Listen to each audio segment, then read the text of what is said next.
Oh, Twitch, we're live?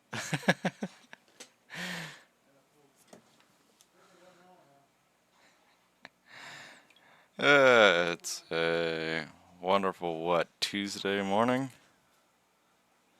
Tuesday morning, yes. Holy shit!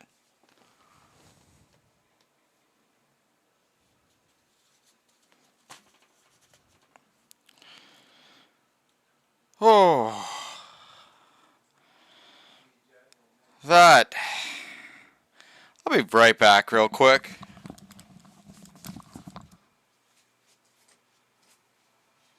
That's what you get for being on my fucking desk. Yeah, bitches.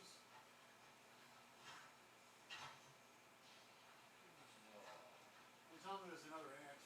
Oh no. Spider? Yep. Ah, cool. He broke the tree. So you had to kill him. Yep. Well, I used to love spiders. And I had to kill them.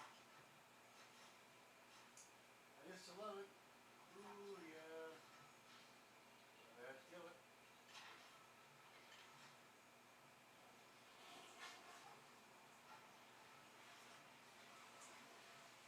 And I can still heal. I can still hear her complain. I can still hear Oh.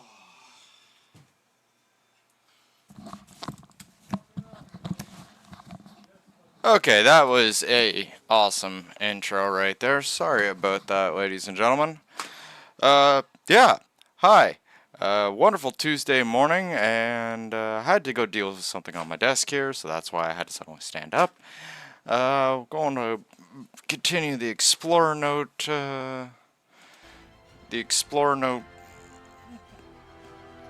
fetch nonsense. Like, it's not really even a scavenger hunt per se. Oh, Jesus, screw the hell out of me. Ugh.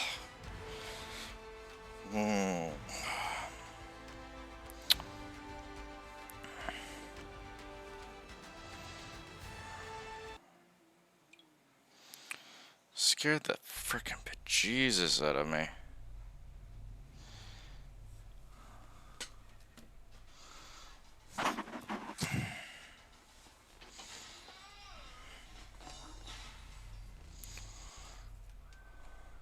Was not expected and not welcome. Like, ugh.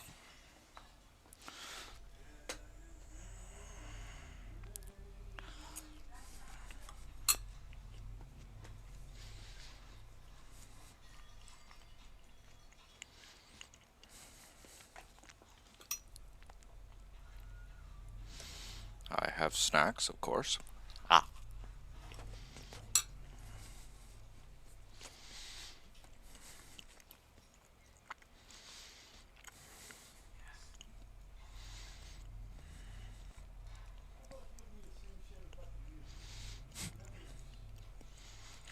Mm-mm.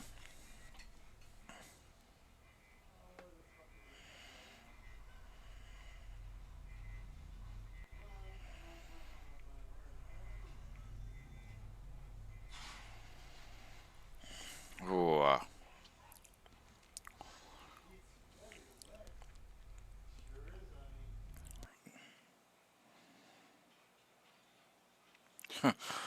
Jeez.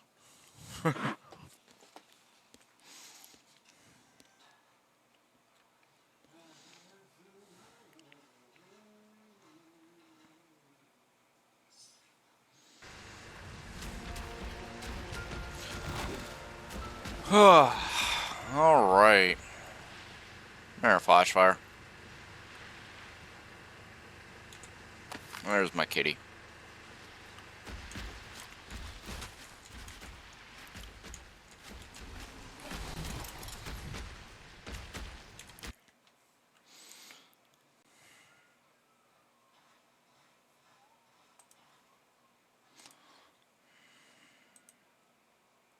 bring up the list.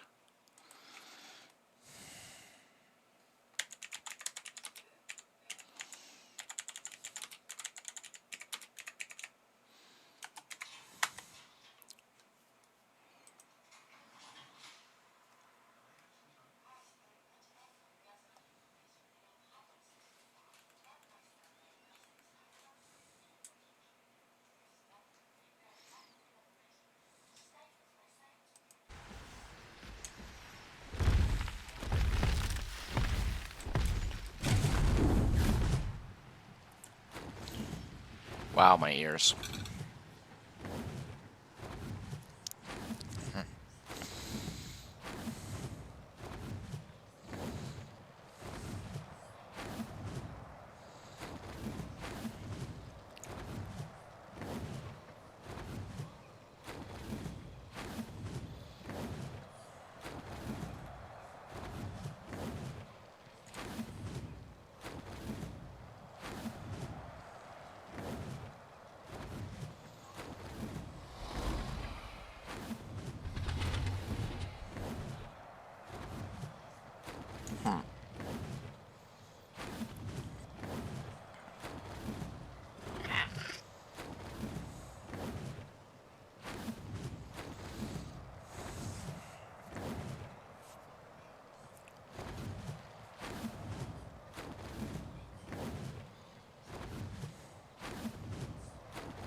Let's see here. So next one on the list from last night.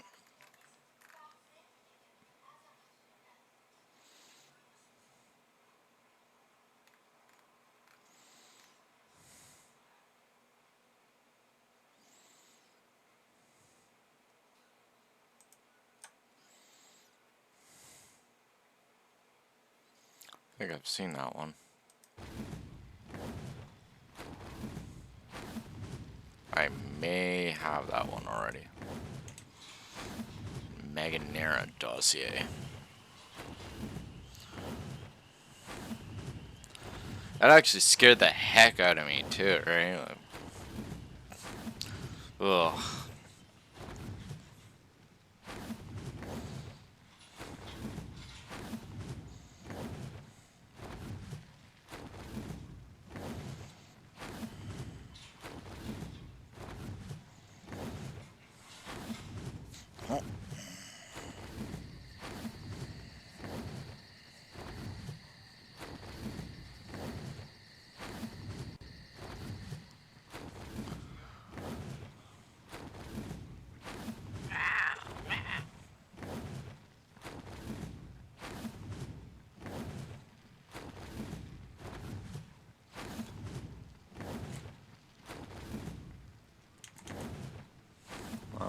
Should be right about over here.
Fucking Trudon burgers.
off?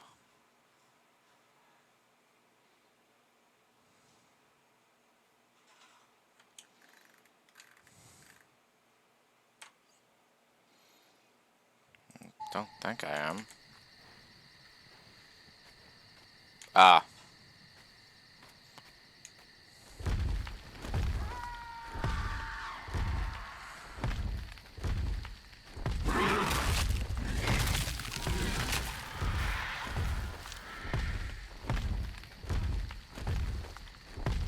There it is.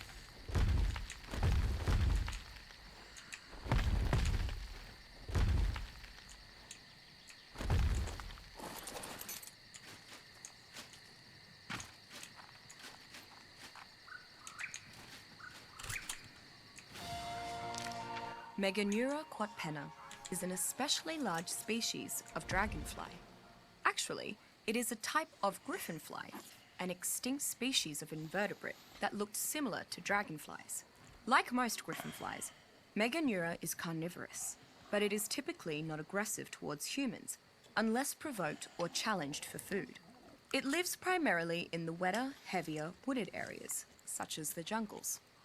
Meganeura is a natural predator of most of the smaller insects on the island. Though not often aggressive, Meganeura will not turn down a free meal.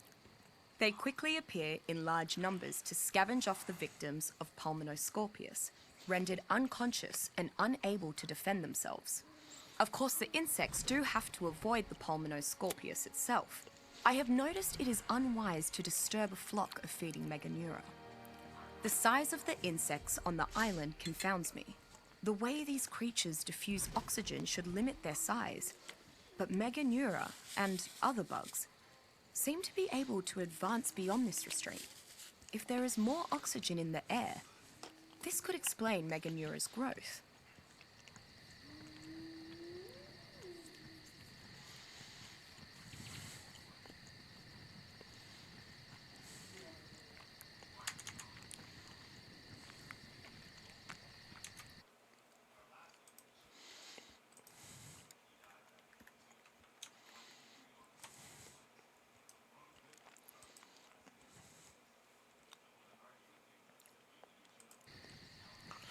Alright, this next one might be a little bit more annoying to find.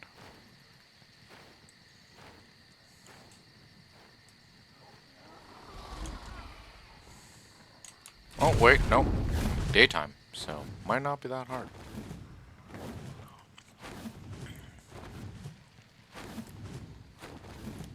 Keyword, might.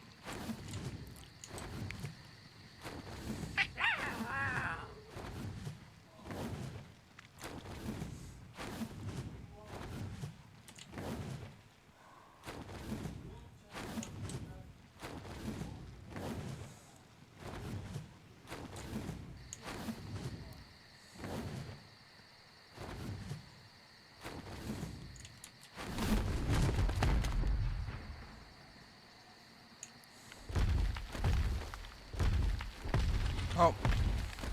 I thought it'd be in a massive grove of trees. Eureka! My theory was correct. The small podium at the base of the obelisk is definitely responding to the artifact's proximity and vice versa. Honestly, I feel foolish for not attempting this sooner. The stylistic similarities between the artifacts and the obelisks floating above the island seem so obvious to me now. Clearly, they were created within the same culture and era. Bizarrely, while both the artifact and obelisks are in exquisite condition, there are no other signs of this mysterious civilization. How could that be? What kind of mad society would gallivant about some remote island, building towering structures and stuffing knickknacks into caves before vanishing without a trace? I don't understand it, but it certainly piqued my curiosity.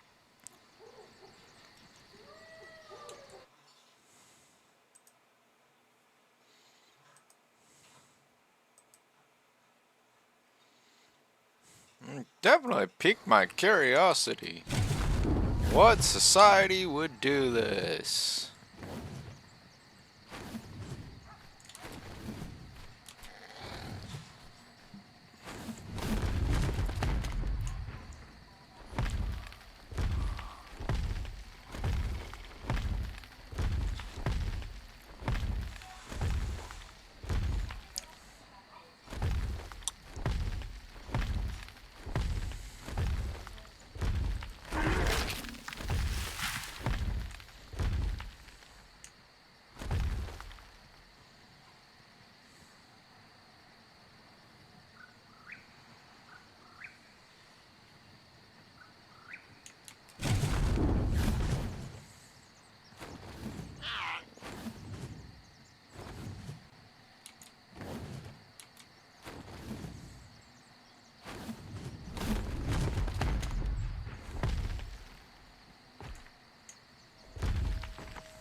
Yeah, I think I'm in the right spot.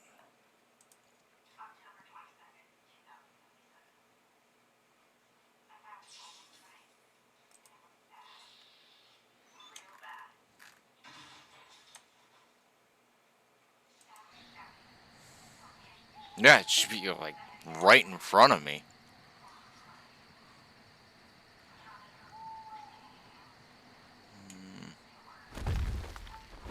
Did they move this one?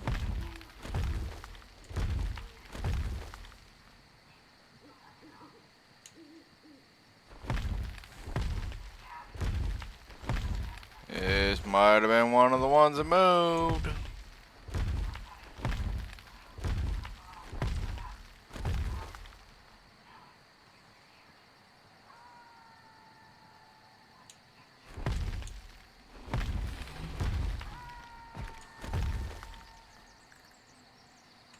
Hang on a fucking second. Wow.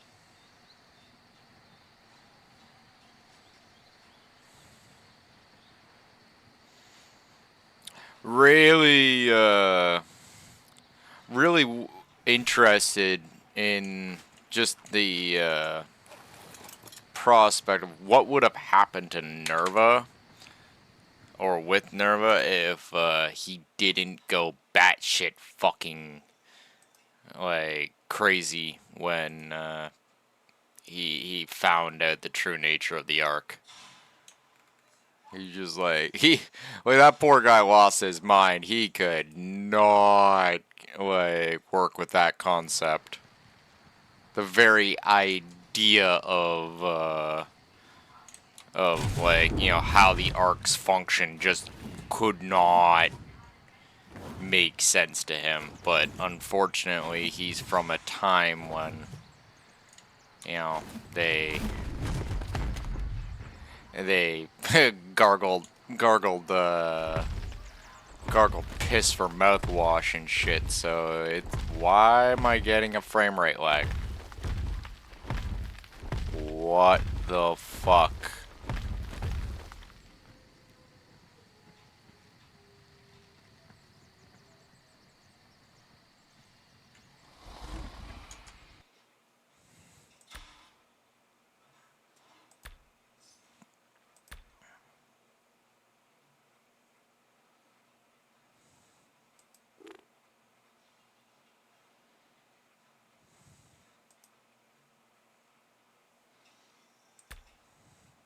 Let's see if that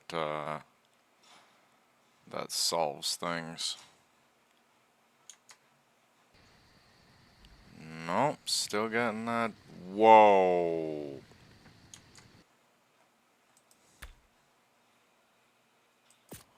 Blech.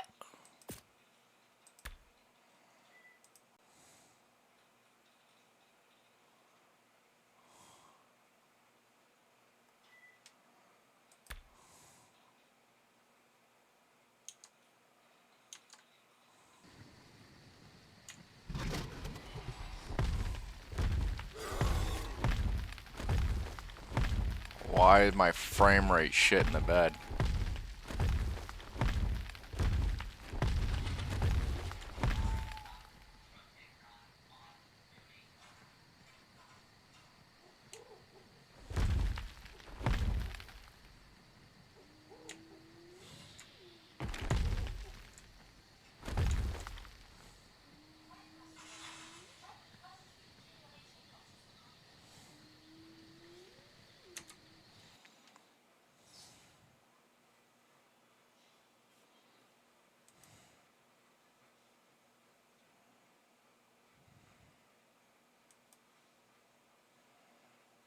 Something in this area is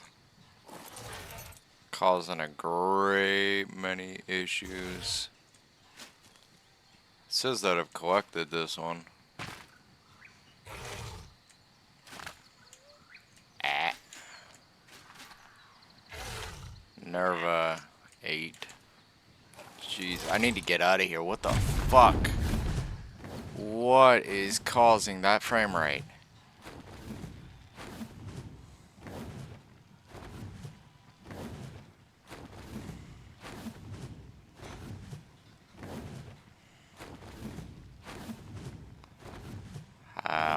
Hello? There we go.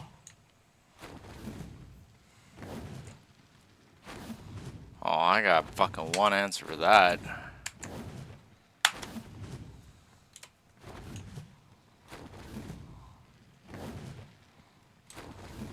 Now let's try this again.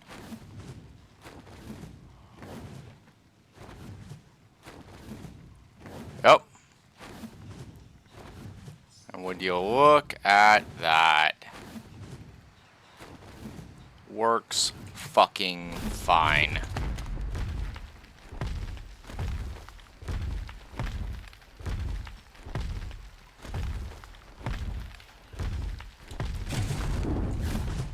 So something's not loading incorrectly. And I got a feeling I might know what it is too. Because I haven't seen any as of late.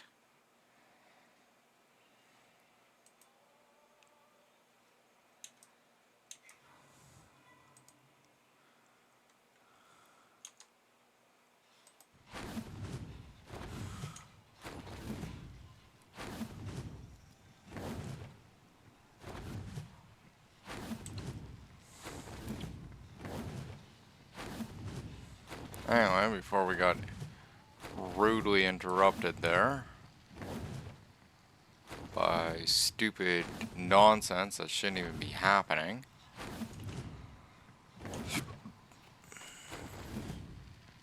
Okay. Go straight north.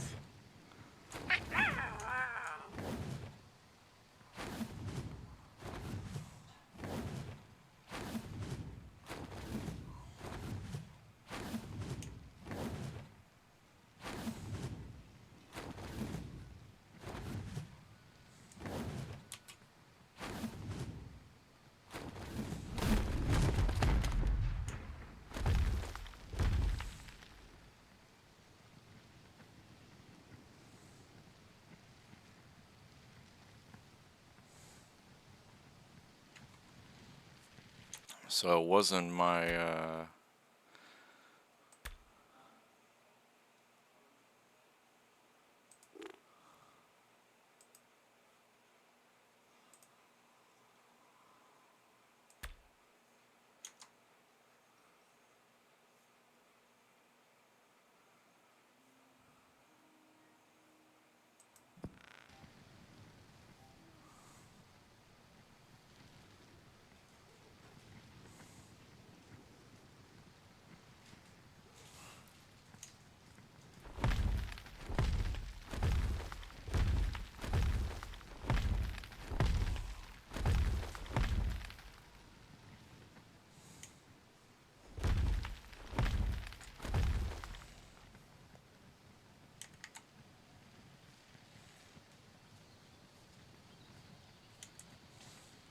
found a new setting.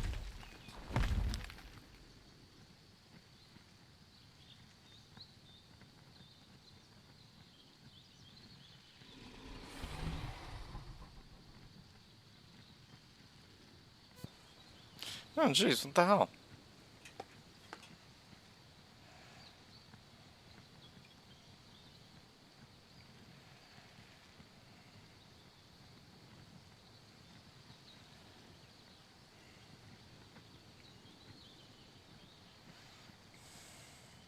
Okay.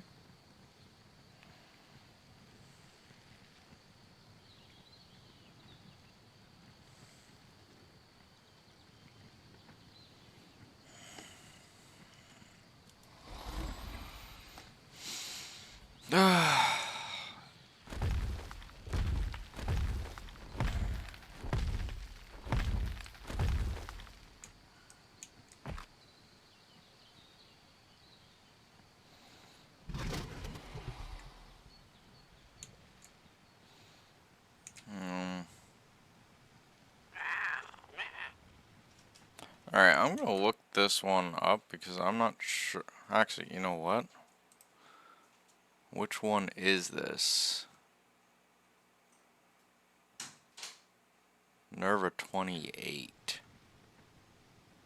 I think I might have this one.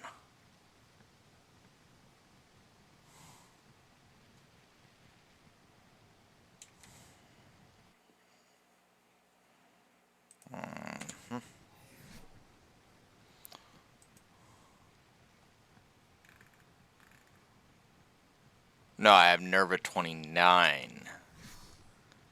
So where is this 28?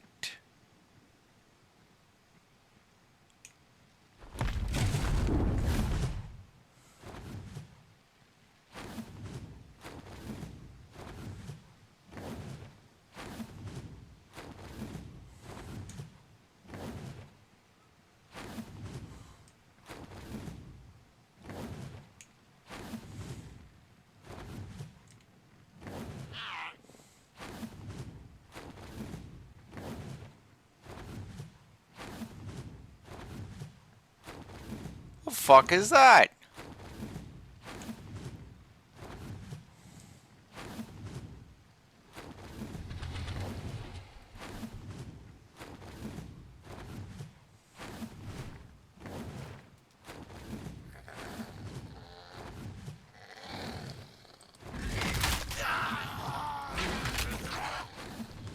What in the ninth gate of hell?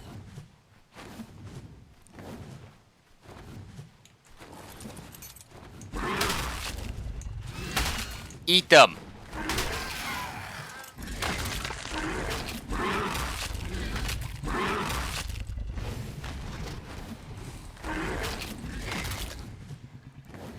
What in the ninth gate? Land. Eat them.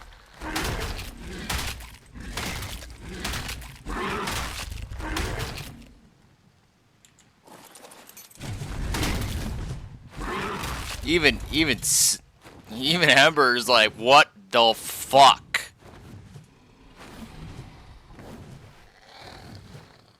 What treachery is this?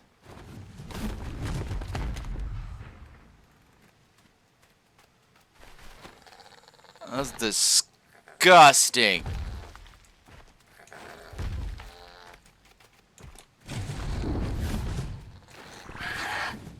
Fucking charnel house shit.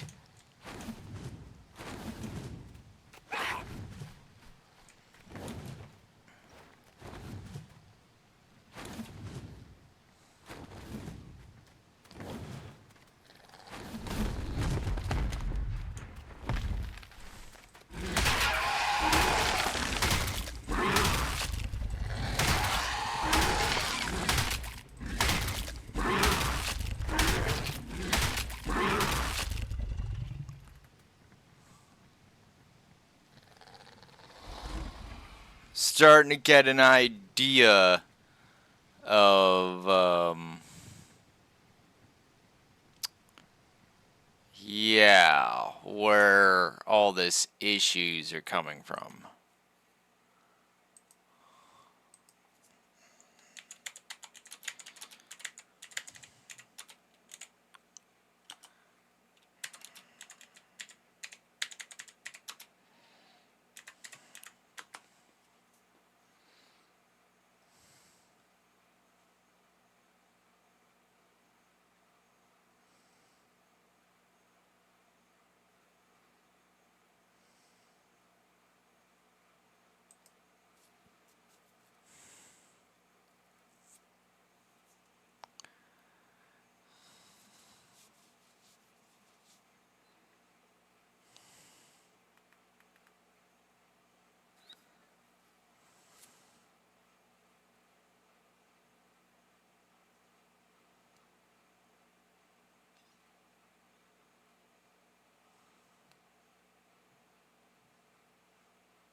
What?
Uh...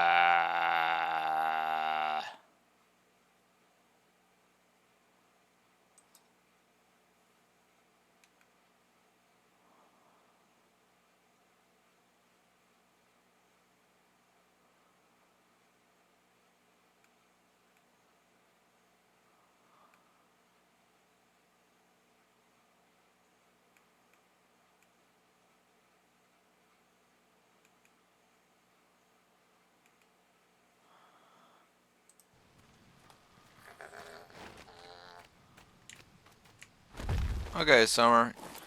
You stayed... No. Stop your stupid.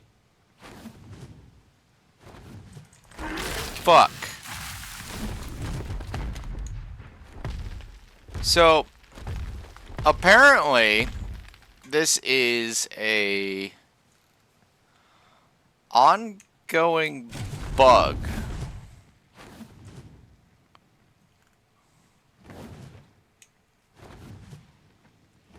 It has... Yep.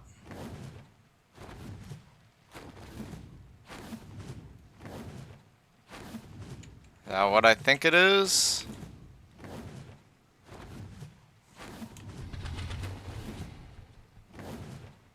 Wow, fucking turn, you stupid skyscraper of a wyvern.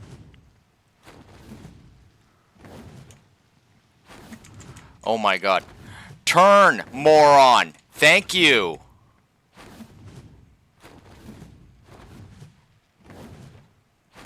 Now I've lost it. I have to oh, there it is. I'll tell you in a second if this is what I think it is. Yep. So what is this, a center point on the map? It is. So, this explains everything.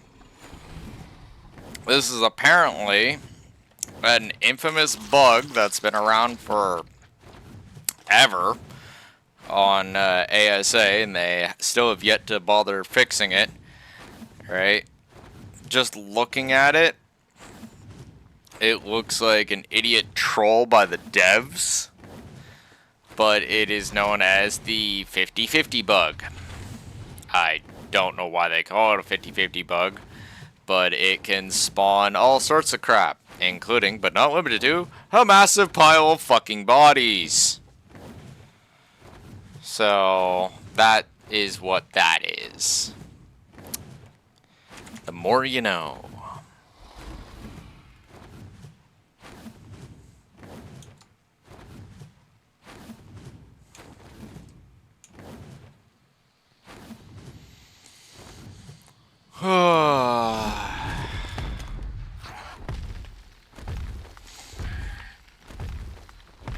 Anyway, we're gonna get the actual coordinates here for the Nerva note here. 49.5 by 49.3.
Definitely not where it was originally.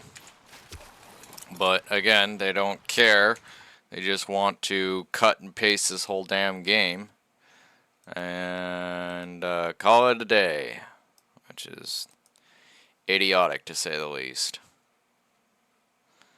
Nerva Note 10. I do think I might have got this one. I've gotten a fair amount of Nerva Notes, so...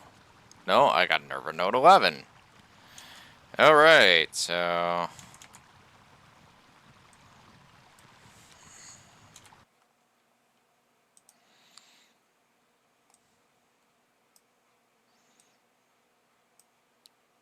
Okay.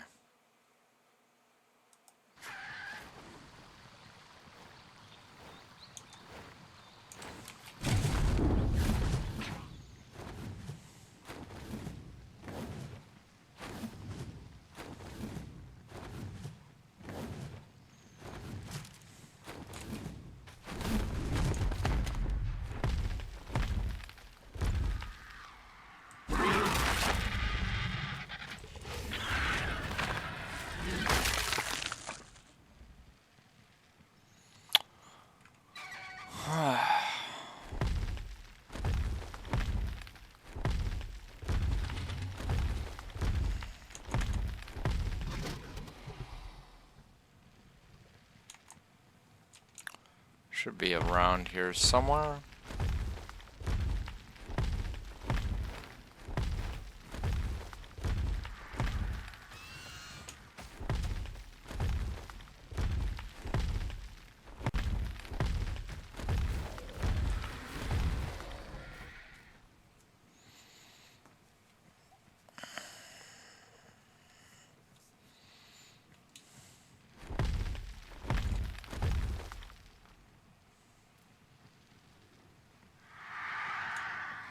I think I see it.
Okay, mark that off the list. Uh-huh.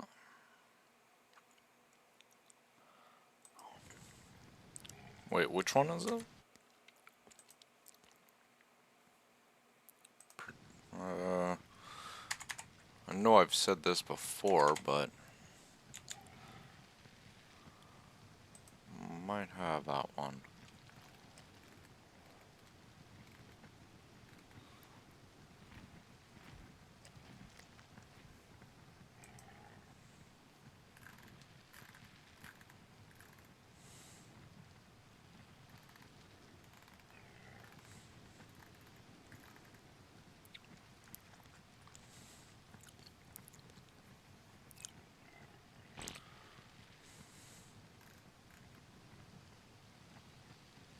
Apparently I don't, though.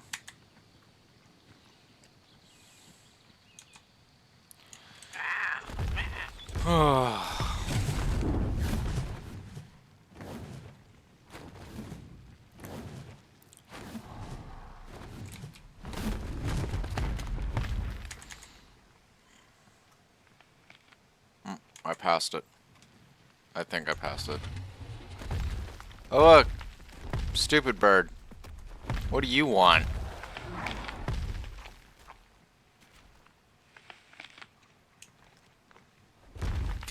Can you get your big ass out of my way, please?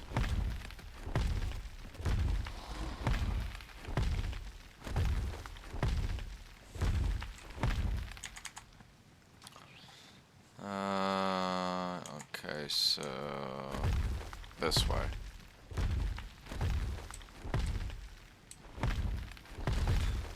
If stuff's still the same. Which it probably isn't.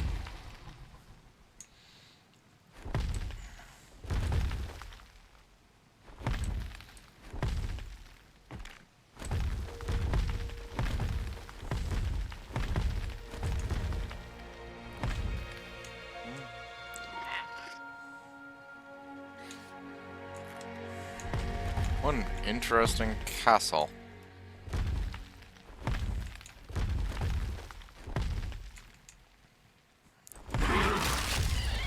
Damn thing, get the fuck out of my way. So I can see properly.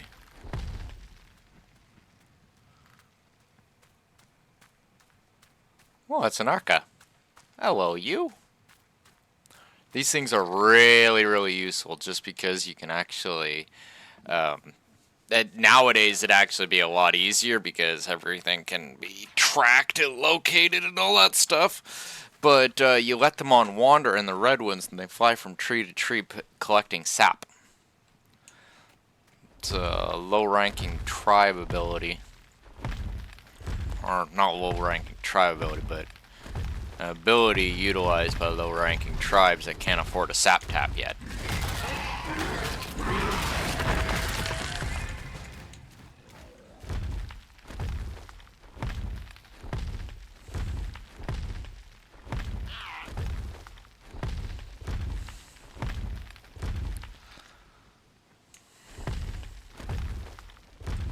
It's also, mind you, and this is just something I've remarked on, it's a very covert way of collecting sap. You know, say you have issues getting into the redwoods without getting noticed. Few people actually notice a wandering Arca. I'm not finding the Explorer node here. Alright, let's grab the dog.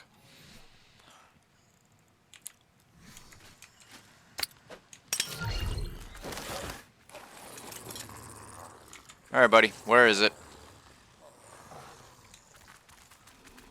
It's up there, huh?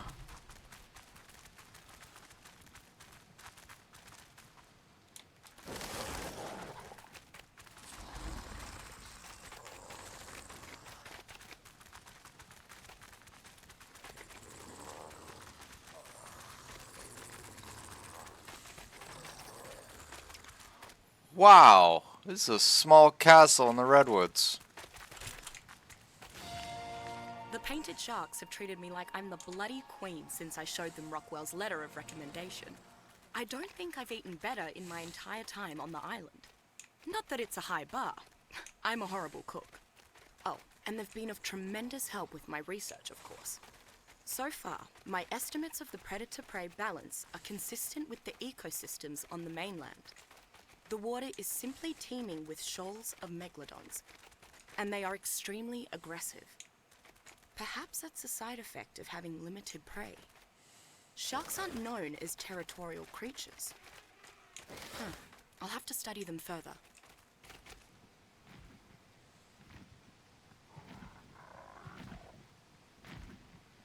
This is grand.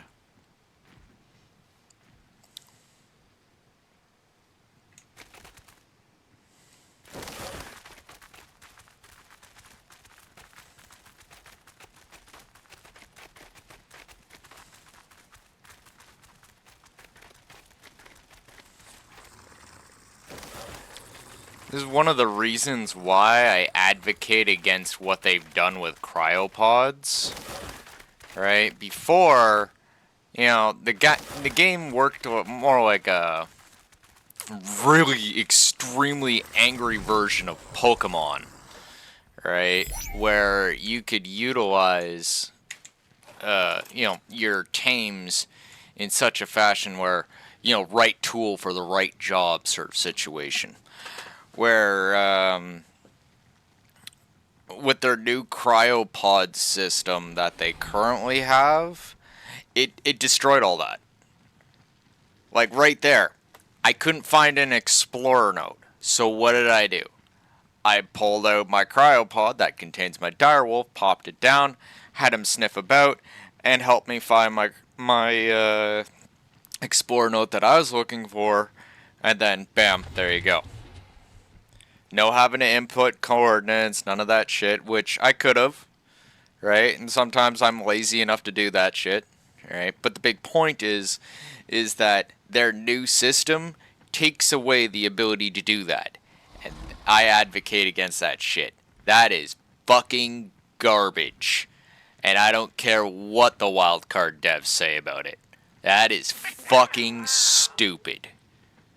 We had a system in place. It was a good system. We've been utilizing it for well over, well, let's see here. It came out what? Cryopods came out 2019, I think it was, 2018. So we've been doing that for, yeah, just over half a fucking decade. And suddenly it's like, oh, no, that's not the way we wanted it. What a fucking joke. Didn't want it that way, shouldn't have put it that way in the first place. Like, what a joke. And whichever freaking wildcard dev came up with that stupid, fuck you, sir. And or ma'am. Fucking stupid. Oh, that wasn't the way we wanted it. Well, then you shouldn't have done that in the first place. It's been in place for 5 fucking years.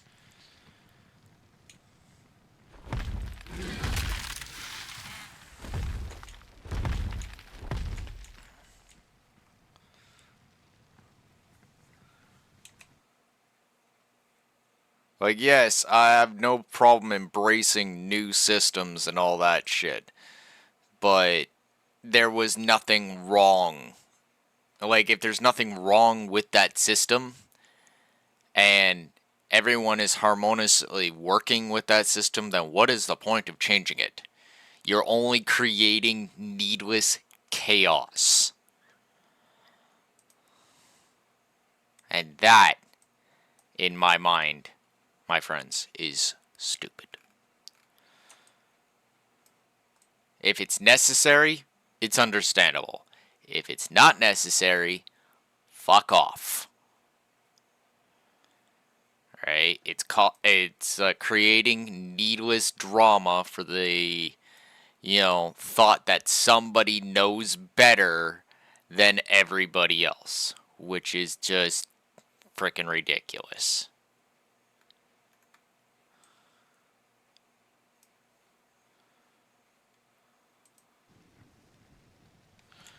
And yeah, I get it. They have final artistic say. Just like I have final say of what mods can be put on my server or single player thing, and I can just turn around and put in something to rip that out.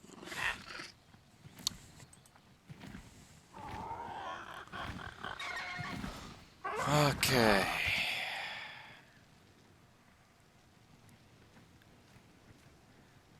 It'd be under T. Yeah, I have that one. Awesome. So I don't need to collect that one. Mark is collected.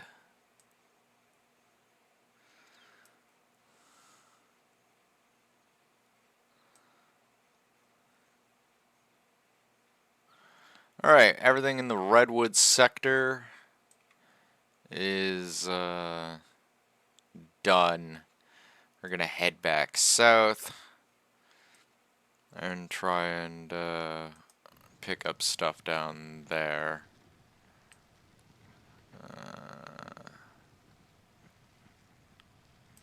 Alright.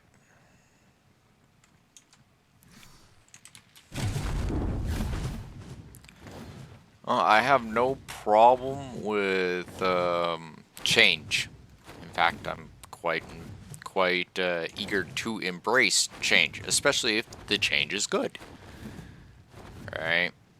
But if the change is needless, created by freaking one individual and upsets the overall balance of the freaking harmony that is in play at that current time, that's kind of where I have an issue.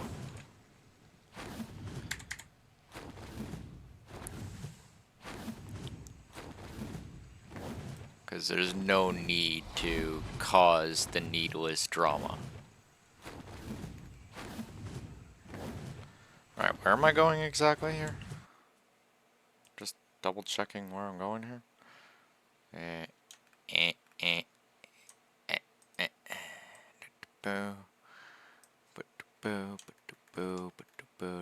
Okay.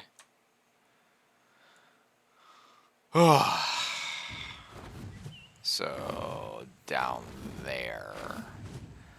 And then we'll go and sweep across. Again, keeping out of caves as much as we can.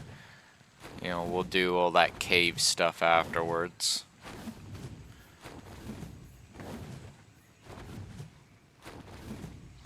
Which I know there's more than a few explorer notes that I have not picked up out of caves.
The much larger ancestor of water birds like the stork or pelican, Pelagornis myocenes shares many traits with its modern-day brethren.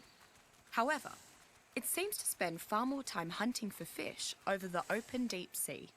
In fact, I have rarely spotted a wild Pelagornis, anywhere near the coasts of the main island, as it prefers to rest its wings by paddling on the ocean's surface rather than waddling along the island's beaches. Perhaps this behavior is a result of its survival instincts.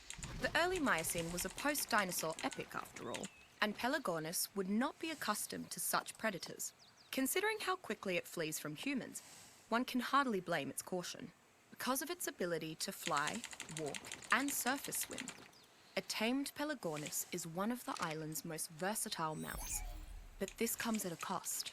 The same webbed feet that allow Pelagornis to serenely maneuver along the ocean's surface prevent it from carrying prey off the ground, which may limit its appeal to some survivors.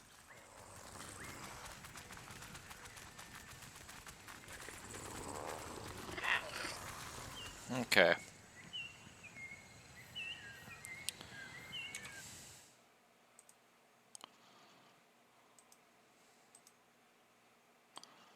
Pelagornis collected.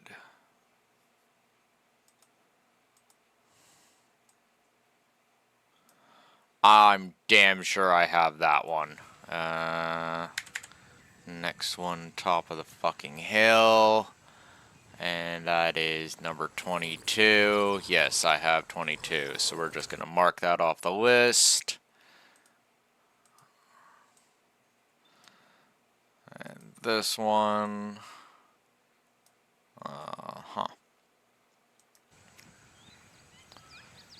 Don't think I have this one.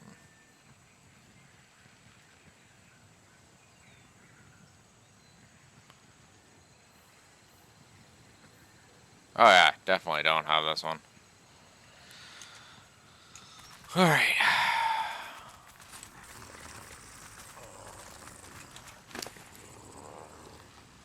There you go, you.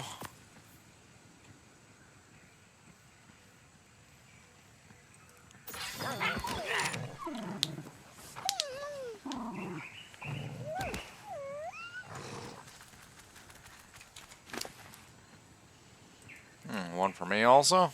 Alright.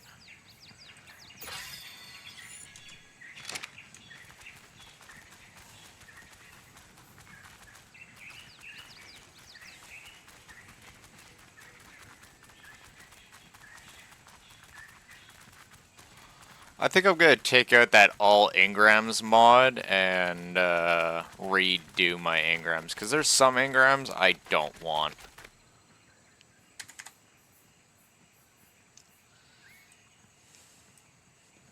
Oh, yes, of course. Let's see here. Okay.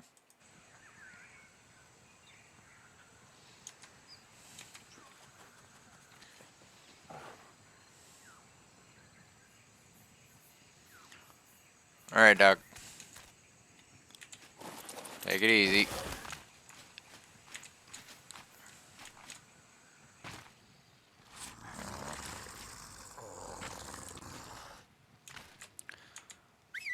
Come on, you.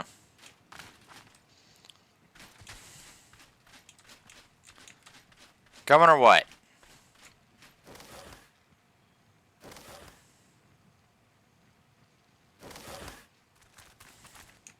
Good dog.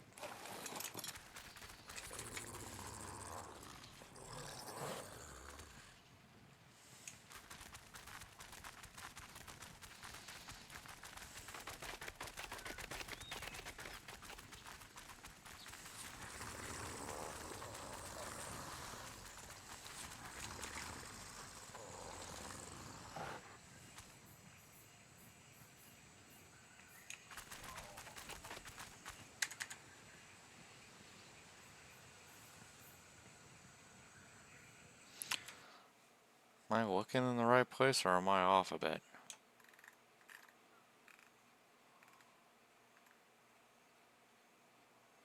Oh yeah, I think I'm off a bit.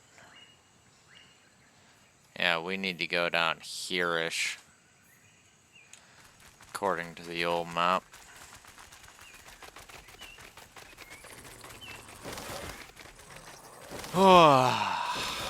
Let us go.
There it is.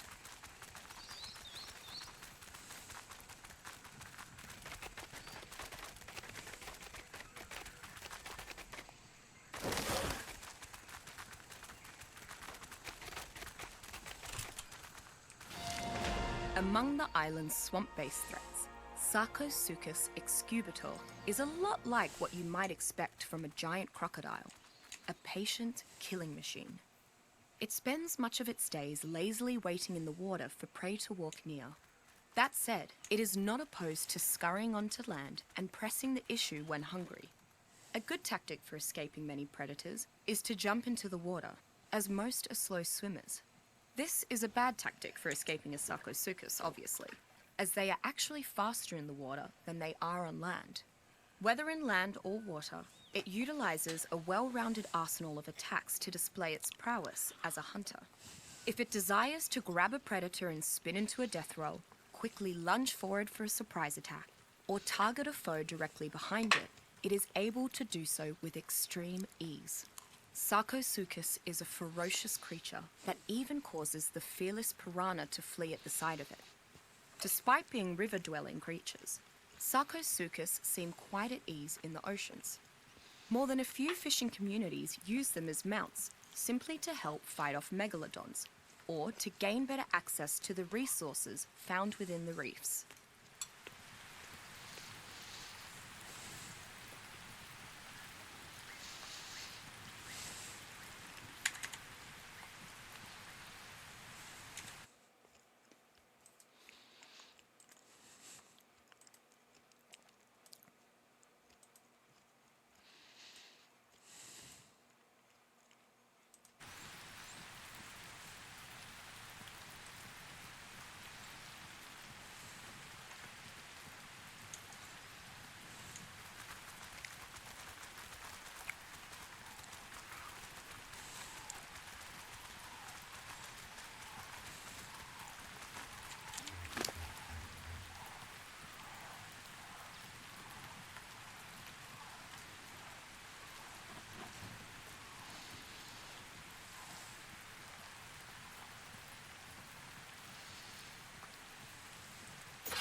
There.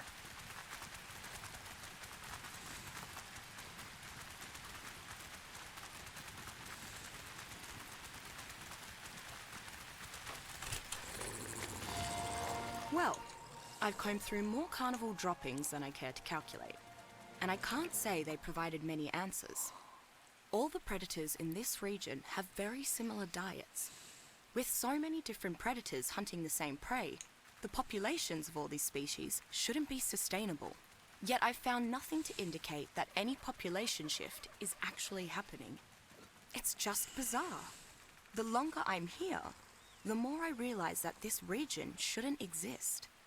Its climate is out of sync with the rest of the island.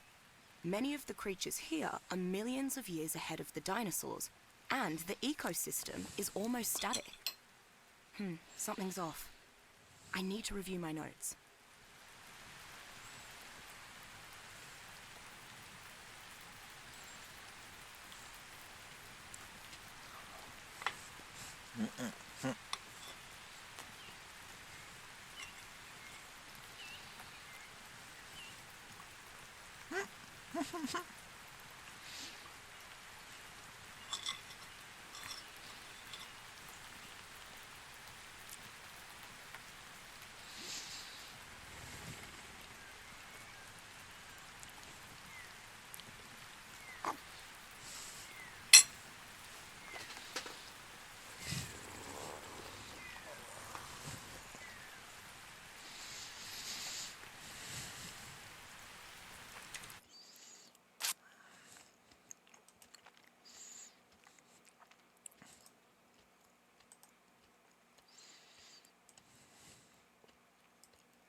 It's one of the benefits of this area being all cut and pasted. Alright, there's some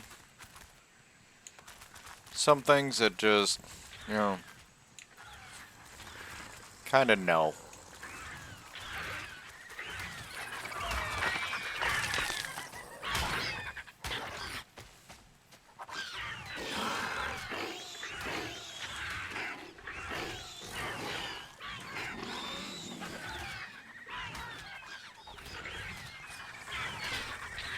That raptor's trying so hard.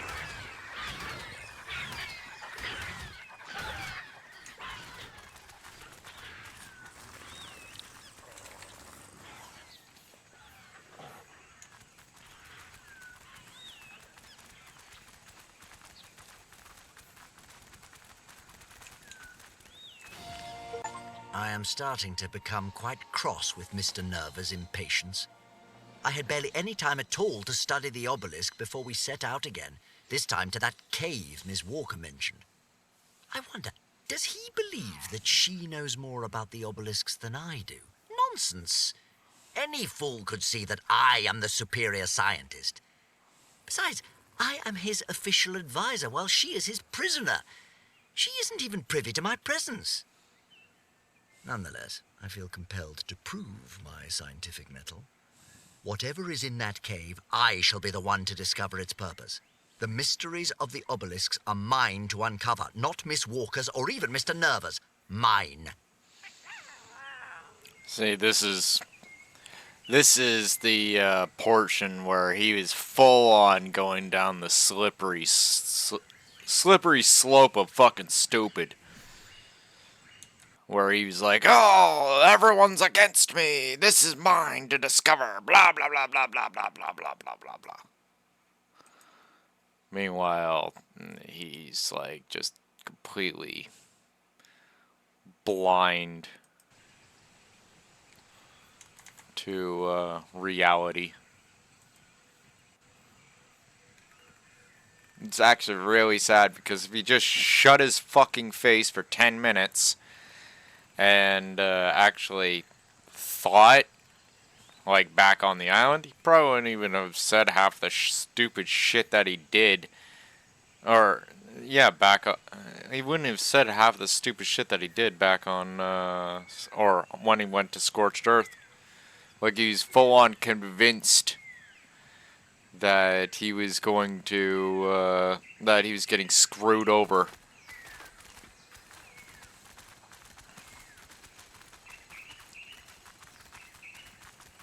Meanwhile, Nerva just wanted to fucking conquer the whole entire area. Right? And Helena was just trying to suss out what the fuck's going on. Right? Like, she did not really give too much of a shit about scientific discovery by this point. She was more about, okay, yeah, I'm at spear point, please don't kill me, and, yeah, I will do whatever the fuck you want.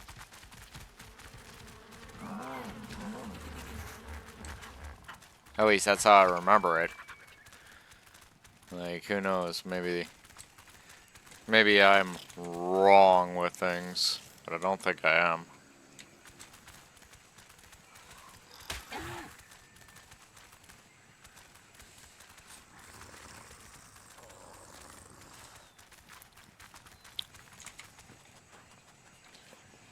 No, we can't be that close. Still good. It's down there. If I were to sniff it out.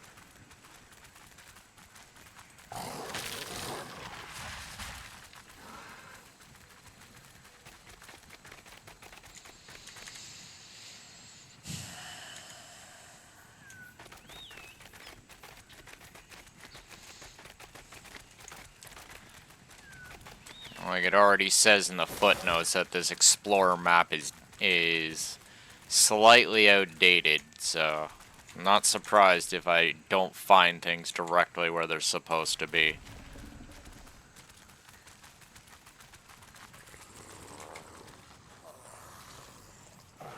There it is.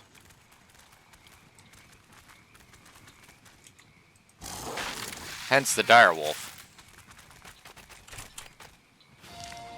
Phiomia ignavis is another of the island's generally docile herd animals. They are small enough that almost any predator can bring them down, but large enough to provide plenty of meat. Were it not for the protection of the herd and their instinct to run from any predator, these would almost certainly be hunted to extinction. Phiomia's tusks and trunk make it especially suited to scavenging plant life from the ground. It uses its tusks to dig up loose plant life, then uses its stubby trunk to scoop the foliage into its mouth. Adult Phiomia often dig up food for their young, and watching a baby Phiomia attempt to use its trunk can be quite amusing. While it is completely possible to ride a Phiomia around, they are a meagre choice. They work very well, however, as pack mules. If you feed the Phiomia a stimberry, it serves as a laxative in the creature's digestive system. Knowing this, tribal communities often keep a herd of these as livestock to produce mass quantities of fertilizer.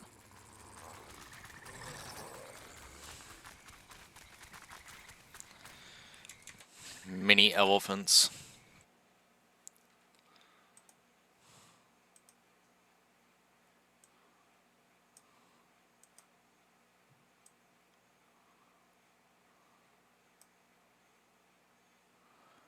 Pretty sure I have the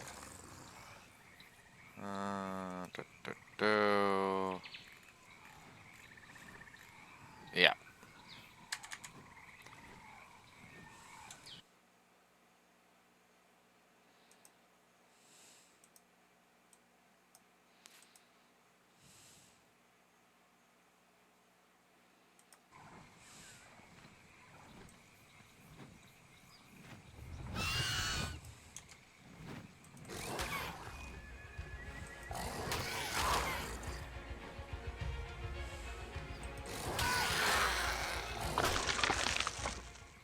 Little dipshit.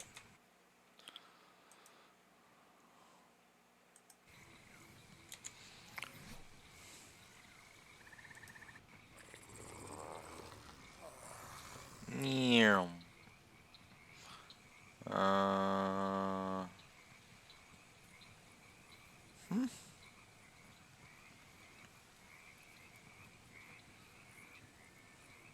Could have sworn I picked up that one. All right.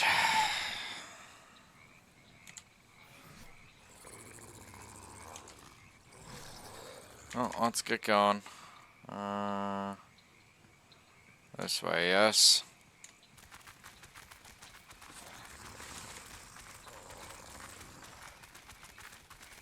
That way.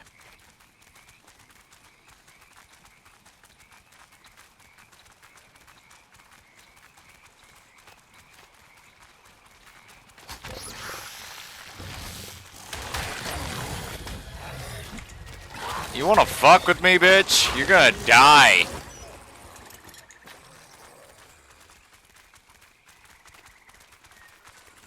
I'm a capro! Uh-huh. You gonna die.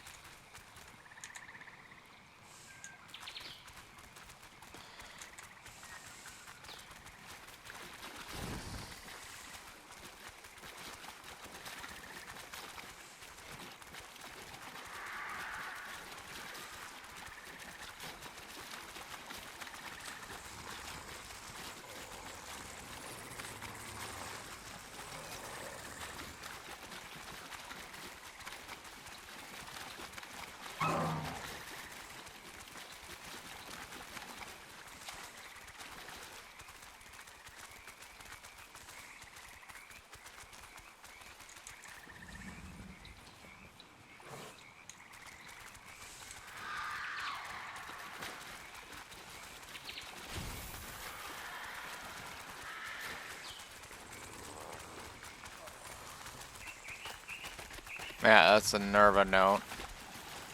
I already picked up that one like a long time ago.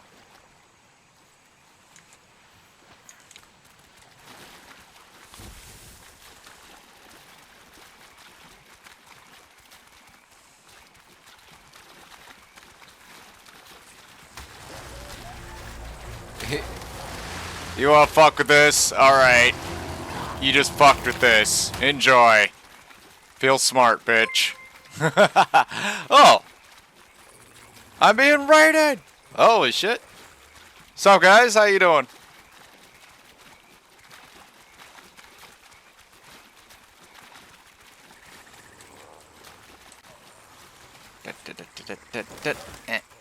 Sniff. Yeah, there it is. I can see it.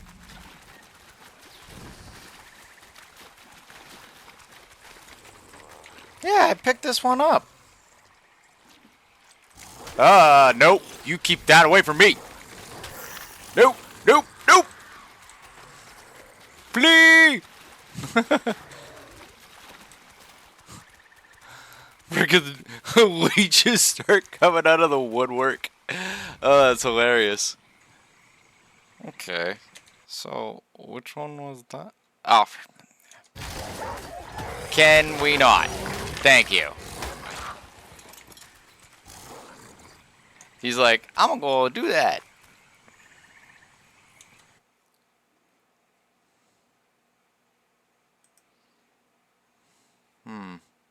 Hang on a second.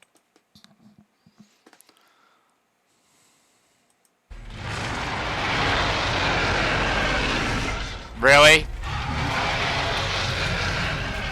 You guys don't know how powerful this direwolf is, do you?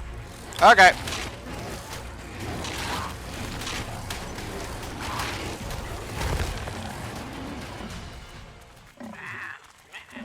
The other T-Rex just kind of leaves.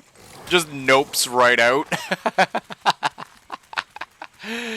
Oh, jeez.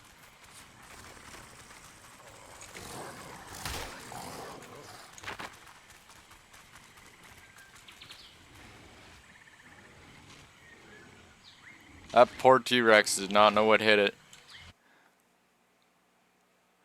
Okay, so... That's the B dossier, so I missed... Okay. Fair. Let's go.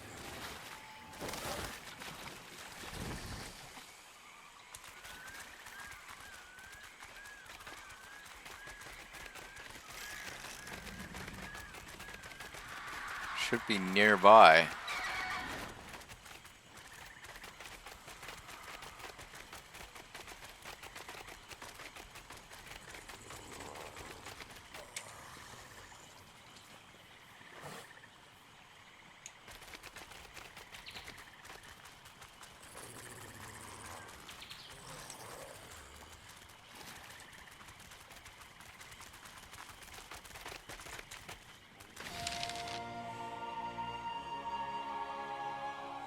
Okay, so that's Nerva Note 14.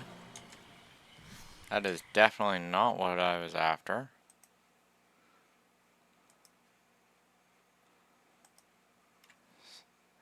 Man, I just keep passing it.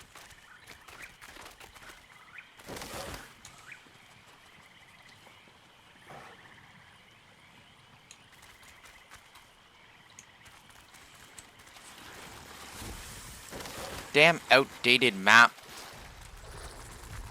Yeah, that's the old.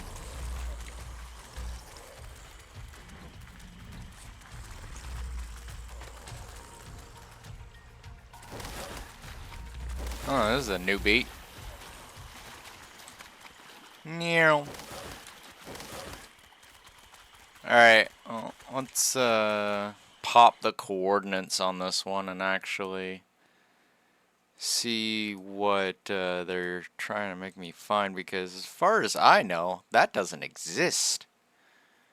74.9 by 61.5.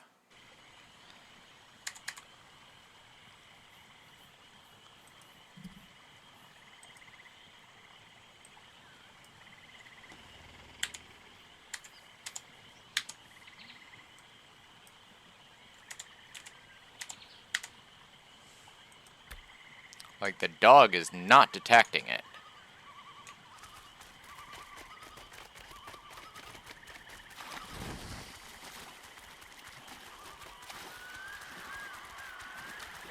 Yeah, this is a tree. This is a freaking tree.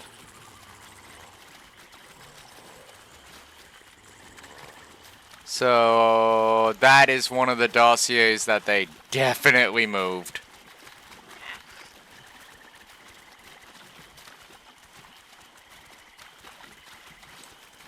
Alright, moving on. Get out of this swamp. If this were real life, this dog would like have me hop off its back so it could shake itself off. Which would be adorable, might I add. Okay. Triple checking those coordinates. 61.5, 64.9. And I put in... Yeah. Really? Yeah? It's...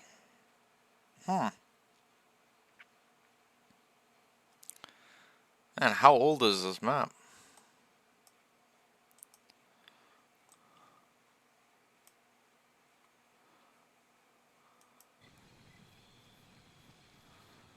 I pick up this one? Yeah, I already picked up that one. So, no need to worry about that.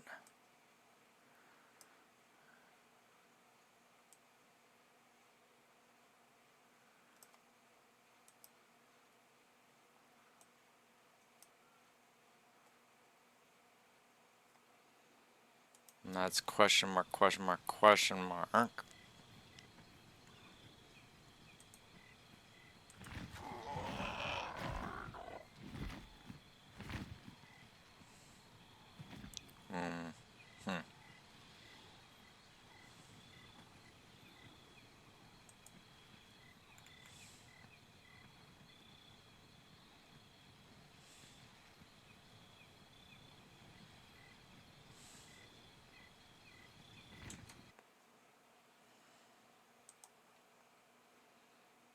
It says that I've already collected that one, but we'll check it anyway. Alright, let's move on.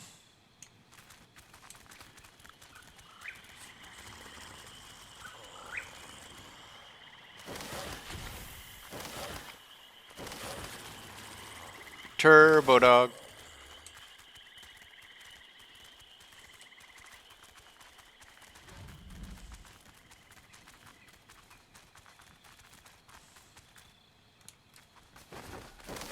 Y'all aren't very talkative, are ya? Not a single peep.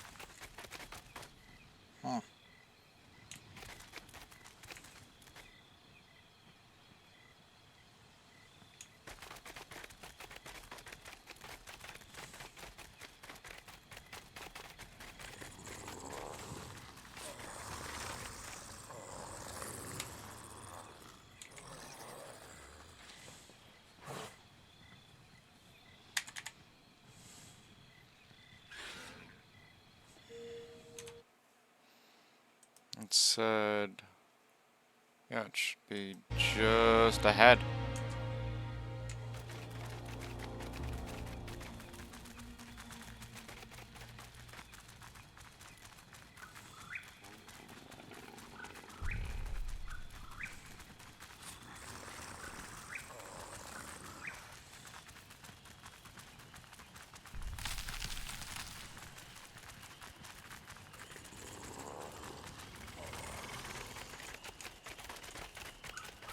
Ah, yes. And this one is, yeah, Explorer Note 7. So this one is picked up. Check that off the list. Alright, way towards the bottom. I think I might have already picked up this next one also.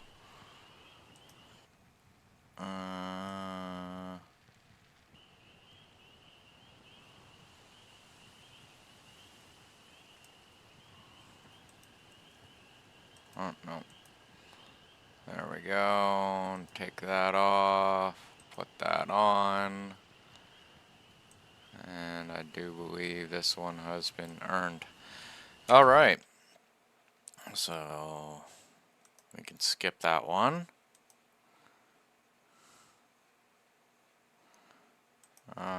Could have sworn I picked up the dossier that's near it also. If not, well, yay. Yep, picked up the dossier that's near it.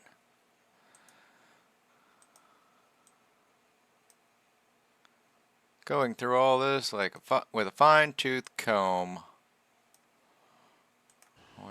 12. I pick up Helena 12. Yes. Mark that as collected. And this one. Leech dossier. Pretty sure I picked up that one too.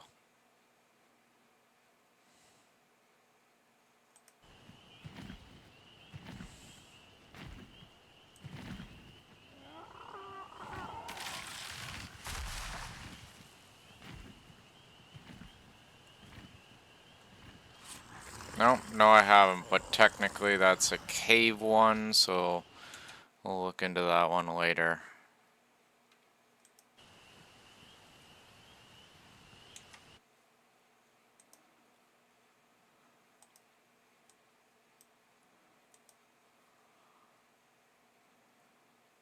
Ammonite. Alright, it's off to Stone Island for us. Let us go.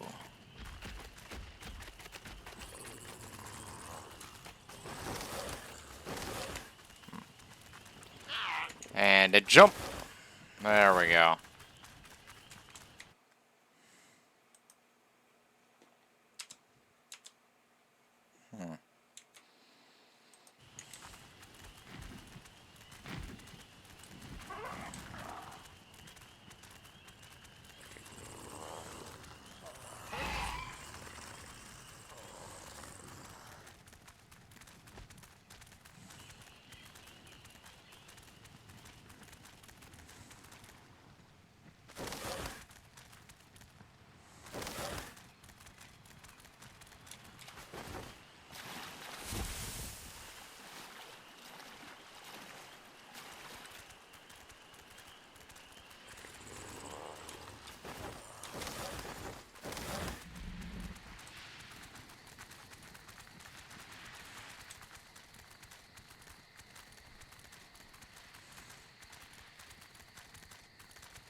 Usually found in the deepest parts of the water around the island, Ammonitina multiamicus has a strange relationship with the other creatures of the deep.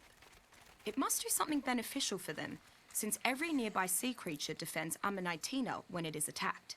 What this distinct symbiosis is based on, alas, I have not yet discovered. Ammonitina has also made its way into the deeper parts of many underwater caves. Even within these caves, the creature will draw attention if assaulted, making harvesting its resource-rich shell a tricky proposition, depending on what other dangers may be lurking nearby. Like many of the untamable ocean dwellers, Ammonitina still has enough utility to be a valuable hunting target. If a tribe is willing to risk the wrath of nearby would-be protectors, Ammonitina bile can be harvested from the innards of its corpse.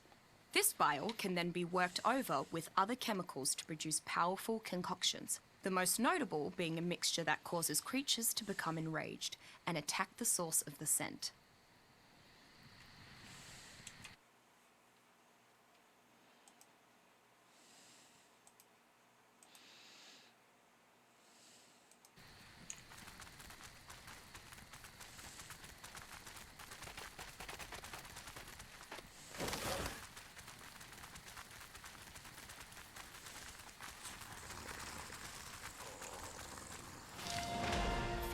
unremarkable by the island standards, Oncorhynchus grexlamia is a generally passive fish. Its main form of protection is swimming in a large school. Oncorhynchus does not like conflict, and generally swims away from anything larger than itself at very high speeds. Once provoked, however, Oncorhynchus becomes quite aggressive, along with its nearby brethren. It locks onto its prey with its long saber teeth and begins draining the creature's blood. This loss of blood is not too dangerous alone, but when a school of Oncorhynchus attack at once, their target quickly loses speed and stamina from blood loss, drowning if it cannot breathe underwater. Like many of the smaller fish found on or around the island, Oncorhynchus cannot be tamed, but it is often herded and harvested for its resources. In particular, certain cuts of Oncorhynchus meat are considered to have superb quality and are often referred to as prime fish, used for specific high-end concoctions and taming the island's many piscivorous creatures.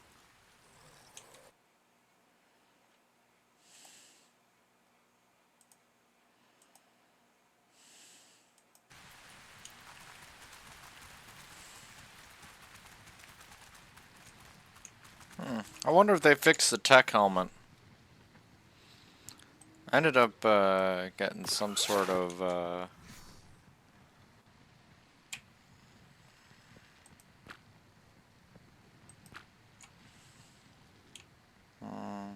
oh,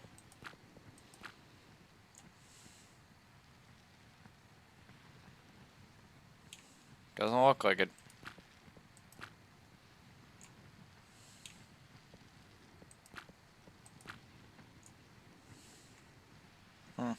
Disappointing. I was hoping that that patch or whatever that they threw in today was something that, you know, was geared towards fixing whatever issue it is that they had.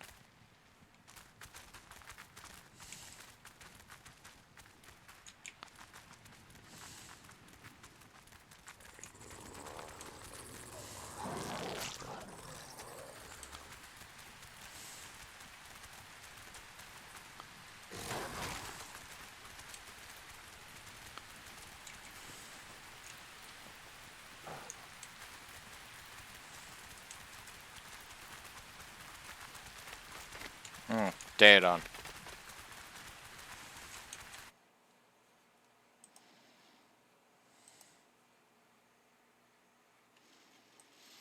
Okay, moving on.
Man, it's so dark you can't even see.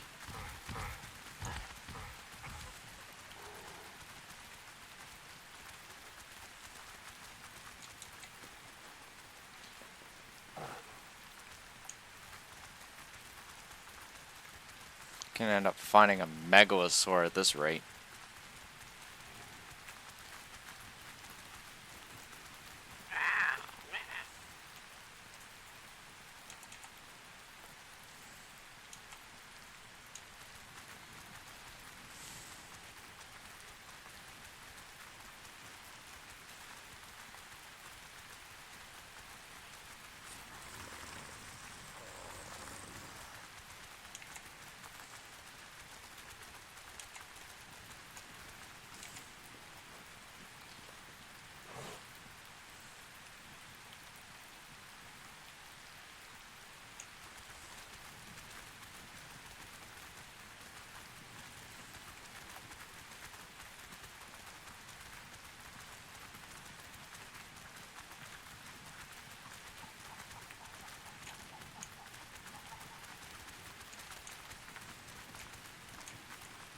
Okay.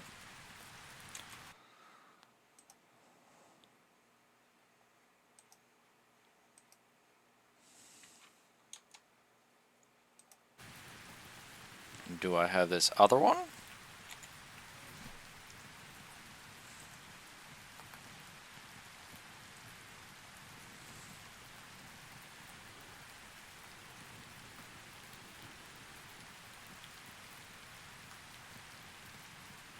No. No, I do not.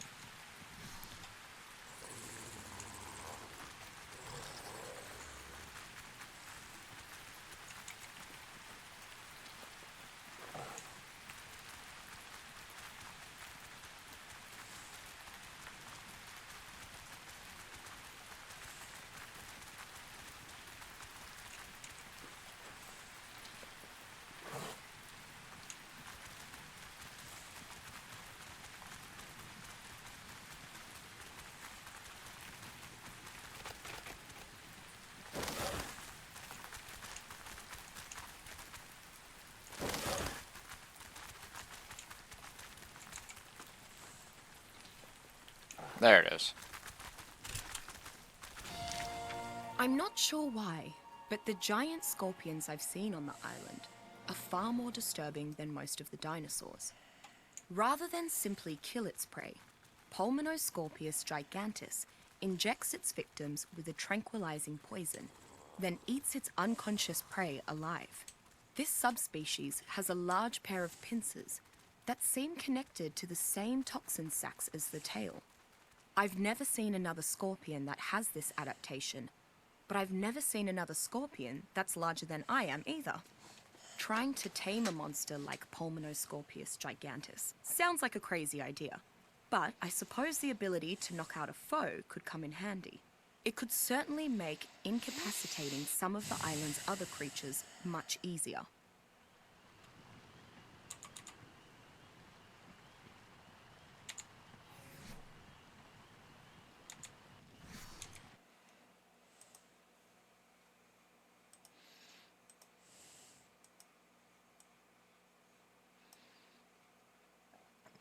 No, pardon me.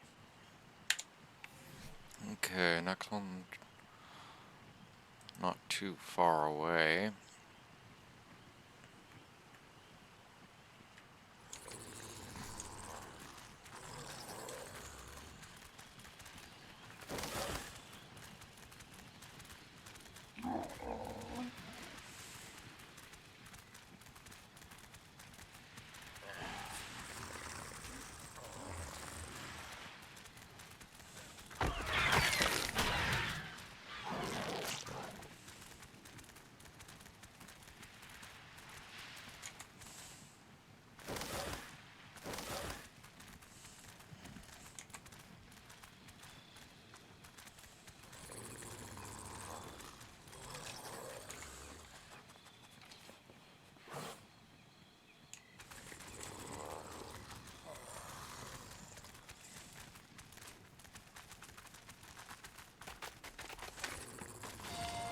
How can these tribal leaders be so short-sighted?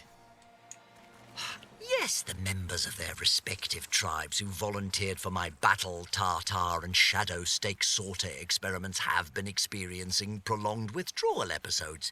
But can't they see that the benefits outweigh the costs?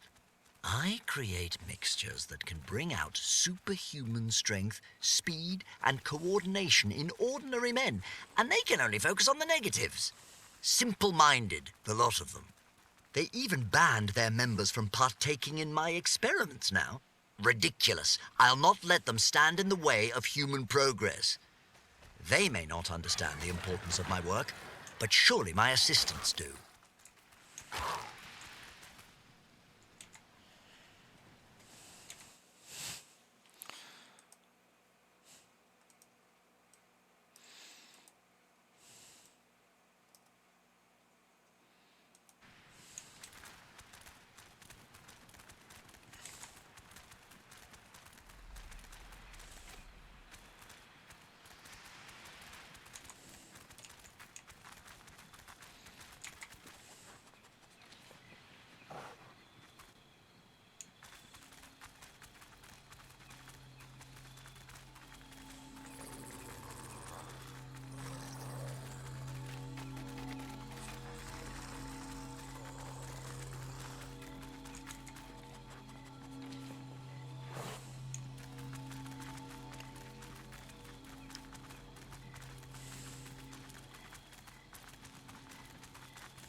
I admit I have been rather coy with Mr. Nerva when it comes to the true nature of the obelisks. As a military man, the obelisks would naturally be more useful to him if they were some sort of weapon, and I have made sure to allude to that possibility from time to time. It is not as though I am selling my gracious host a falsehood. After all, I have neither any proof that the obelisks could be weaponized nor any evidence to the contrary. Their purpose is entirely theoretical at this stage, and if twisting those theories will convince Mr. Nerva to march on the obelisks any sooner, then so be it.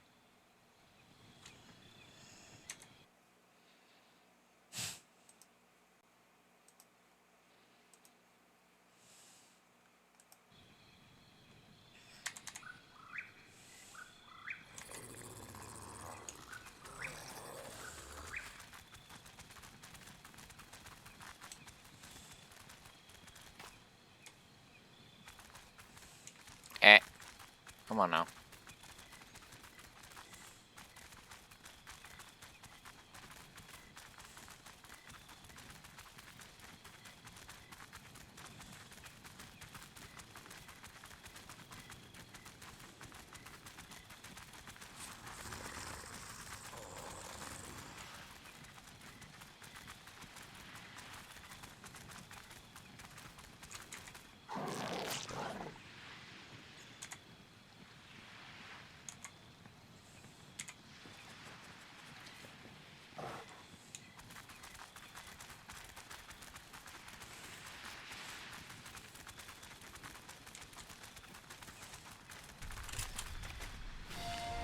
The most interesting thing that I've observed about Mei Yin's animals has been what they don't do. They never fight. Among creatures that have been domesticated for generations, like cats or dogs, that's normal. But there's a reason zoos keep their animals in separate enclosures. Certain instincts are hard to curb, and there should definitely be more disputes among such a diverse group. Mei Yin has even integrated a herd of herbivores into her army, as their thick hides have proven resistant to fire and explosives. Yet despite being surrounded by carnivores, they remain untouched. It doesn't make sense. That's not to take anything away from Mei Yin. She works hard to treat and train her animals well. She's not bad company either. At least when she's not mute and I don't go full biologist. Speaking a new language. But it's been kind of refreshing.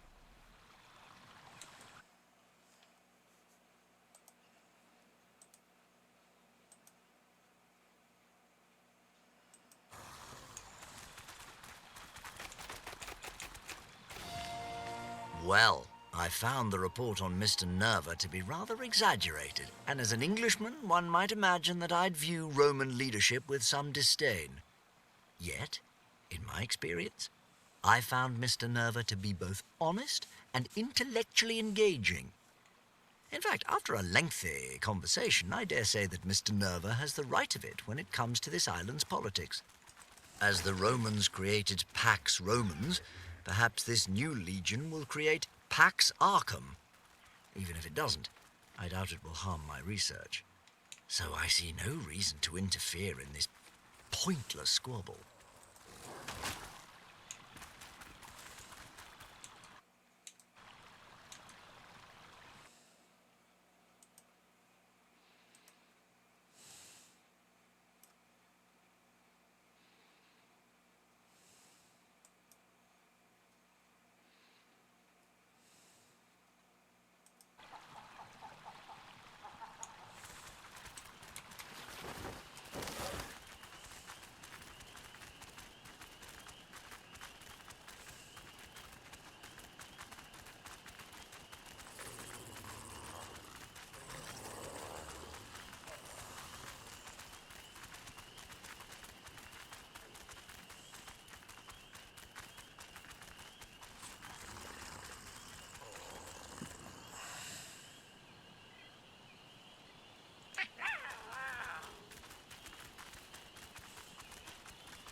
It's moments like this I really wish I had a featherlight right now.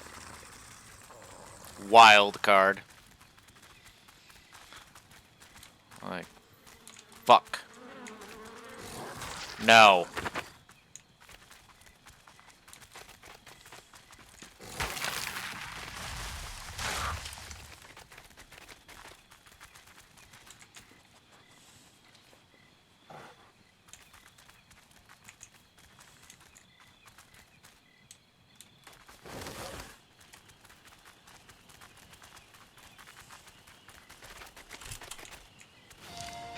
Since arriving on the island, I have Ovis. encountered dozens of fascinating creatures whose behavior has never been studied or documented. And also sheep. Granted, Ovis arcum is quite different from the modern domesticated sheep, and even from wild sheep species such as Ovis orientalis. The unique markings on its face give it a striking appearance, and the male's horns possess a unique shape that is unlike any other species in the Ovis genus. As one might expect, Ovis stands little chance against the island's many predators. Like the dodo, its continued survival in the face of these challenges is a mystery. Some survivors have found herds of Ovis to be useful in farm life. Their wool can be repeatedly safely shorn with the proper tools, and cooked lamb chops are a popular dish among some tribes, as is their hyper-nutritious mutton. Every now and then, a survivor with a sense of humour will attempt to utilise Ovis as a mount, although the joke becomes significantly less funny once their slow Ovis is run down by a pack of raptors. One tribe Not my has grown Ovis. particularly attached to Ovis, perhaps uncomfortably so. I don't know the tribe's actual name, but I refer to them as sheep lovers. Okay.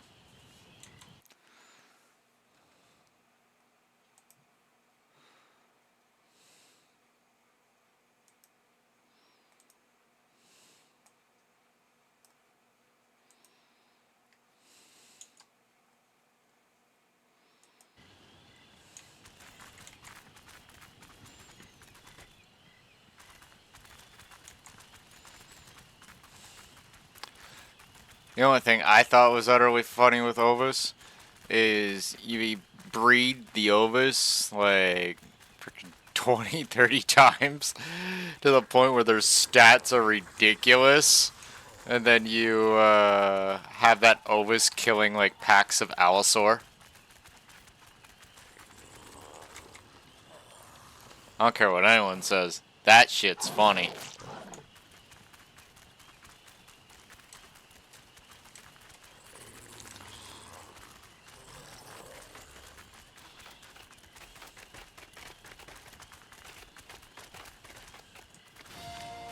After much deliberation, I have decided to accept Mr. Nerva's offer. True, the new legion is not beloved by many other tribes, but was Charlemagne beloved by his enemies? If my studies are to continue, I must be on the right side of history. As part of our agreement, I will need to travel with Mr. Nerva for a time Excuse me. and wait to study the obelisks until the new legion has taken care of some smaller matters of foreign policy. As such, I have left Rockwell Manor in Isabel's charge. She will take excellent care of it, I'm sure. Well then, on to new frontiers. Excelsior!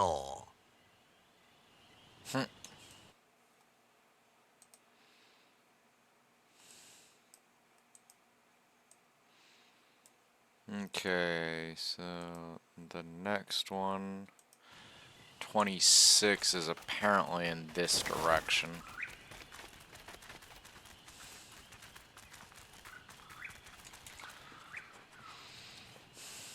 Got to be careful in this area because if memory serves, Megalosaur walk around in these forests. They'd be sleeping right now because it's daytime, but still, nonetheless, you should always watch your step. Don't want to I piss am off a sleeping absolutely Megalosaur. astonished, shocked, flabbergasted. Why in the world was Miss Walker investigating the obelisks at the side of such a savage woman and without notifying me first? Was she intending to discover their secrets behind my back and keep them all to herself? The nerve! The audacity! And after I treated her with such respect and civility. Well, unfortunately for her, Sir Edmund Rockwell is always one step ahead of his rivals. Thanks to my partnership with Mr. Nerva, I can combine what scraps of knowledge she has on the obelisks with my own findings, and she'll be none the wiser. Why? Since she is confined to a cage, I can keep my presence concealed from her altogether.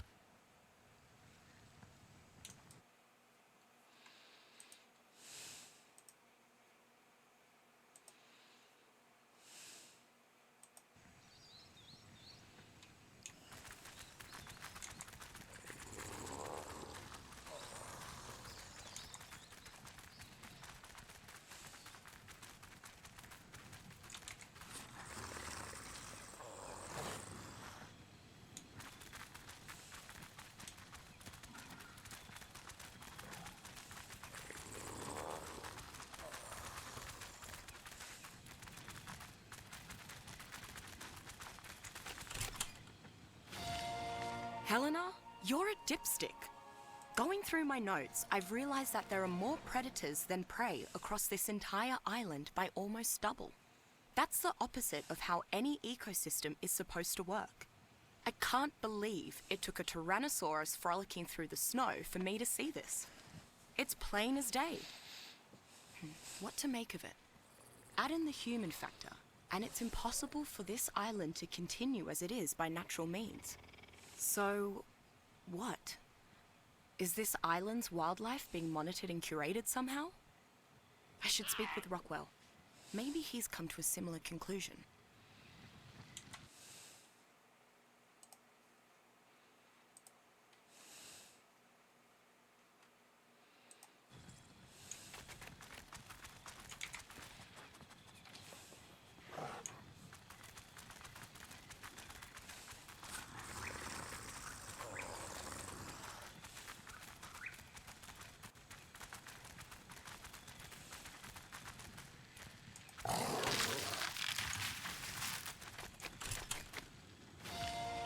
There's nothing special about the diet of these tamed creatures when compared to their wild counterparts. Part of that is the Beast Queen's doing, as she takes them on regular hunting excursions for training purposes. Curiously, they never have to range too far. There is an abundance of prey nearby, despite the size of her pack. That this is held true, regardless of her domesticated creature's remarkable birth and growth rates, makes it even more unusual. Oh, and I did finally get her name. Li Mei Yin. She's gotten a little less glary, too. In hindsight, maybe starting by studying her animal's feces just gave her the wrong impression.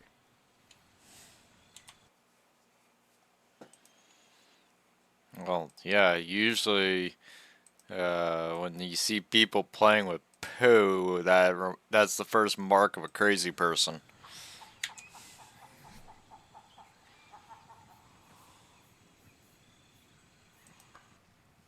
It's a bitch is playing with poo. She's fucking crazy.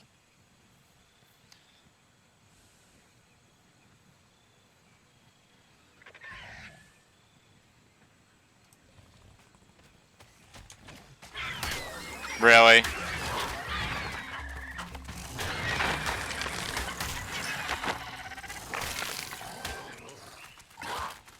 Oh, Ark. Really?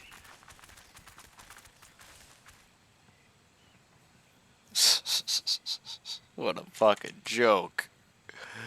You have to be like joking me on that one. It's just like, did you just attack me with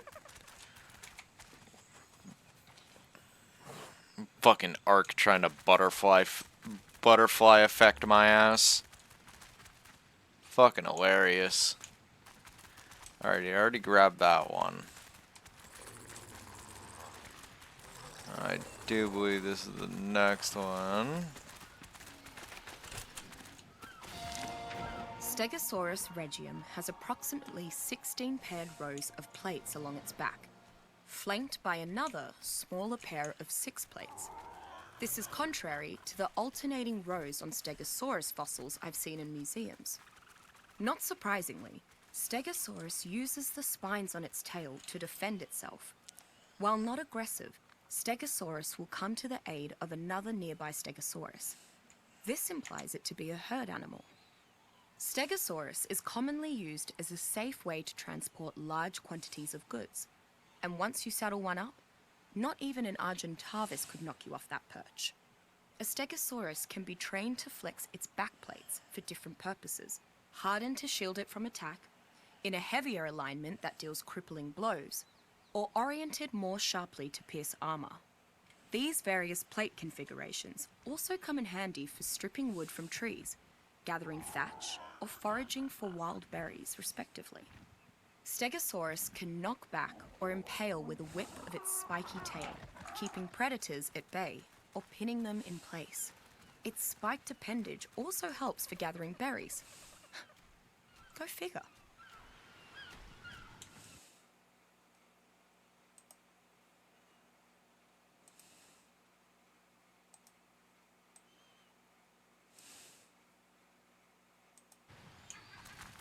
Okay.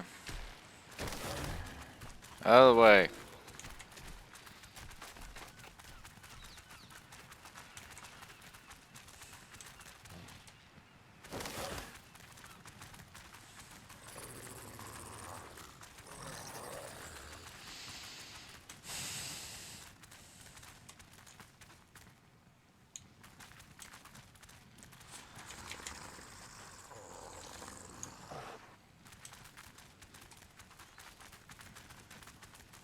Okay. We go this way.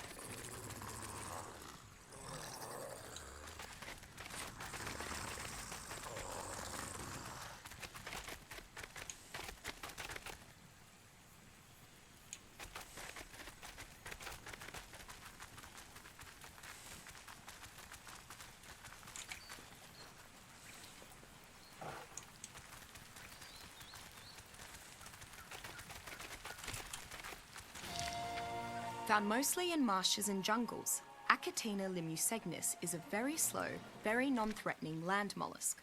It might be the simplest creature on the island to hunt, and while it only provides a small amount of meat and chitin, an easy meal is always of value on the island. Unlike nearly every other creature on the island, Achatina does not defecate normally. Instead, it secretes a thick, sticky substance. Achatina leaves trails of this slime, but the trails are so thin that they crumble to dust quickly. Legend has it that Achatina can be tamed with a special cake made from harvested crops and resources. There is a very disgusting but useful fact about Achatina that causes tribes to seek to tame them. Its secretions are chemically similar to the cementing paste and organic polymer used by many tribes for building materials. Tamed Achatina naturally accumulates this slime over time, which can then be collected at the tribe's convenience.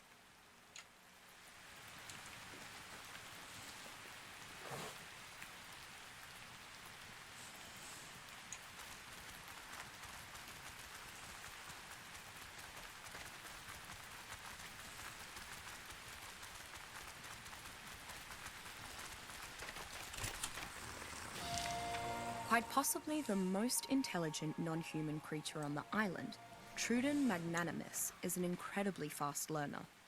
It understands meaningful experiences much faster than other creatures, including humans, and its social nature means it also teaches its packmates, making them smarter too. If Trudon's cleverness didn't make it formidable, then its tactics and biology would. It specifically pack hunts at night when we are most vulnerable and sees humans as its primary prey. This audacity is made especially dangerous due to its serrated fangs poison, which drains stamina from any creature, but outright paralyzes humans. Thankfully, Truden is fairly small. Were it larger, it might well have become the dominant creature of its ecosystem. I thought Truden simply could not be tamed until I finally saw a lone survivor with one. She told me that she let Trudy hunt a few of her tribe's smaller creatures for sport, and it eventually started following her everywhere. It seems that while Truden is too intelligent for the rote conditioning of trank and feed, it can instead gradually gain loyalty from a social approach that provides it with the opportunity to hunt. Ever since, I have wondered at the benefits which a pack of ultra-smart, bred-for-battle Truden may bring to a tribe brave enough to earn the favor of these clever carnivores. Really useful for PvP purposes, and kind of cute walking around in your yard, but overall, no good really as a PvE tame. Like in terms of PvE tames, there's better ones out there.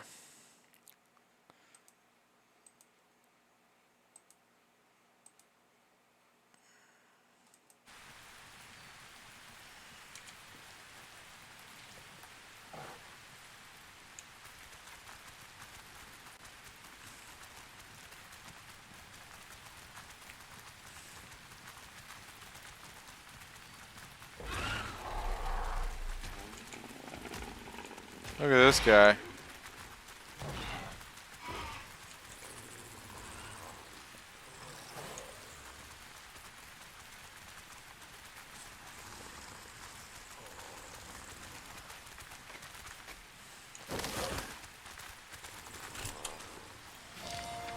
Among the few carnivores on the island that can match tyrannosaurs in size, Spinosaurus aquareliga does not match its ferocity. Spinosaur's 4 legs and large sail make it fairly swift on land and incredibly fast in the water. Its marvel is arguably the ability to change stances by going from quadruped to biped. The creature is visually distinguished by its spectacular sail.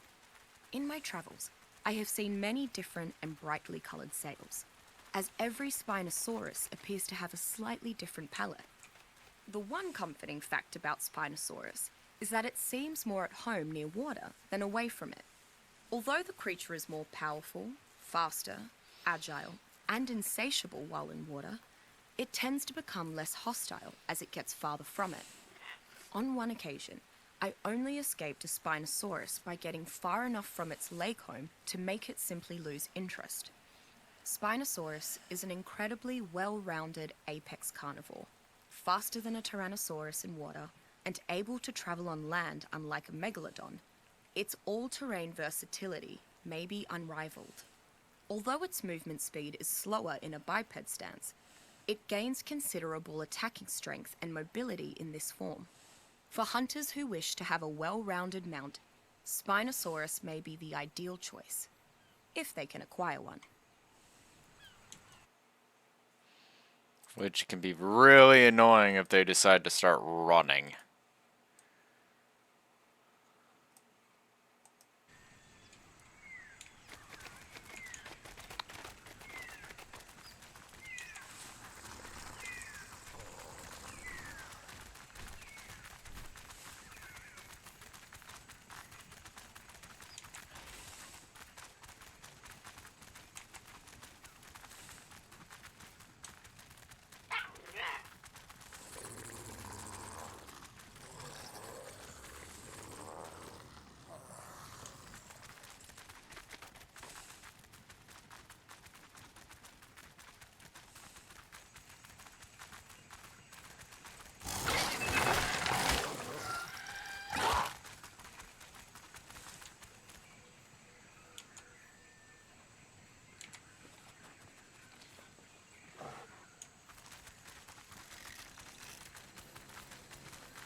The first marsupial I've encountered on the island is the Prosoptodon vivancurus.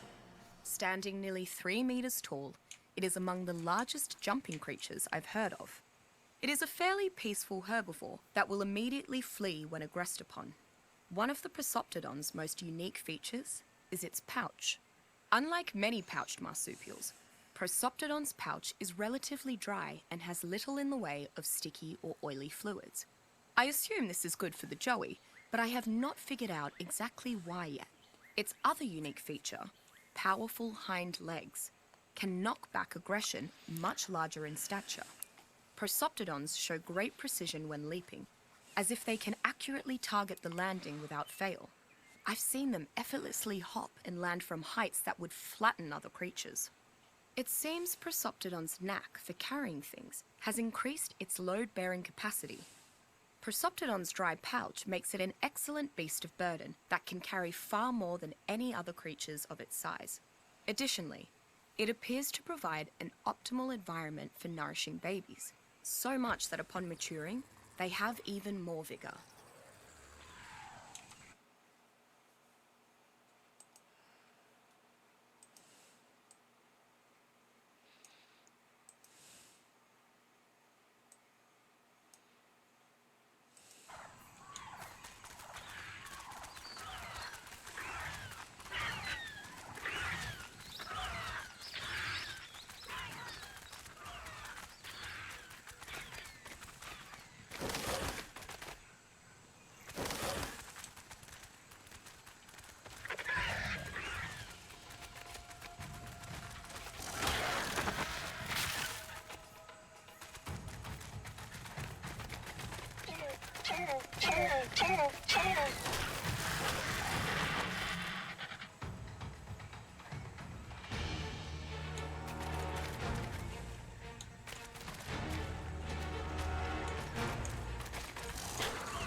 Okay.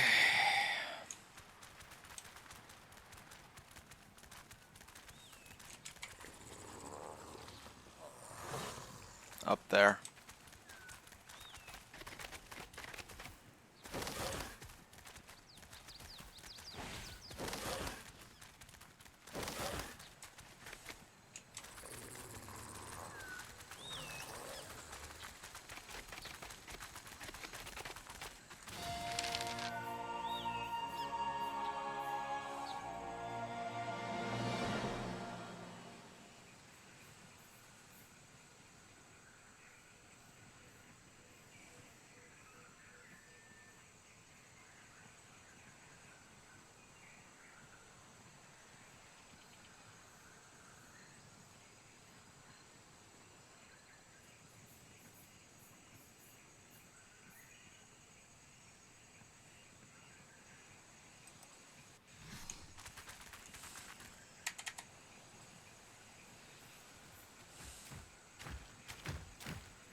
Okay, so I think I have all the ones in the lava cave.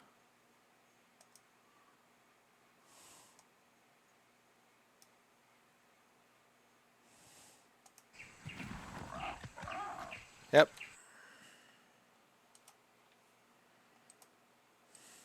So that solves that.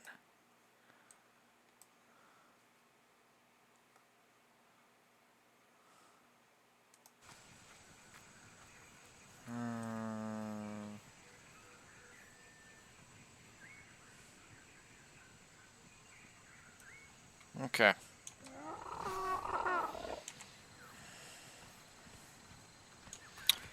This way.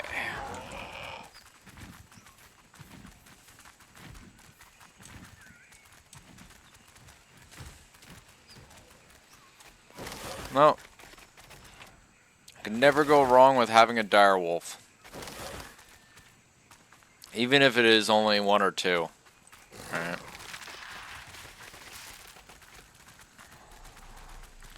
I'd always recommend having a mated pair of direwolves.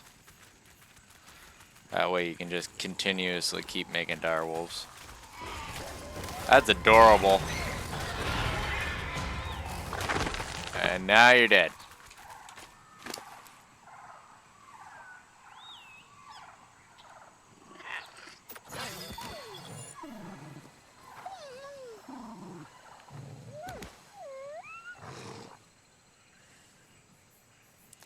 I don't think that that poor bastard was expecting that shit to go down.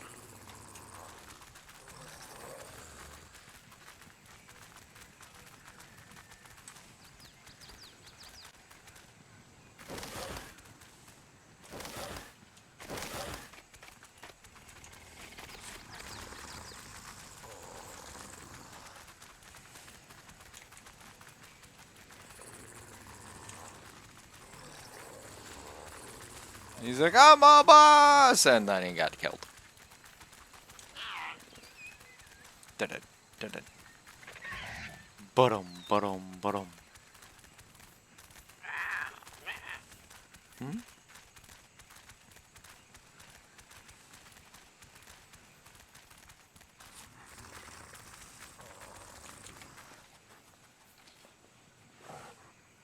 There. Get out of the way.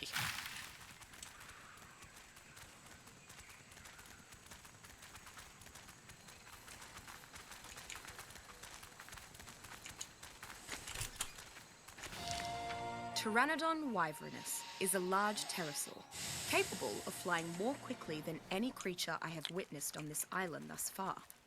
It seems to have relatively poor stamina in comparison to its quick speed, however, making frequent pit stops on the beaches before taking off again. While other humans I've seen on the island still insist on calling it a pterodactyl, this is inaccurate. Pteranodon wyvernus' poor fighting and defensive skills mean they are likely to scavenge any number of dead animals, rather than engage in dangerous combat with other creatures. They also flee at the slightest sign of trouble. Because of this, they are one of the most common creatures to be found darting across the island's skies. Pteranodons seem to be among the most popular flying companions from what I have witnessed, possibly because they are relatively easy to tame with a slingshot or bow. Mounting a pteranodon must be among the fastest and safest ways to get around the island, but it doesn't provide any measure of secrecy in comparison to travel on land through the dense foliage.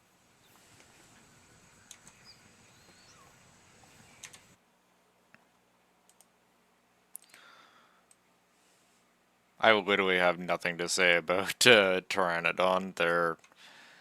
They're useful for a moment, but after that, it's like gotta be one of the most garbage freaking flight tames in existence that I know of. No, that's not fair. I suppose they make good fodder. Right? Like, if you have, like, a whole, like, herd, or not herd, flock, group, a bunch of, if you got a whole bunch of Pteranodons, they're actually kind of useful because of their fast flying capabilities versus creatures. Right, but they have like no health. Right, so you gotta have you have to have a lot of them for them to be actually useful, and you also have to have the capacity to create more.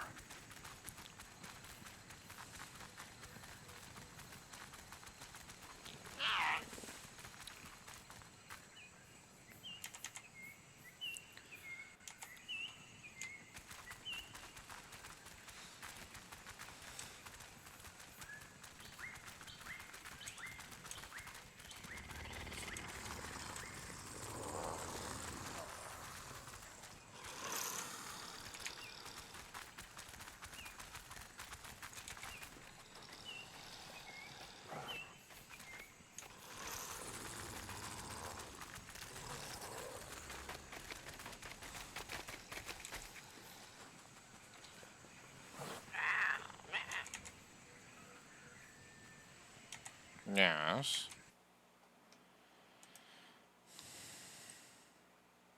Oh. I was wondering why. Should be a bit further up.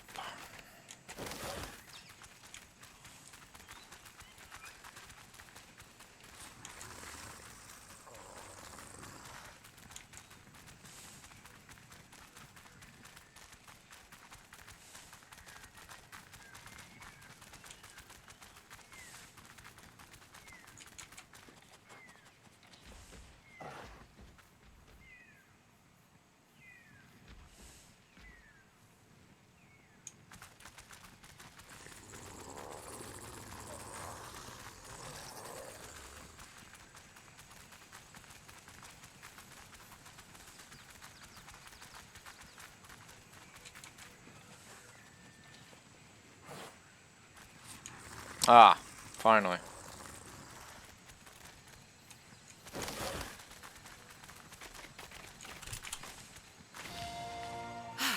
I really need to visit Rockwell more.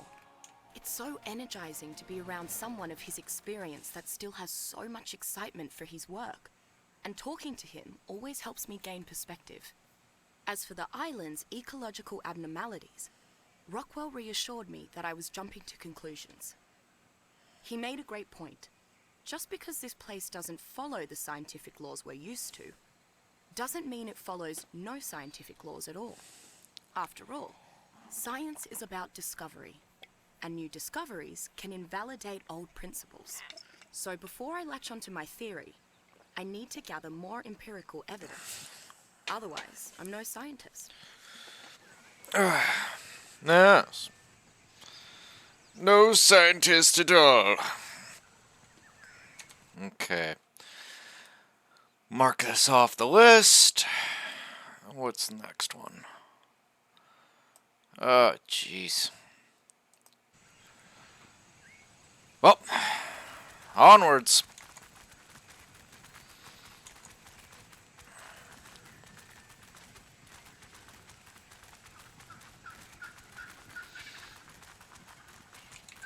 Sniff. Morning.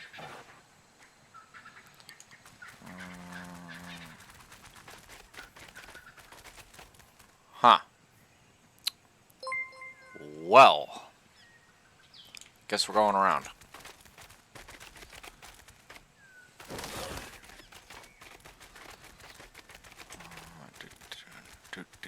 Do. Woo! Just like leap over a short part of the cavern. Like, whoa! Do it! Do it now! Alright. Yep.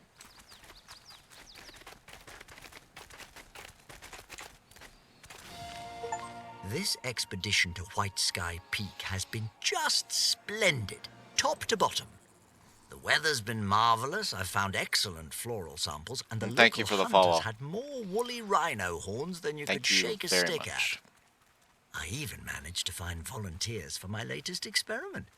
It turns out that it was simply a matter of linguistics. Those who are wary of experimental potions are much more receptive to experimental food. Once my endothermic paste was rechristened Freer Curry, people were clamoring to test it. It has moderate nutritional value, so it's not technically a deception.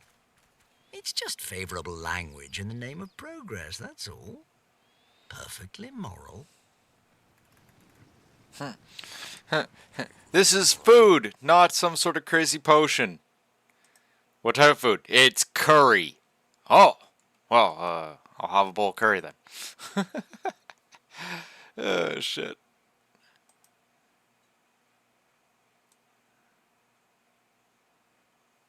It's not in a cave, is it? Doesn't look like it. Okay. Oh no. I'm going through an old checklist. Just grabbing all the explorer notes. Again. For probably the 100th time now. 100th time? No, it can't be that many. A lot of times. Pretty damn sure.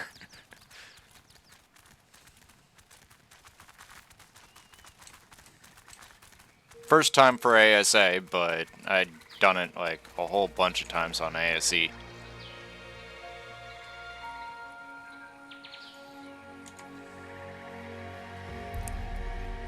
Okay. That way.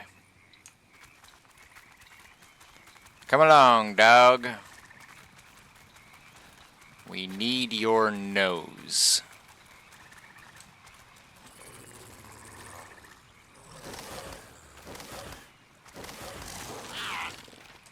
Wee. And a sniff. And a look. And a map check. Oh yeah, further along.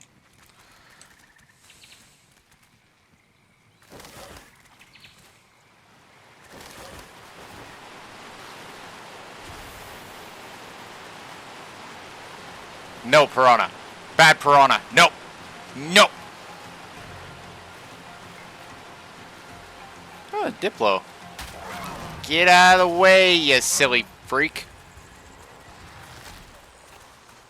The hell? Oh, shit. This is Sarko. Poor Diplo got a Sarko kited onto him. That was not intentional, of course. Okay, we are going this way. Not getting stuck on rocks, please.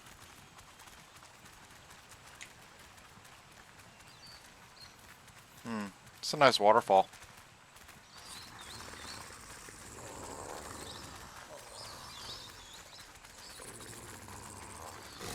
Jump.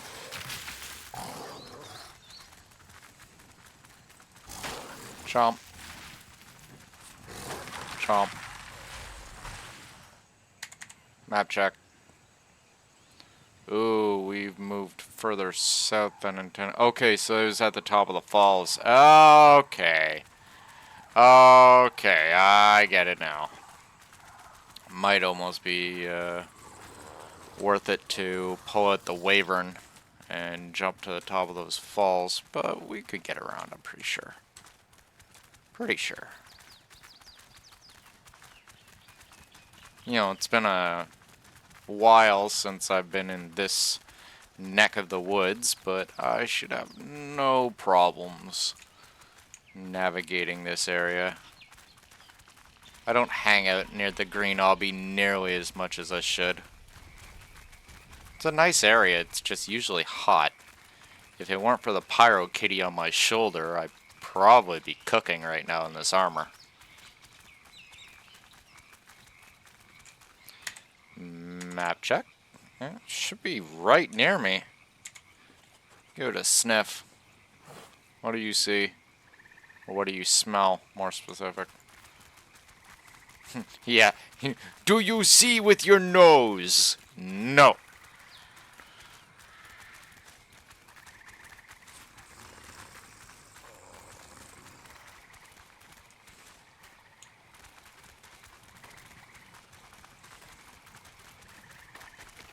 This looks like the right area.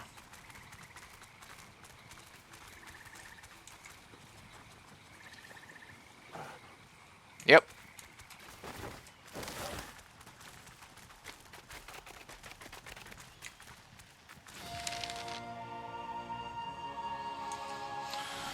Oh, geez. Alright.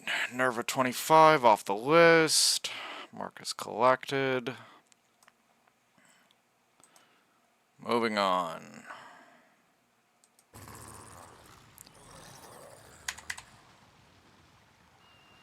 Okay, so we need to go up here and around. I do believe that'll get us up to this area. It's really nice to see the changes in the overall terrain that they've done from ASE to ASA. Like, it's just beautiful.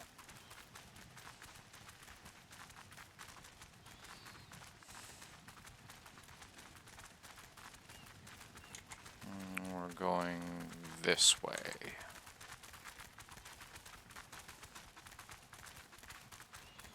A little bit dark, but should have no problems. Oh wow, it's getting that hot, huh? Which means without the Pyro Kitty, I would definitely be dying of heat stroke right now. Good thing I have the Pyro Kitty.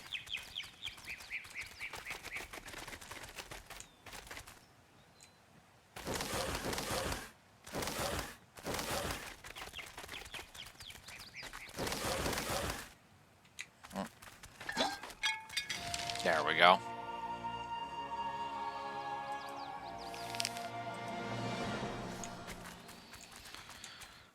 Oh, jeez. I'm still surprised that they haven't actually got a voice for Nerva or Mayan.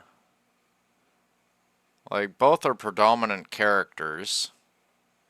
Right? Like, Nerva was literally the bad guy for all of the island, so why did they not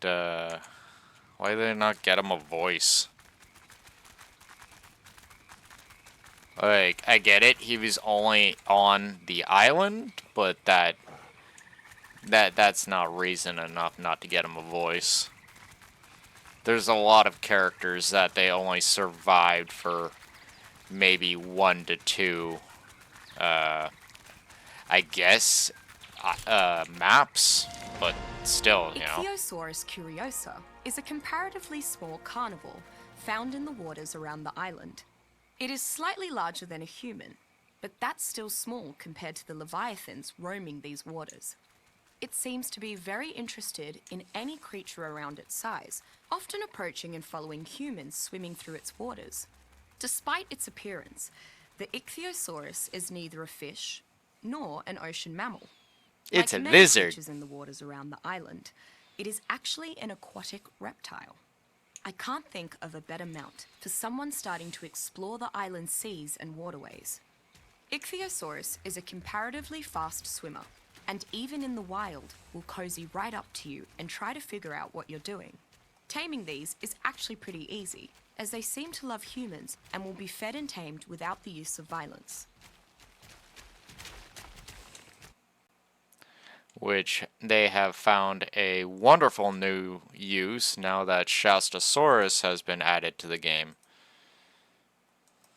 So, all y'all out there that have decided you don't want to go tame yourself an Itchy, well, if you want a Shastasaurus, you're gonna want to go tame yourself a couple Itchies. Really, you only need one, but, you know, with how treacherous waters can get, it might be good to have multiple.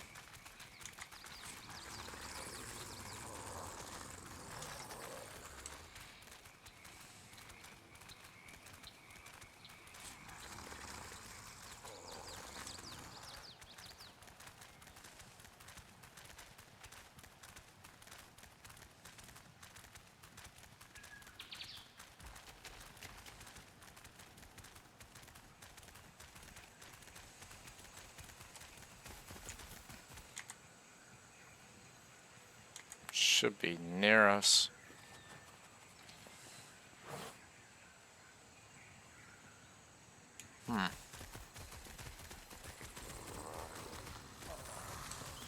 Like, really close. There it is.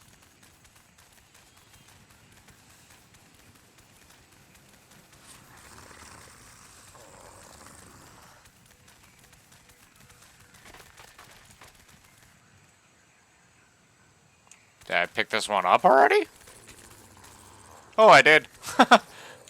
Okay, so which one is this? This is number 6. And... yeah. I don't know why I didn't just mark that as collected.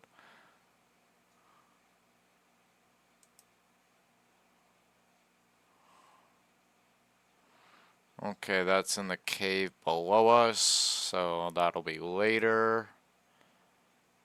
That is also in the cave below us. That will be later. I do believe I have that one. We'll have... whoa! Oh, hi!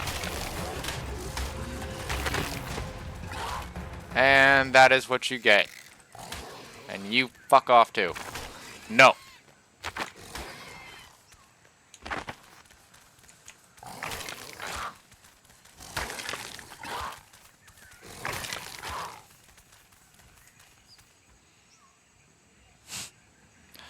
I look away from the screen for one moment.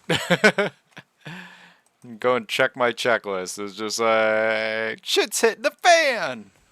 Okay, so that was 24 I was looking at. I do believe I have that one, though. Yes, I do. So I can just mark that off the checklist right there. Marked. Alright. Okay, yeah, that's underwater. Okay.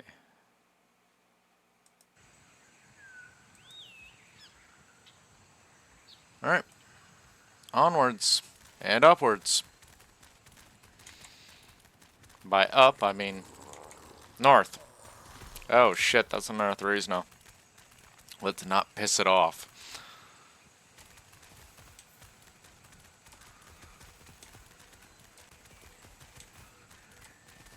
Threesnosaur.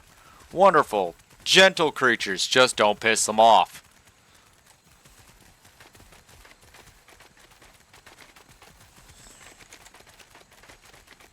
Highly territorial.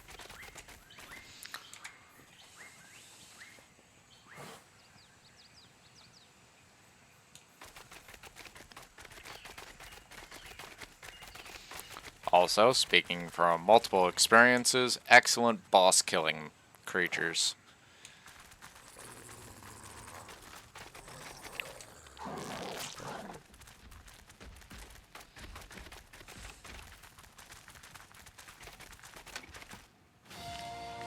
Sadly, my freer curry trials cannot begin immediately, as the volunteers have a much more difficult journey to Rockwell Manor than I. After all, I couldn't very well carry every one of them on Archimedes. Yes, the Argentavis could clutch one of his talons, but I've always found the practice to be barbaric. The rest of the Ark may be embroiled in feudal savagery, but a gentleman always maintains his class and dignity. At any rate, I must have my assistants renovate the guest compound. Naturally, I would never let strangers into the manor proper, but there's no reason their stay should not reflect my civilized standards.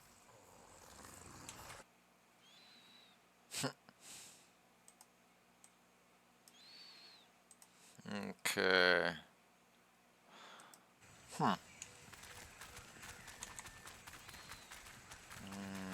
This way. Into the dark forest we go. Oh wow, it is really dark in here. Like almost nighttime.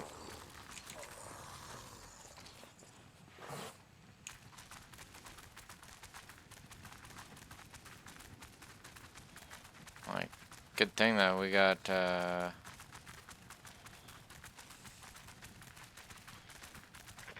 think we got the dog's nose here. Kairuku waitaki is an amazingly docile and friendly creature to everything but fish. Honestly, I'm not quite sure how Kairuku manages to stay populated across the island's colder climes, with the many predators stalking these frozen lands. It is weak and only has one small defensive trait. Suspended in Kairuku blubber are small, dense particles that act as a light form of armor. Adding to Kairuku's problems, a clever survivor discovered that refining Kairuku blubber, concentrating the particles in it, can yield a natural form of the same polymer utilized in advanced tribes' manufacturing processes. This has caused many tribes to hunt Kairuku extensively, a practice colloquially known as Kairu clubbing. There is no reason to tame Kairuku for combat, since they are useless at it. Still, Kairuku are regularly tamed for their cuteness and friendly nature, and the fact that their bodies run extremely hot. Just standing near Kairuku can help a survivor stay warm through long, harsh nights on the icebergs. Okay. Mark that as collected. And we are going this way now.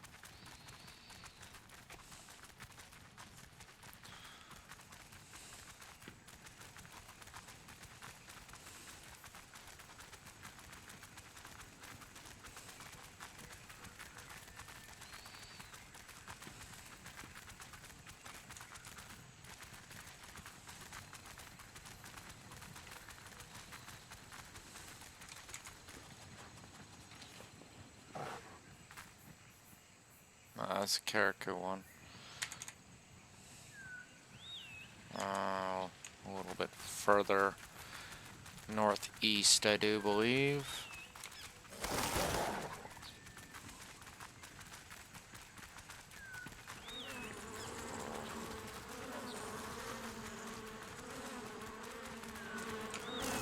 Enough.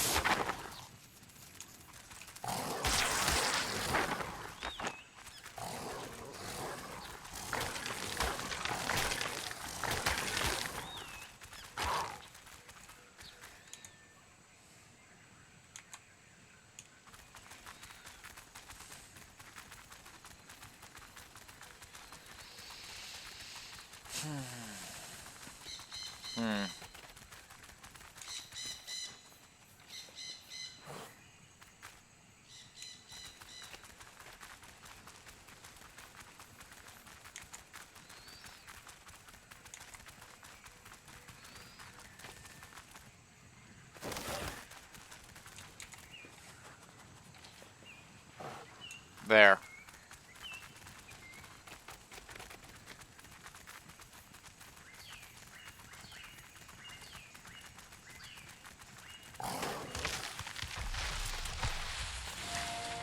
Found primarily among the island's redwood regions, Octodus dirus is an imposing creature. Many on the island have started calling it a dire bear, a name which is appropriate both due to its enormity and its territorial nature. The dire bear ignores most non-hostile creatures, while going about its daily routine of scavenging for meat and edible plant life. That is, until intruders enter the territory it considers its own, at which point the creature ferociously attacks. Most often, it is smartest to just run from an angry dire bear. Once tamed, the dire bear is a strong and reliable mount. It can carry vast quantities of goods and can sprint for extremely long, nearly infinite periods. It is not the fastest creature from a hard stop, but after building up momentum, its sustained overland speed builds to among the best of the island. Of course, being able to feed a dire bear both meat and plant life makes keeping one fairly convenient regardless of the environment. Octodus has a fondness for honey and can harvest it without getting stung or destroying the hive. Perhaps more rewarding while you are riding it, those pesky bees will completely ignore you.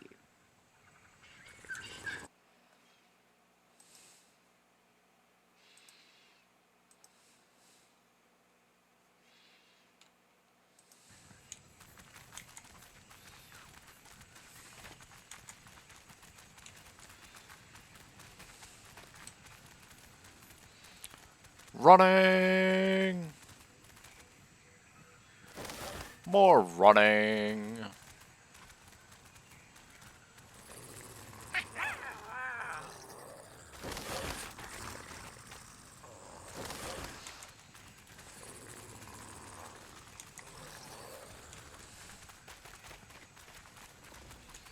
Oh! Let's just let them fight that out. Oh, and this is what we're looking for. Convenient. We're okay. That's a first.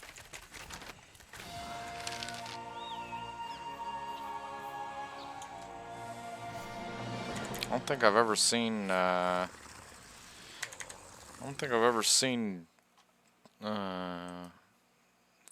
Titans just turn around and be like, "Nope, I'm not gonna attack you."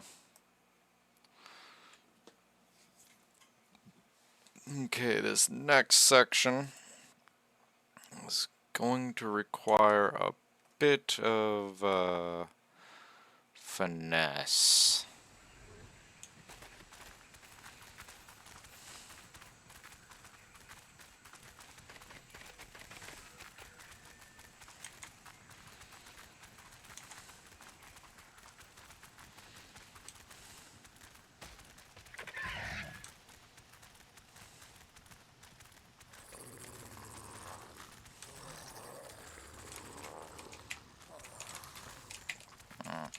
Get jumping.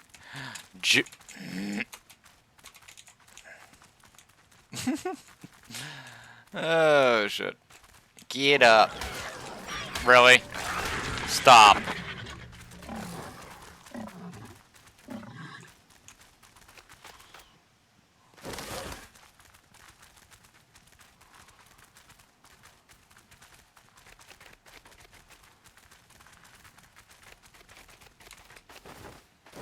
Oh, come on now.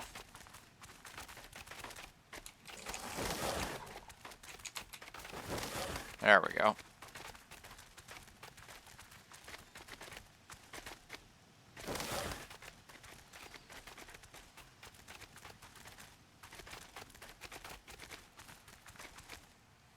Eh.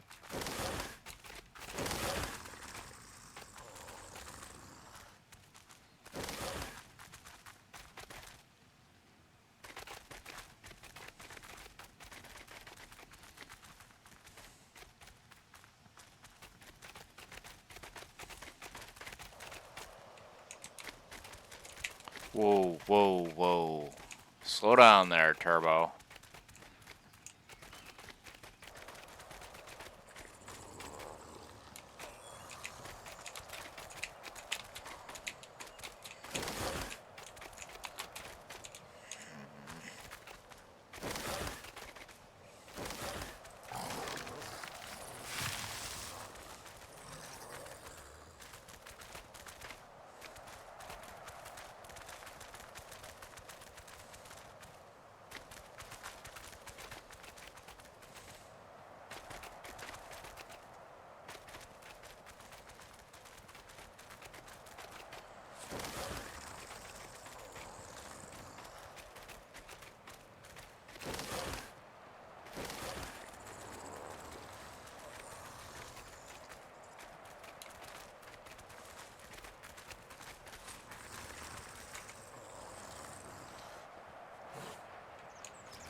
I can't be certain when you'll find this slither of thought. Perhaps it will be the first one that touches your mind. Or the last. Cause and effect. I can follow through reason. But time itself, that takes concentration. Seconds. Centuries. Decades. Hours. Minutes. All these bleed together into a swirling torrent. It wasn't always this way. I know. I know that. Once time passed for me as it did for you. But now I cannot be sure how long I have been waiting. Only that it has felt eternal. The past, the present and the future matter insofar as their effect on everything else. But for me, concepts, variables, not illusory, but not tangible either.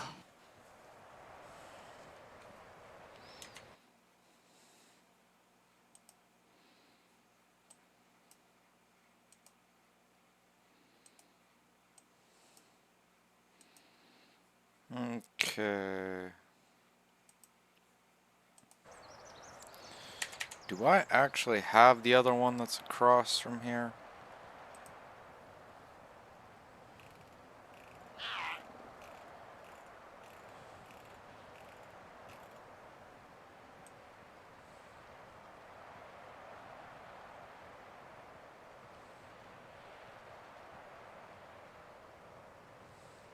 Nope.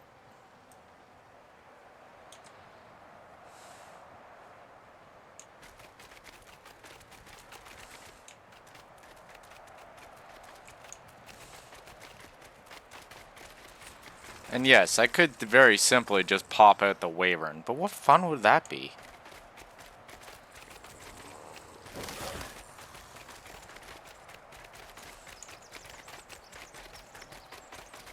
Besides, it's kind of fun to explore this little castle area they have up here.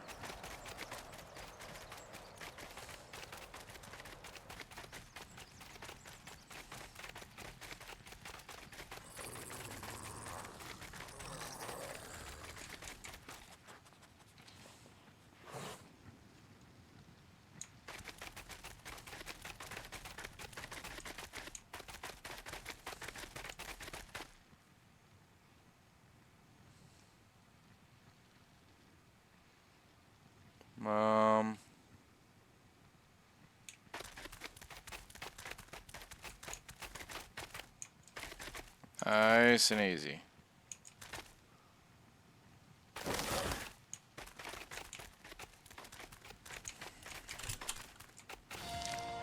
Occupying a space in the low to middle end of the food chain, Electrophorus beluardomito is a carnivorous swimmer that feeds mostly off of shellfish and small fish. Despite its common name, it is actually a very long knife fish and not an eel. It does not provide much meat, so many predators simply leave it be. Unlike most predators, it does not use brute strength to bring down its prey, but instead releases an electrical charge around itself to knock its prey unconscious. Alone, this can take out a small creature. When attacking together, Electrophorus can even bring down the larger ocean life forms and then feed as a group. By far the most common use of Electrophorus is to subdue large ocean creatures. Knocking out a plesiosaur or other giant deep-sea leviathan can be incredibly difficult. Thus, many tribes employ small schools of Electrophorus to shock them into submission. Or, we use this thing called a shock bolt. Or not shock bolt, but trank bolt. Not shock bolt. You get my point. We use this thing called tranks. They work.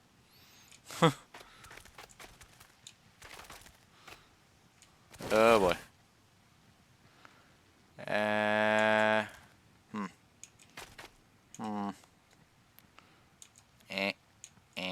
Nope.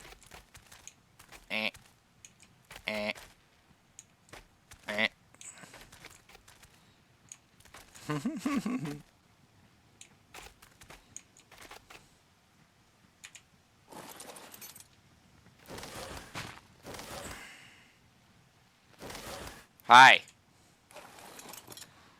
Rather do that than risk losing you to fall damage or something stupid like that.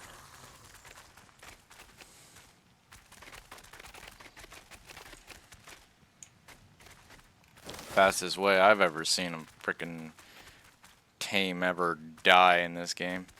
How'd it die? Oh, I fell off a cliff. Oh. Always utilize your safe falls. Alright, like, you falling off a cliff with something, just jump off before you hit the bottom. Like so.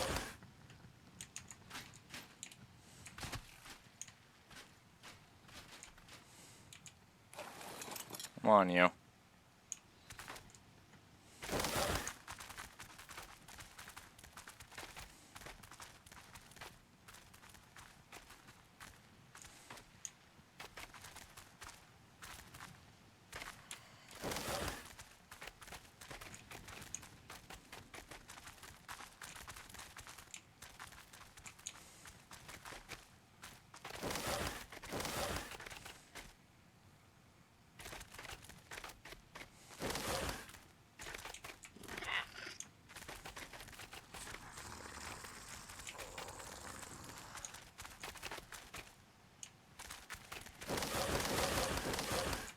Oh, stop.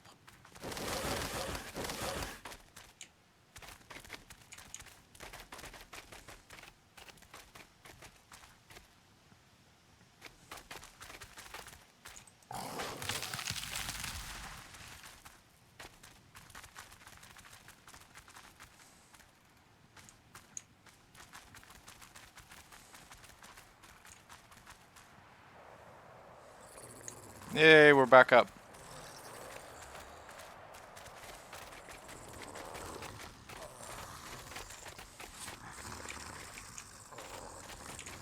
Whoa, don't do that. Scare the fuck out of me right there. Okay. Now that we're back up, mark that as collected. And next one on the list, Nerva 2. Did I have Nerva 2? I've done a lot of flying around, so it's entirely possible.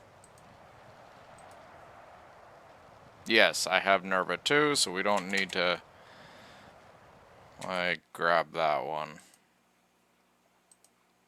And this one is a Karcha.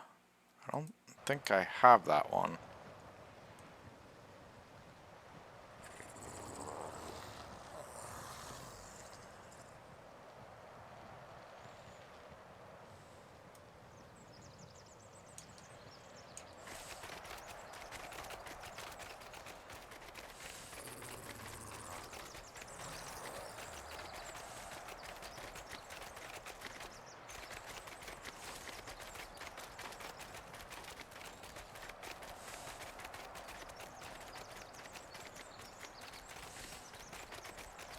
This is great. Just simply great. For those out there that are wondering where Nerva 2 is, it's right there beside that pillar. Anyway, moving on. Do not do that. Do not you dare do that.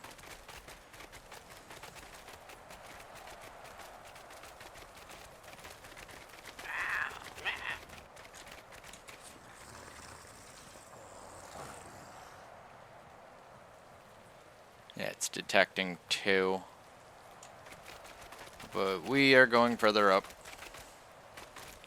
Wonder how many people have tried building in this place, only to have some admin lose his shit. You're building on top of Explorer nodes. How many? Like 4 of them! Oh.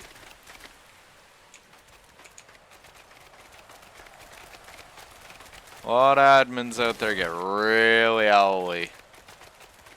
And people build on top of explorer notes.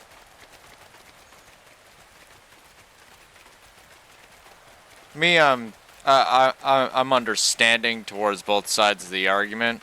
Yes, this looks like a really cool place to build a base, but at the same time, yeah, if you're blocking explorer notes, that's only going to lead to drama and conflict. Maybe not today. Maybe not tomorrow. Someday. When that day comes, alright, probably better that you just didn't. Unless you're playing on single player. Then if you're playing single player, who fucking cares? Build all you want. Build to your heart's content. Follow your dreams. Oh, how am I supposed to get in there? Or a door I missed? I missed a door, didn't I? Door? Is there a door? Door at all?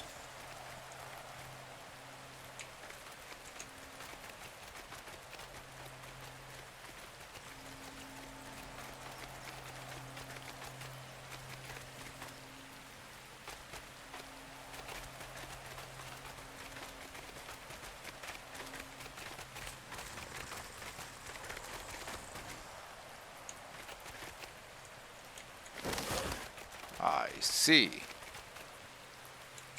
Where is it?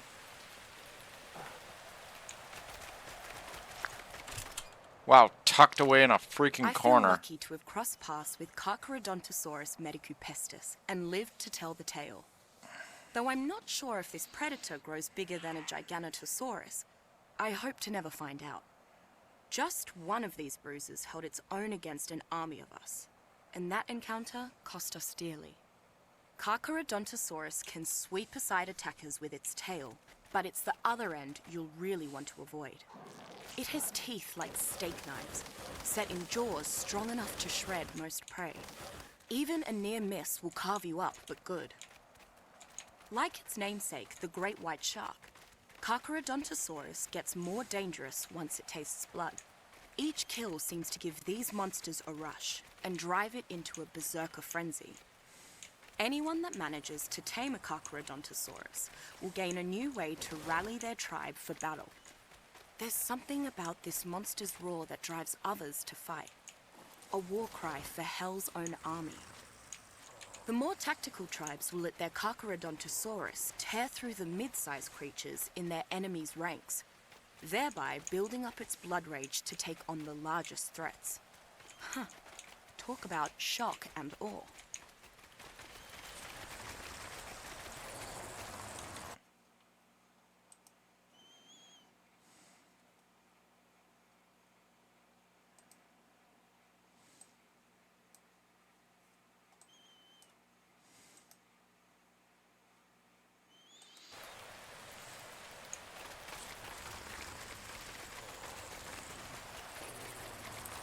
It's funny how you'll have a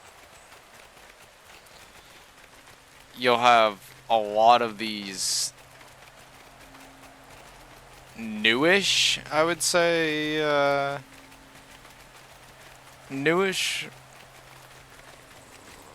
dossiers. They got you know, they have a voice over for Helena with it. But the most recent ones don't seem to at all.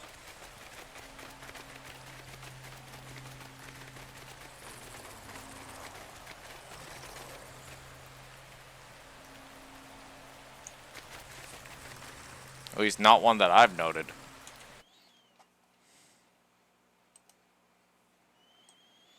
Okay, so we gotta go back down the mountain. Might be a good idea to pull out the Wyvern.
Oh, jeez.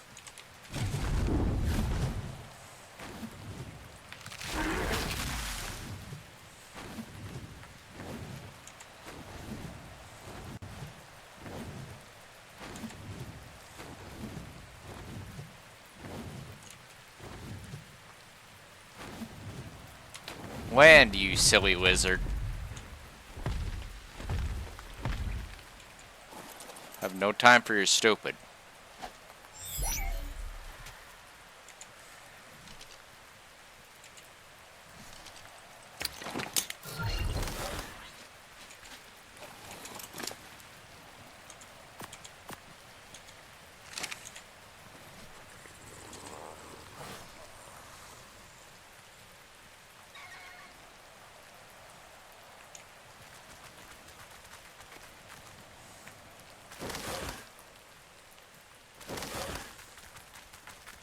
Holy frame rate, why is that happening?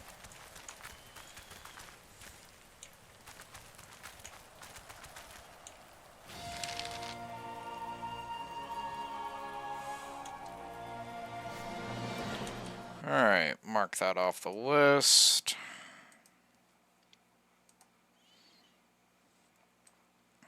That one's further down the mountain. And that one is not.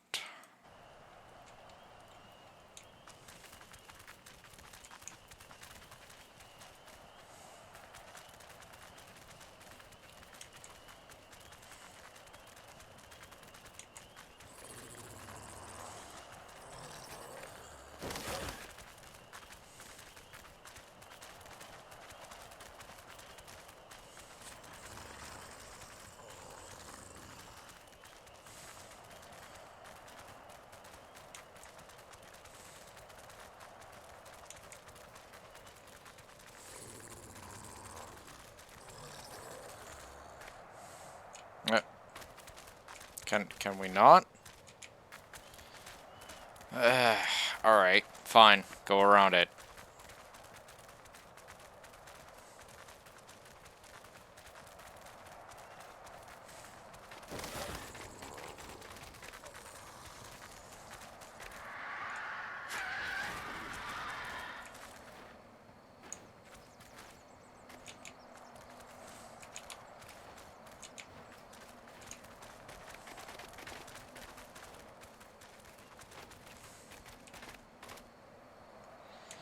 Take a look at... Okay. Then take a look at this. Oh wow, we are like way too far up.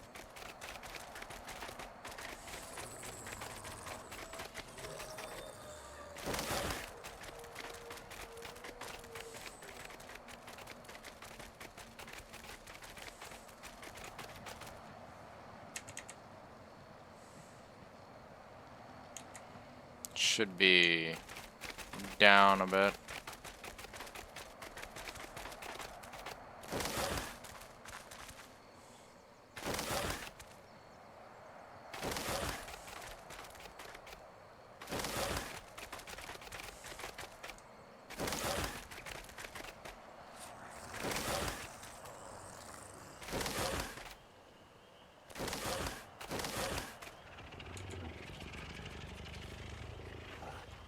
There.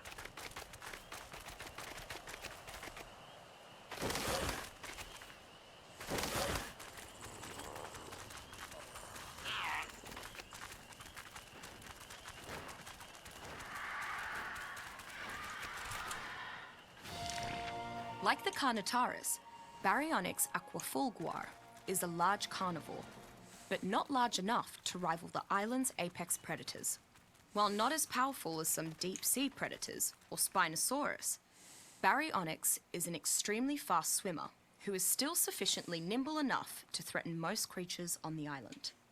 And yet, despite being a fast, dangerous dinosaur, Baryonyx almost exclusively consumes fish and other water dwellers. The highly specific metabolism of Baryonyx seems to allow it to heal wounds almost preternaturally fast after feeding on nutritious fish meat. Perhaps this is why Baryonyx rarely attacks land animals. Baryonyx's natural affinity for aquatic predation means that once tamed, it learns to kill ocean dwellers even more efficiently. Between its speed and its power, Baryonyx makes an ideal choice for anyone interested in frequently moving between water and land travel, and who values speed and agility over raw strength. Okay.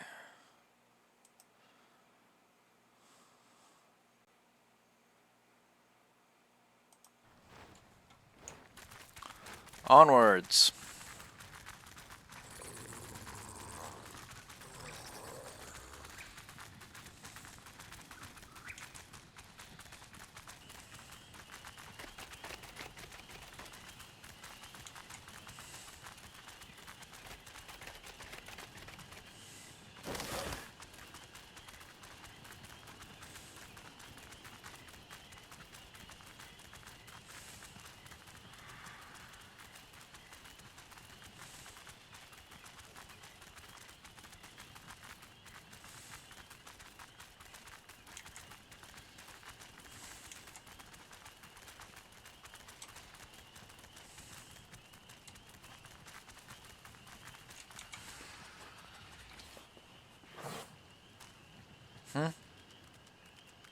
Cute.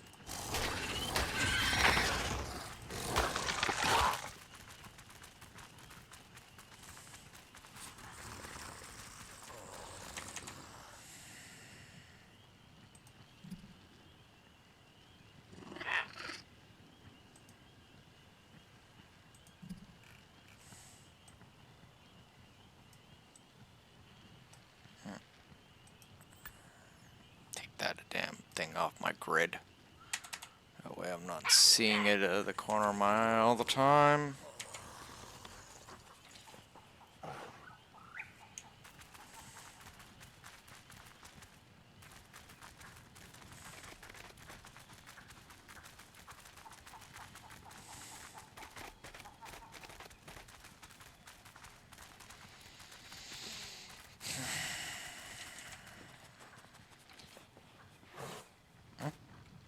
There it is. Really?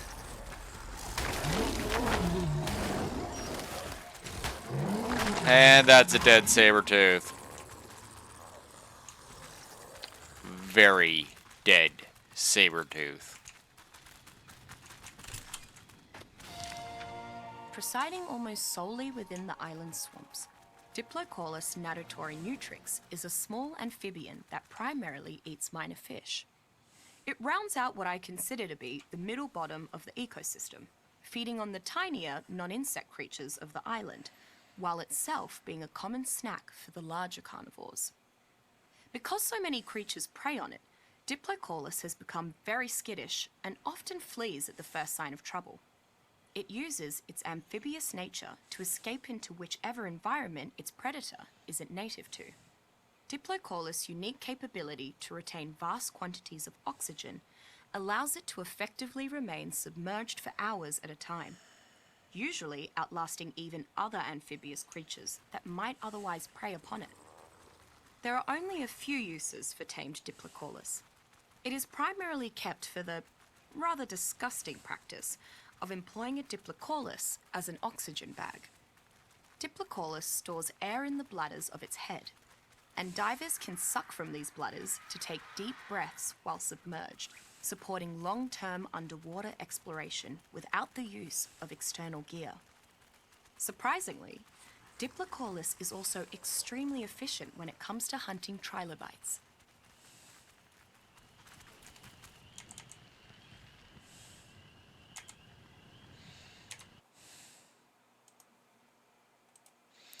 Okay, mark that one off the list.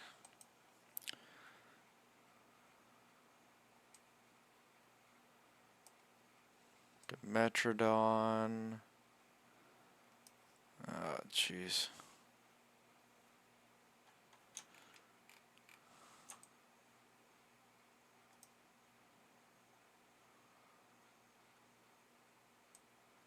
Do I have Dimetrodon already? Let's take a look.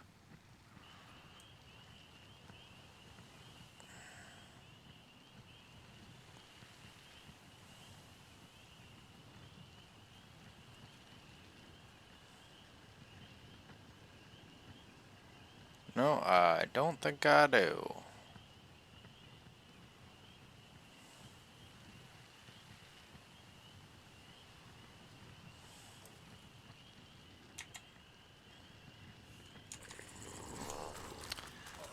Let's go. Should be a couple 100 meters ahead. Eh, there we go. You don't want to do that. Told ya.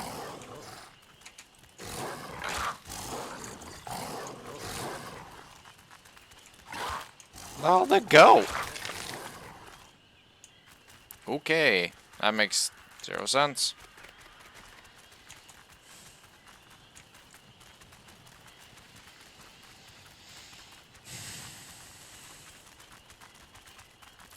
Always been a great place to actually get metal. This mountain. Sup, dog? How do? Uh-huh. Do something. Go get your friends.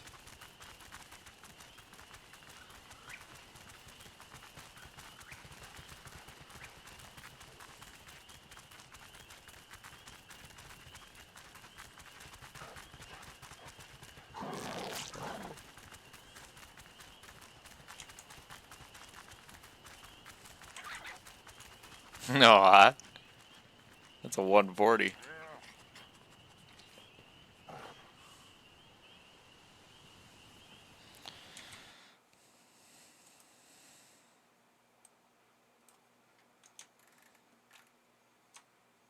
Okay, and where are we exactly?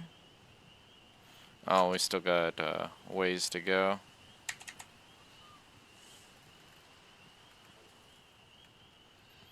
That way specifically.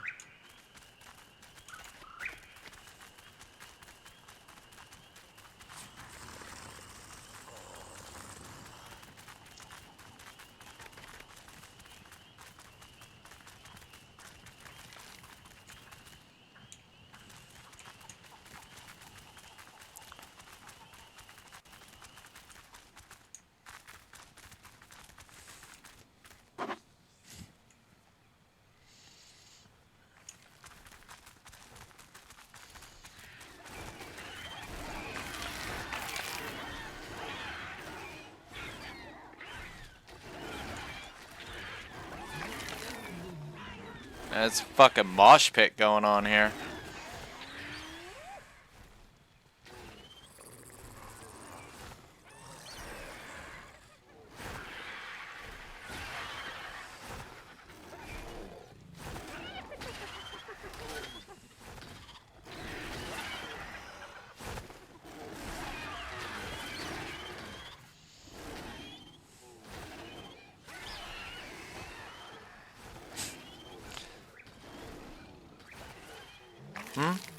No.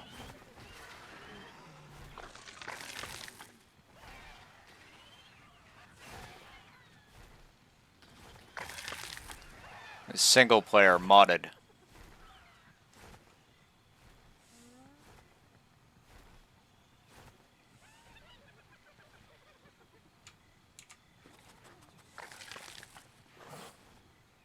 There's our target also.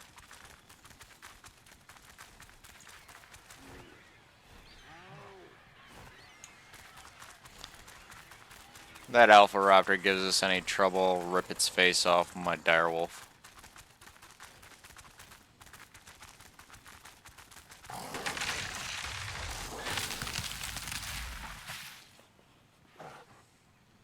Oh, it's right there. Okay, good. Dimetrodon calorecta is a much calmer predator than most on the island. Because it lives off smaller prey than humans, it generally ignores anything much larger than a coelacanth.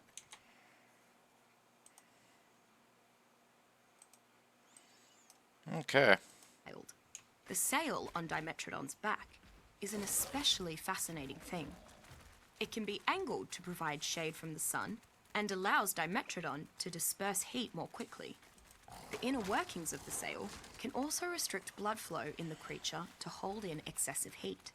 Together, these two traits allow Dimetrodon to comfortably survive in any climate, though they are most commonly found in the swamplands, which are rich in prey. If Dimetrodon was a bit larger or didn't have that massive sail, it would make a decent mount.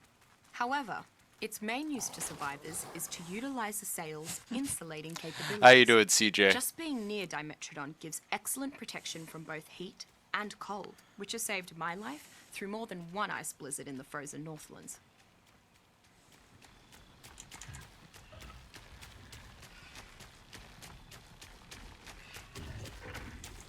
Oh no, I get it. That's cool. Alright, so there is a million note just over here. I think I might have grabbed it though.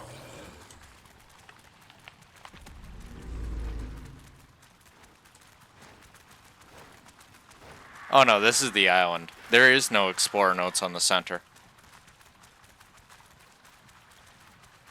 I never actually understood why either. Right? Like, the center is such an interesting place. There's so much everything there. Yet, nope. No explorer notes on the center. It never made sense with me. Excuse me for a second. Anyway, as I was saying, yeah, there's no explorer notes on the center.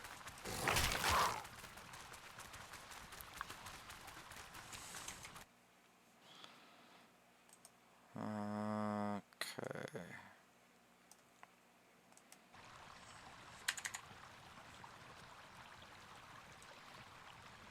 So, just over here-ish, I think.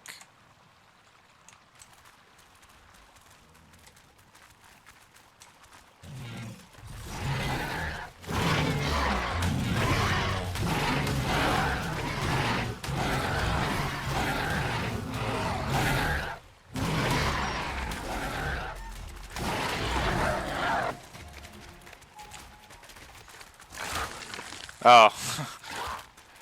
I was literally, like, not even 5 minutes ago watching a mosh pit between an alpha raptor and a whole bunch of, I think there's some hyenodons in there, a few saber tooths, an Argy, and I'm just sitting back, just kind of watching the whole thing on the back of my direwolf, like, you know, like, $5 on the raptor.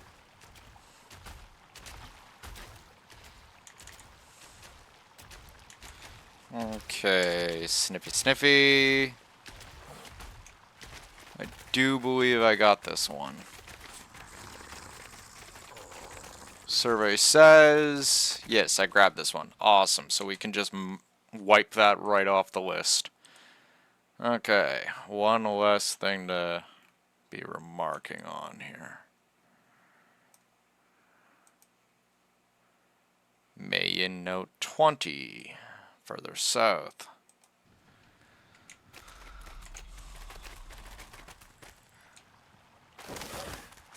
So one problem, right, with the like, you know, the island is all these good, awesome ruins that people love to build in, right, have explorer notes in them. And that is seen as, building on top of explorer notes or artifacts is seen as a, you know, major no-no as far as Ark goes. Well, many an admin gets pissed off about that shit. I understand why, though, right? You're preventing other players' progress. Right? It's all good to have PvP and all that stuff, but blocking player progress is, like, just, new. Not to mention the amount of drama it causes. I've seen so many different times where, you know, I get a person messaging me on one of my servers, and they're just like, can you help me? I was like, okay, what's up? And they're like, there's this person, they're built up on an explorer note, and I can't get to it. And I'm just like, where? You know, it's all well and good to PvP and stuff like that, but actually preventing player expansion and, you know, the ability to actually get to tech tier and get higher levels and all that, no. It's not nice.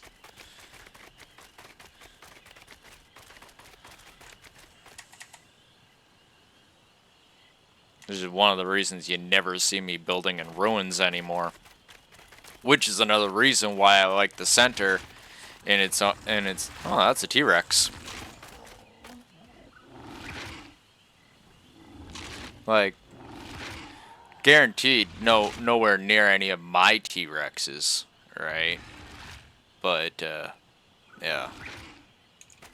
Let's take a look, just out of curiosity. Oh, it's a level 5 T-Rex. Oh, jeez. Sheesh. Oh, there it is.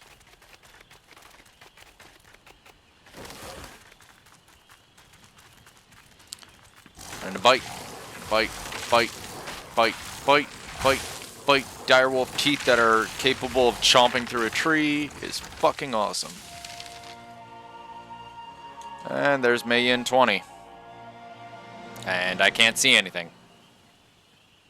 Like, at all. There we go, that's a little bit better.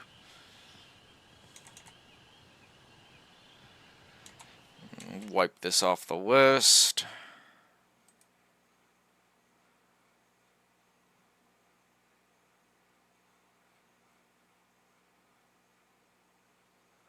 Oh yeah, it's not fair that they're utilizing game terrain. I can understand that, but they're stopping player expansion. Let me show you what I'm talking about here. All right, this is very, very important. All right. It's not so much a, oh, they need to learn the story. No, it ain't anything like that. This has been something that's been around since forever. When you look at your implant there, alright, and they've added more stuff to the game to add to it, right? You get levels from fighting, you know, Manticore, Overseer, all that stuff. That's important. Thank you for the follow, by the way. But you also get, you find all the Explorer notes, you get an extra 10 levels.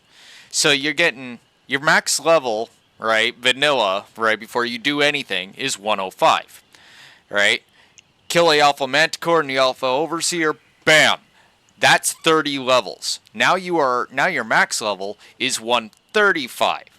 Then, on top of that, you got all the Explorer notes, right? Which is another 10 levels. So now your max level is 145. And then on top of that, with this new Bob's Tall Tale Explorer notes, right? You get another plus 5 max levels. And this isn't even including leveling up your chibi, right? Which will bring you even higher past 150. Altogether, this allows a player to get better and expand higher, right? Like, why is anyone think they have the right to prevent another player from playing? I'm not saying don't PvP. I'm not saying don't build a big awesome base. You can build a big awesome base without building on top of any ruins. You don't need to. It's a big freaking map. Alright? Build up on top of a mountain. Build up at the bottom of the sea. Build up on the river. Hell, block the river. As long as you're not blocking Explorer notes or artifacts, it's cool. But as soon as you block an Explorer note or an artifact, you are preventing other people from expanding. And that I have a problem with. And not only me, but almost every admin worth their salt that I've ever met in ARC. And that's a lot of admins. We talk. We hang out, right? We get to know each other. Birds of a feather and all that.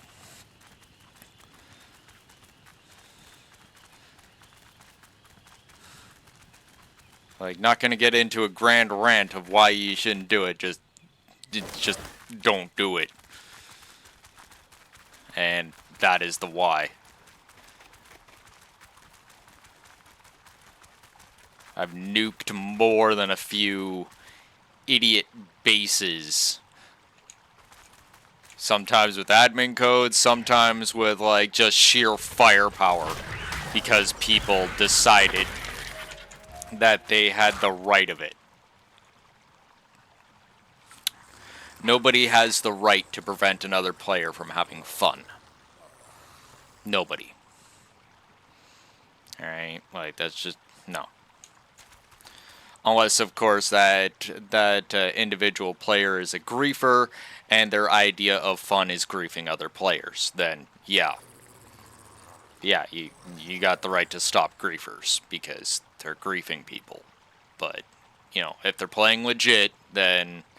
right, like, and everyone playing legit, then there's no reason to be preventing other people from having fun.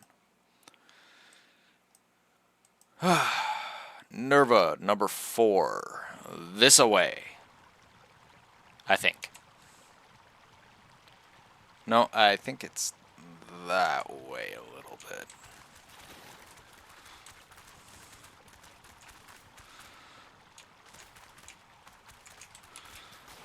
I don't know. Maybe when I have a little bit more patience for the whole endeavor, because you do have to have a lot of patience, I might reopen my cluster.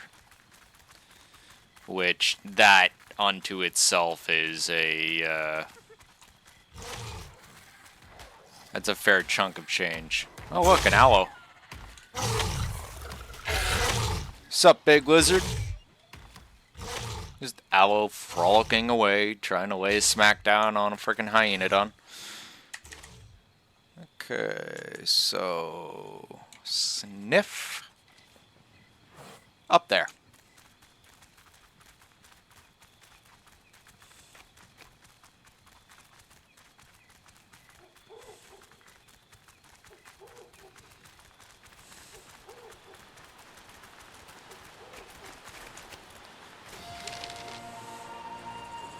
Oh yeah, like, don't get me wrong, playing single player is fun and all that, but eventually I am going to want to reopen my cluster, right? Give people, a place that they can play, enjoy, ascend, all right, get good. Learn the game, or just, like, build themselves a freaking castle and all that shit. I think I will have PvP on it, but only in what's the, both tribes have to agree on it that they're PvPing, then it's okay with me. Right? Like, if people don't want to PvP, then they, shouldn't be forced to have to PvP, especially if they're just trying to learn the game. Give people the chance that I never had. A nice, quiet place that they can learn how to play the game without having to deal with a whole horde of assholes trying to force you into a situation that you really don't want to be in. Don't get me wrong, again, no problem with PvP. It's just, I was forced into it.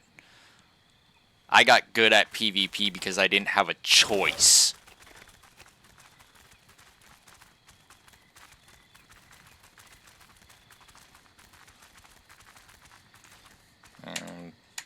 Some PvPers, they learn nice and easy. Other PvPers, they get forced into a situation that they never wanted to be in.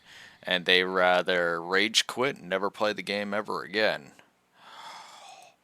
or they get extremely pissed off, rage out, and start killing everything that moves. It's not fair for anyone. No one should have to be put into that situation. Just my opinion.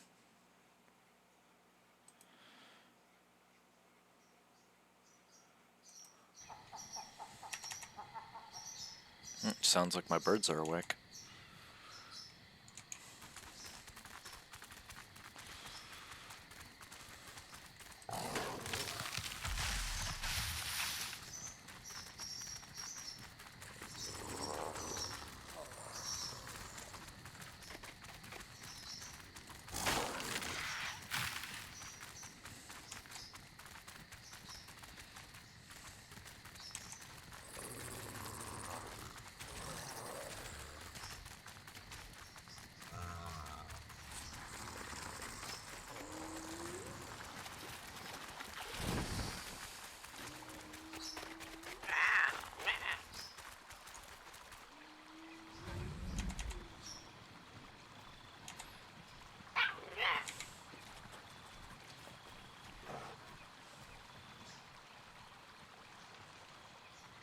It is dark up in here.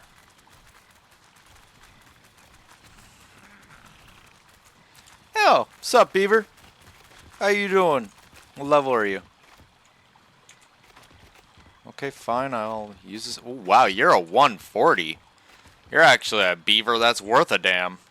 If you stay alive, I might tame you later. If you stay alive.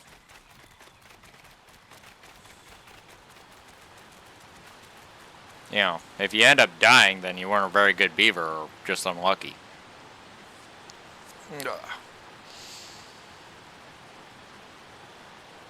Itchy nose. Itchy, bitchy nose.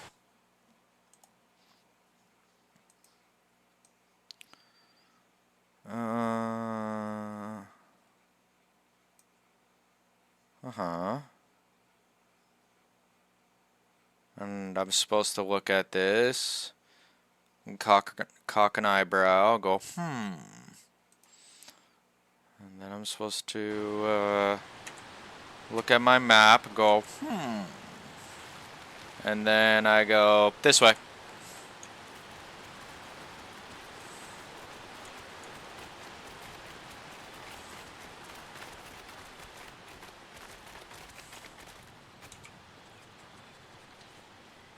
And I give a sniff. And then we go this way.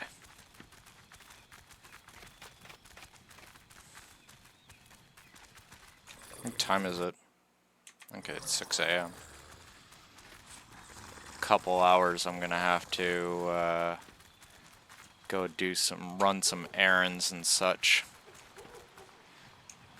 But after that I will be back to do more gameplay.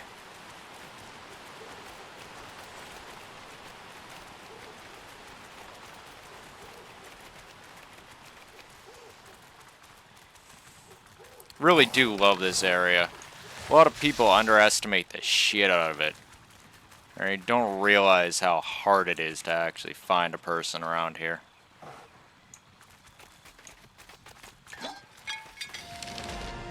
Or anything for that matter.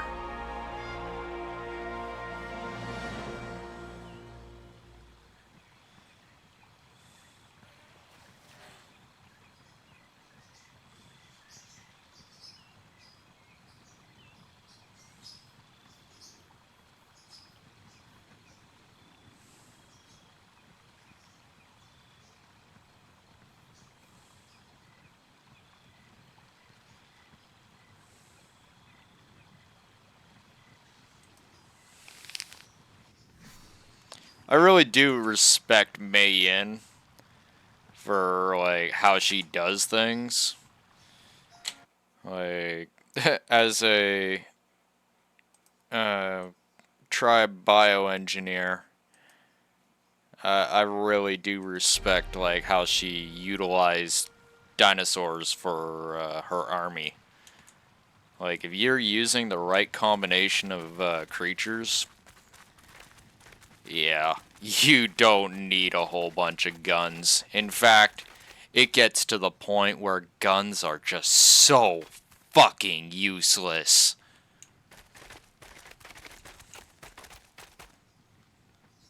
All you gotta do is know exactly what the fuck you doing. Alright, the right combination of critters make all the difference. Right tool for the right job and all that. Like, I've seen some people where they don't bother, like, learning how to tame anything. Me, I wasn't like that. I wanted to learn everything that I could about this game. Alright. Especially when they started, get your butt up there. Especially when you learn, you know, all the stuff that you do about critters, you can figure out exactly, like, anything. Anything. There's a anything special. Oh hell, the direwolf right here. There's nothing in this game that can detect explorer notes except for a direwolf. Not a simple thing. Microraptor? Oh jeez, that thing is the ultimate defense for like enemy enemy riders, right? Like if you have a person, they're on a T-Rex, right? T-Rex turns like a skyscraper and has the coordination of a gnat. Alright? They're just absolute idiots. And they prove this on more than one occasion. However, a decent T-Rex with a decent rider, super fucking lethal.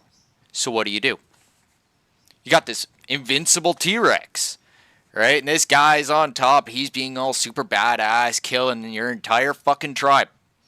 Suddenly, out of nowhere, someone pulls out a Microraptor, and that Microraptor goes flying up full tilt and clips that guy right off the damn T-Rex. Just smacks him in the side of the head, and that guy's sitting there, he's all stunned, like, oh, what the fuck?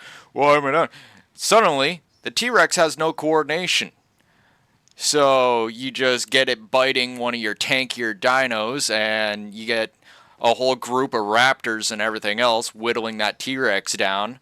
Meanwhile, the guy that's not on the back of the T-Rex, that's where you got like a whole bunch of other tribe members running up, bellowing and batting the hell out of them.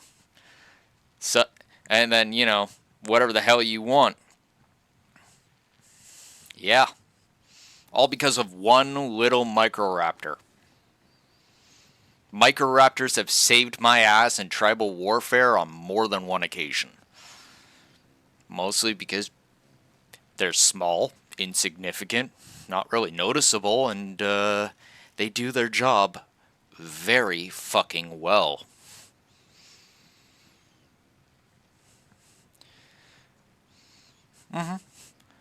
Microraptor will attack, like say you're walking down the beach, right?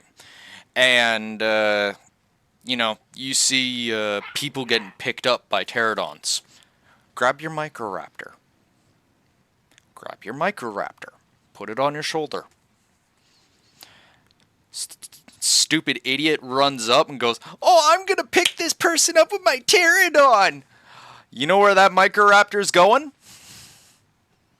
Microraptor's gonna hop off your shoulder immediately and fly towards that guy's head.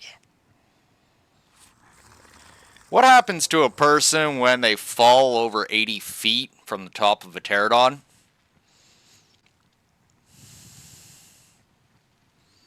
It's not pretty.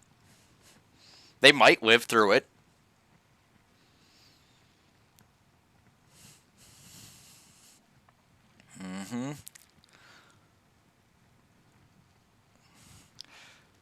Yeah. Like that Microraptor gonna slam into the back of that guy's head so freaking hard, he's gonna be stunned, and then go flying off the back of that pterodon. What if they're over the ocean? He might live through that, but is he going to live through everything that's in the ocean? Having to swim back to shore? What if he runs out of stamina?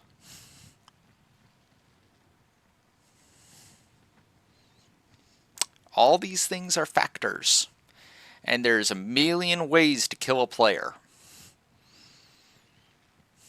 Just gotta know how. Kind of like the old days when we used to be able to strap C4 to tames and stuff like that. Somebody picked up one of my tribe mates once upon a time off the beach. Thought they were all badass. Until my tribe mate turned around and started laughing at him, strapped C4 to the damn thing. Put me down or lose your tame, lose me and lose yourself. We will all die together.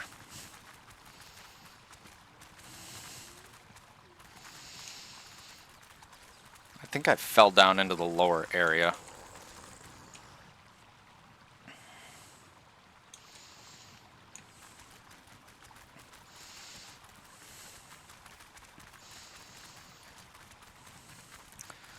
Yeah, nowadays you can't do any of that stuff, right? Because you have to like literally turn it on in your in your like settings.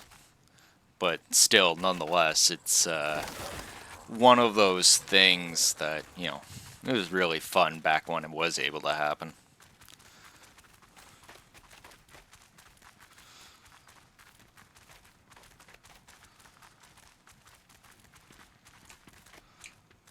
As I said, million ways to kill a player. You just gotta know how. Even a person in full tech armor is not invincible. Very dangerous, yes. Invincible? No.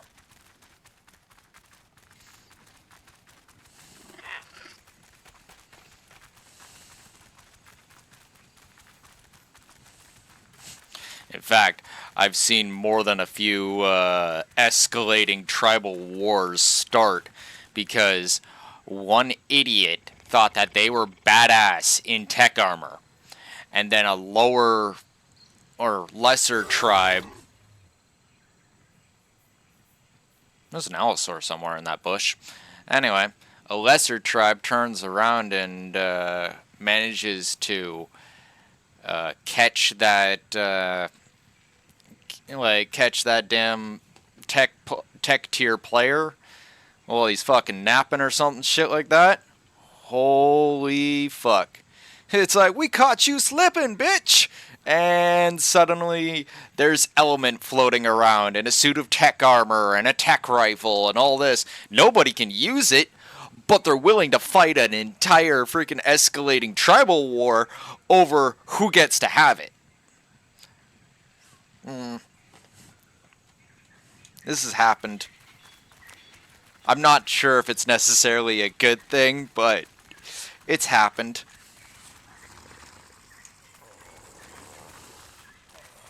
It's even more hilarious when that tribe ends up getting a whole bunch of nonsense happening to them, and they're like, you know, people getting all pissed off, like, oh yeah, it's my element, I killed him, blah, blah, blah, blah, blah, right? Oh yeah, this is my armor, I killed him. Freaking the drama starts, and then you see a fucking whole entire tribe fracture because of a suit of armor and a resource that no one can use. Master Jedi.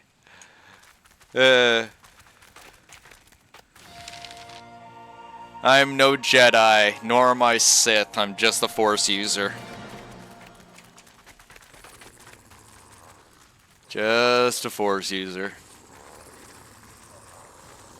Knowledgeable Force user, but yeah, I'm not a good guy or a bad guy. I'm just another guy. I've done brutal. Have I seen The Acolyte? Not yet.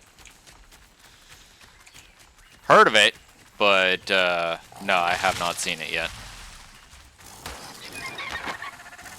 I honestly don't know why I just killed that Dilophosaur right there. It's just like, kill it. No, I stopped watching Star Wars shortly after Disney took it over. Don't get me wrong, I have nothing against Star Wars itself. It's just, you know, once Lucas stopped being a part of it all, like, I was like, lost interest.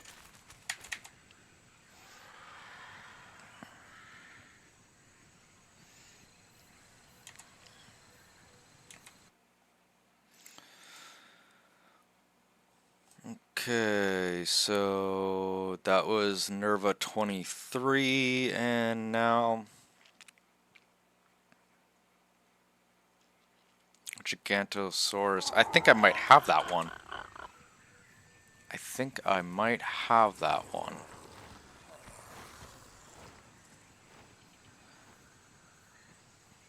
Of course I watched Family Guy. Or I did watch Family Guy. I don't... Are they even making any new episodes of that anymore? Like, I don't watch TV too much anymore. Overall, so... That's the thing. Yeah, I have Gigantosaurus.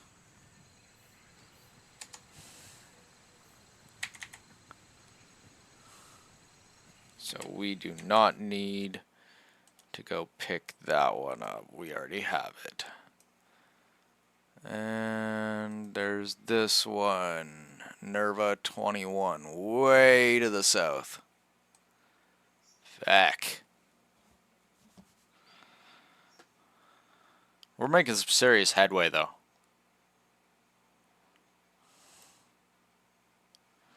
Okay.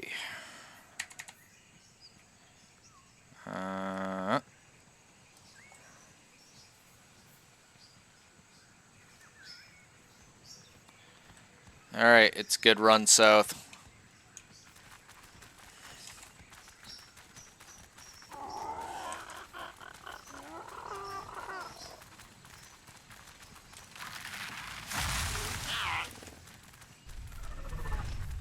Oh, shit. Steer left. Steer left. We do not want to get sent flying by a brontosaur. Oh, sup, horse. It's a nice Equus. Wait, is that an Equus or is that a uni? No, it's just an Equus. It's a bloody Equus.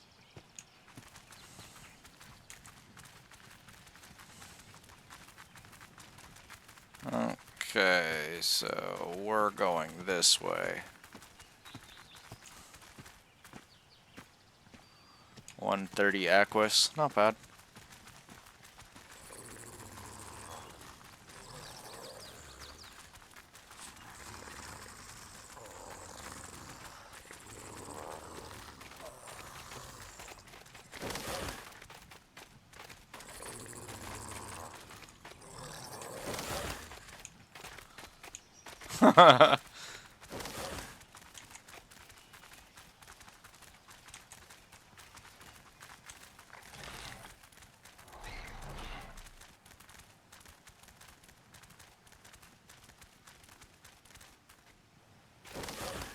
Woohoo!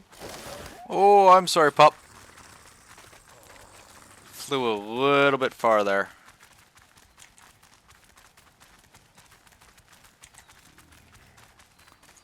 Alright, and a sniff.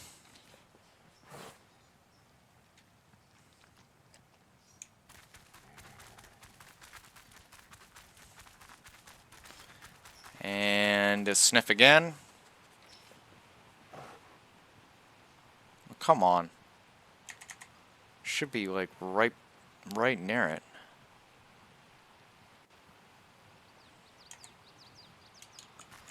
Question is it up the cliff? Oh yeah, it's definitely up the cliff. I know this one. In fact, I might have this one, but, you know, we'll check anyway.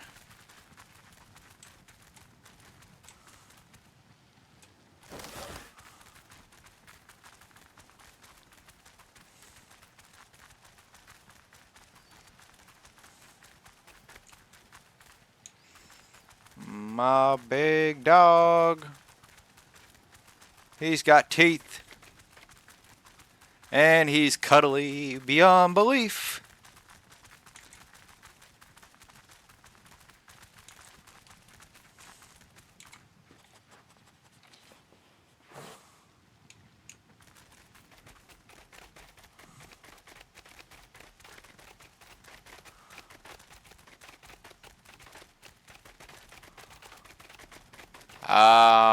Max level is 150 for wild creatures.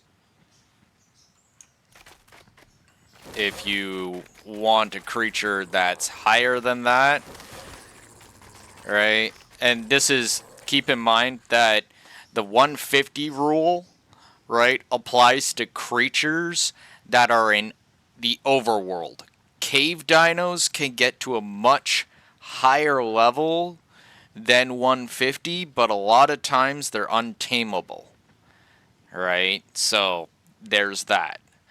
If you want to get creatures that are higher than 150, right, you have to tame a couple 150s, right, or something that's near 150, level them up past their threshold, right, and then breed them, and then the baby will probably be coming out higher than, or around their level, I should say. And that baby, you can turn around and imprint it and increase its stats, and suddenly you got a direwolf like mine where it's capable of fighting T-Rexes and all sorts of crap like that and run at fucking Mach 5 across the map. You know, like, can't go wrong with a good cave direwolf. Huh, it's up there. I knew it. I knew it. Oh yeah. Breeding an arc is not hard. It's more of a question of what do you want to do. Alright? And how hard do you want to work for the situation? The hardest amount of work, believe it or not, is finding the mama and papa. Right? Because once you have them, it's just a matter of a combination of server slash single player setting stats and, you know, resources and time. Alright? Again, all these things can be kind of mitigated through server stats. I myself have my single player here set in such a way that I don't have to breed 10 generations of creatures, which I've done in the past, and it's really, really just time consuming. So instead, I have the settings set in such a way that I only have to breed one generation of creatures, and it's equivocal to breeding 6 generations of creatures. So, again, it's all about what do you want to do, and how hard do you actually want to work for things.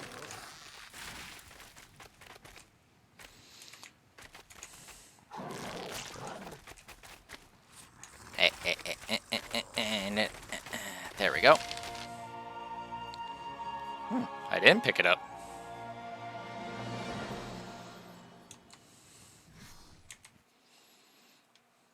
Like, personally, in a PvE sort of situation, I'm not heavy in the belief that creatures should be required to be endlessly, like, bred up and all that. In terms of warfare, yeah, okay. Maybe it might be good, and that's only to prevent people from just coming onto the map and turning around and breeding a super dire wolf or whatever and freaking griefing half the fucking map with it. Alright, which, yeah, is a very, very real thing that can happen and has happened in the past. Speaking from experience on this one. But, yeah. Though, to be fair, the half of the map that I was, air quotes, griefing were a bunch of assholes that really fucking deserved it. Fucking barricade half the map with frickin' behemoth gates the way they were. Jeez.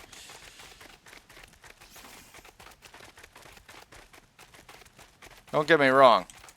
You know, build whichever way you like, right? But it gets to the point where a player can't go from one side of the map to the other without getting accosted by random people with bolas and shit like that because they were just... This person was just walking by. And they're like, oh, look at him! We're gonna bolo him, bat the crap out of him! Ugh. Like, seriously. Waking up in a cage is not fun. And not a great way to, you know, make friends. I don't care what anyone thinks.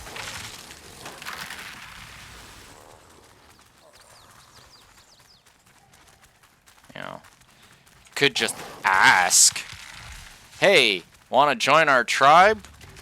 No, we're gonna try and lord some sort of superiority over you by bolo and batting you inside a cage and, you know, trying to force conscript you.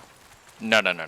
I'm sorry. That only causes that person to get pissed off and, you know, suicide themselves out of that freaking cage, and then they respawn somewhere else, and suddenly a day later they're like dropping death on top of your head in the form of arthropluras and freaking direwolves. I'm not a fan of arthroplura, by the way. Like, I do not like those damn things.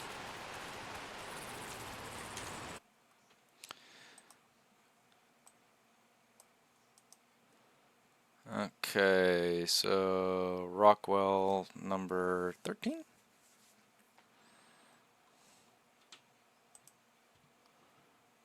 And we are, what's the position? Just Twitch at this time. Really meaning to, get set up with dual streaming and all that stuff, but, man, it is, like, a laundry list of stuff that you have to actually get set up. Uh-oh. That's not very good, is it?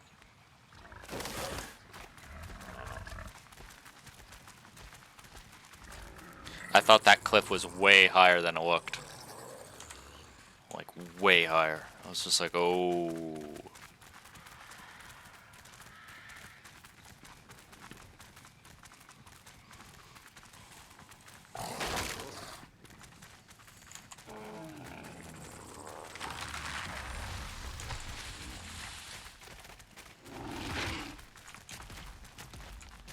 That's a nice T-Rex. Don't start nothing you can't finish.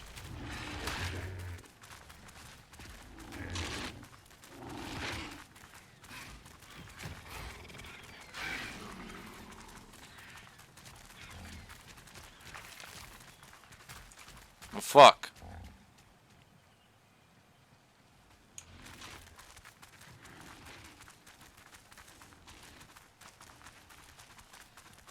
Oh.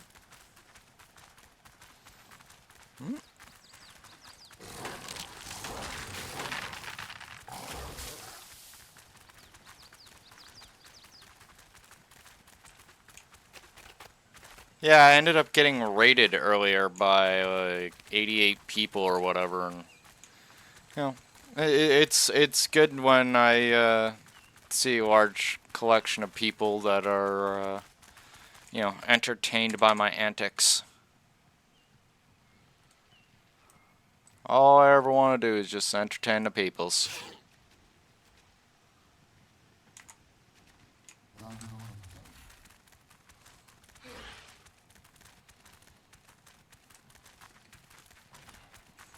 Well, I think so.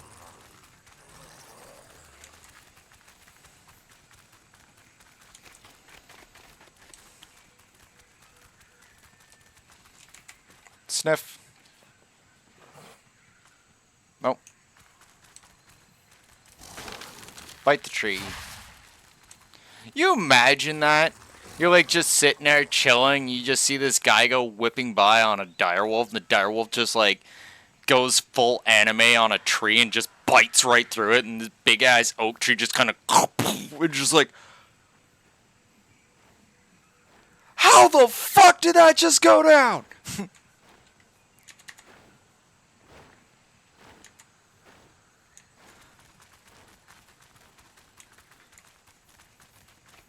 I'm kind of happy that they, like, you know, are doing the whole ARC TV show thing.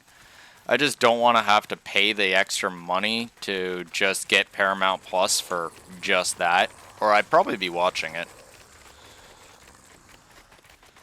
I always kind of envisioned this this game like it was kind of anime-ish. Yeah, Jutsu Kujo. Yeah, that's exactly it.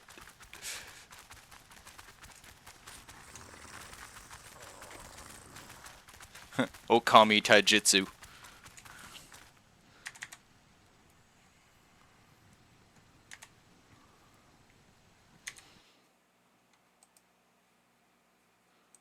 Dire wolf foo.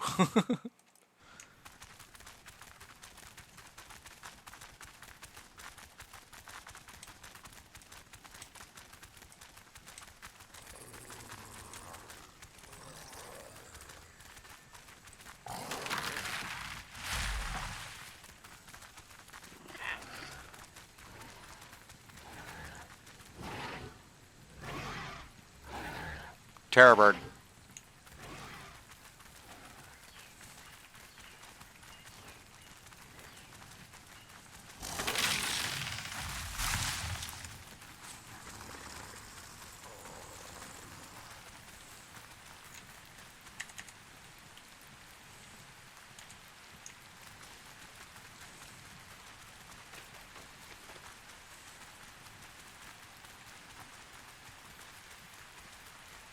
Straight though, I'd really actually like to see a real anime version of Arc. Like, I know they got like this TV show and all that, but it's not really anime. It's kind of just a cartoon.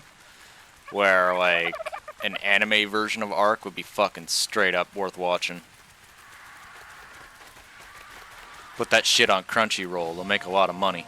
Remarkable. Absolutely remarkable. When I chose that remote northern cave as the site of my spectacular spelunking sojourn, I never imagined that I'd find such wonders within. Granted, I don't know what this specific wonder does exactly, but it's fascinating to examine. It's like nothing I've ever seen. I don't even recognize the materials that it's composed of, and it's constantly pulsing with some sort of latent energy. What is it? Is it unique? Or are there similar artifacts just waiting to be discovered beneath the island's surface?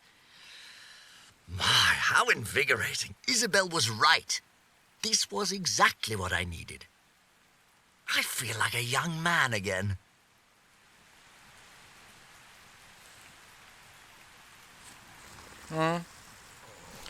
By the way, that picture of that explorer node, I'm pretty sure that's the artifact of the Skylord, which I'm not sure if where do you get the artifact of the Skylord again?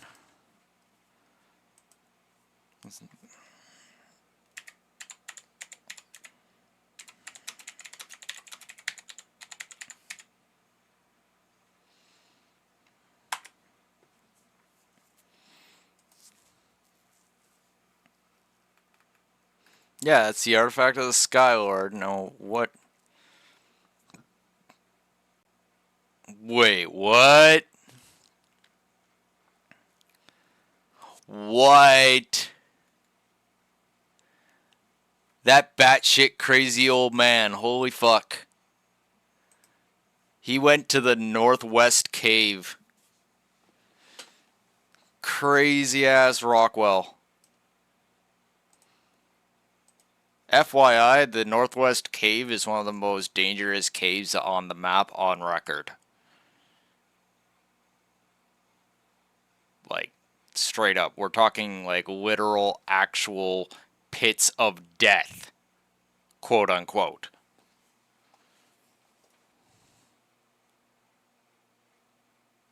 Oh shit. The game just fucking crashed on me? No way.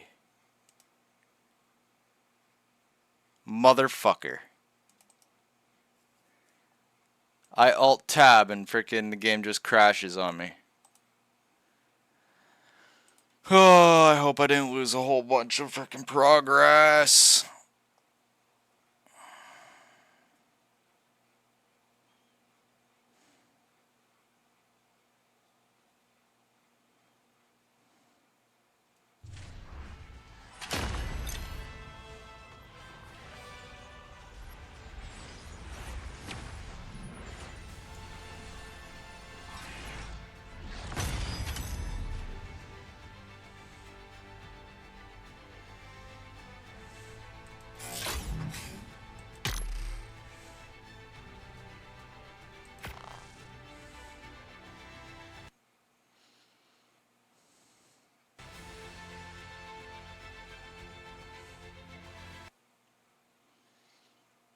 I hope I didn't lose progress.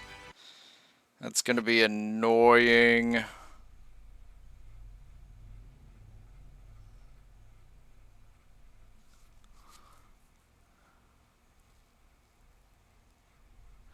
Oh no, but I didn't close the game. I just alt-tabbed and the game closed on its own.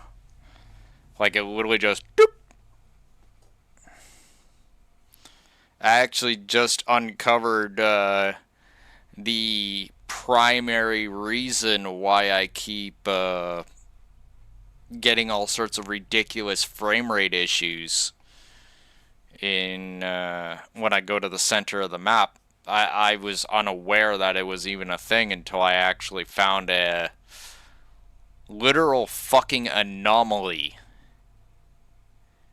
in the game, and I was just like, that's not supposed to be here. What is this? And then I actually looked it up, and there's apparently a really, really ridiculous anomalous glitch that's at the center point of, from what I can tell, every single map so far.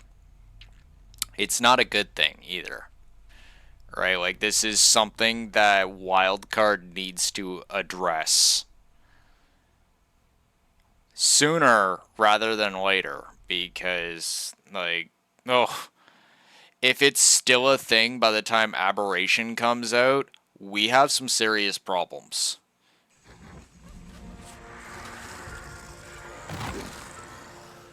Hello, Flashfire. Get over here.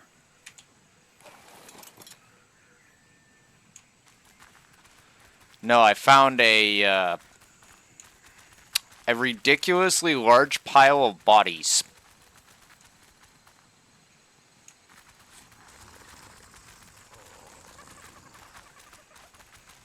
No. For me, I always get some tremendous amounts of frame rate. Right? Like, my frame rate just goes through the floor and I don't know what the hell's causing it, right? And I end up having to, like, wipe out all wild dinos and stuff just to actually unfuck the situation. But there's a center point in the map, right? Like an actual center point, and there's a small anomaly there that it's known as the 50-50 glitch. Like, and I'm... Really? We're doing this? Now. In front of everyone. Okay. So, I'm gonna bite once.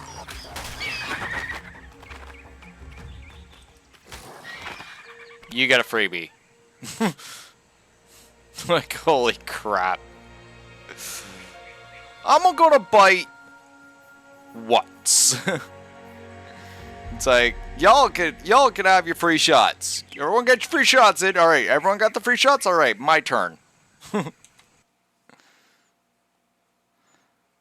But yeah, as I was saying, there is a glitch that's at the center point of the map, right? Like, the actual center, which if you look up the central point of the map, it's literally, 5-0 by 5-0.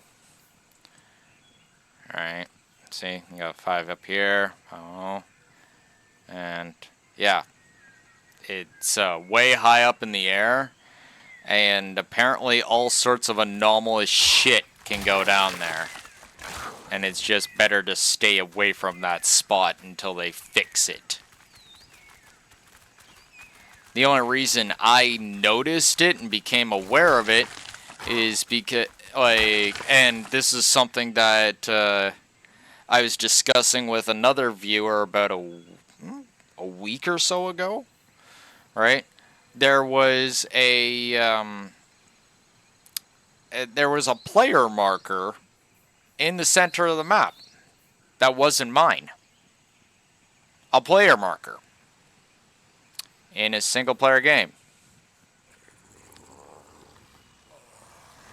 Well, no, I can show you. I don't know what it's gonna look like right now, but yeah,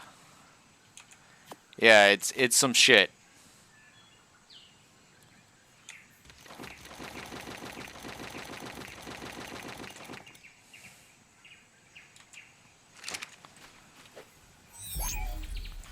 And you might, like, at first glance, you might actually think that it's nothing.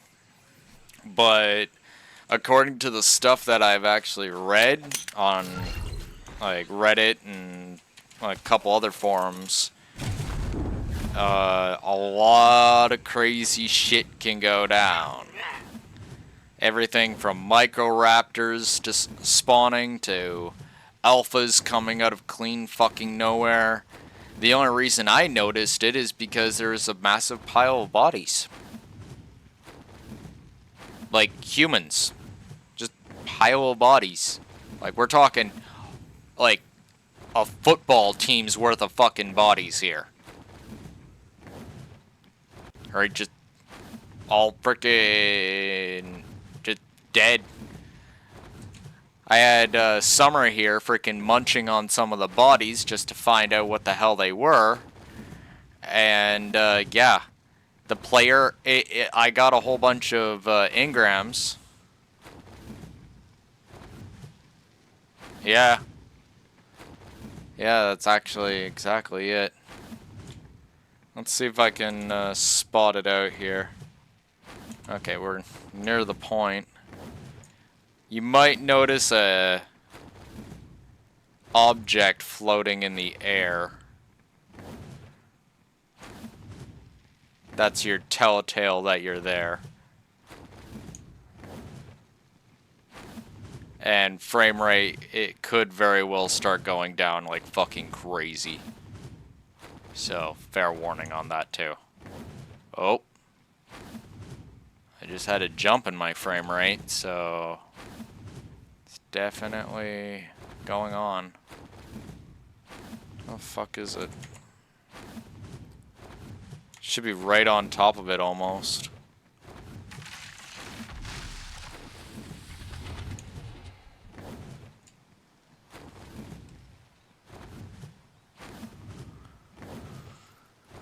No, you're gonna think that this sounds crazy, but the actual telltale thing, that dot that I was talking about that's floating in the air, it's a pair of it's a pair of underwear. Like someone's disembodied Ginch just kind of floating in midair. Really weird shit.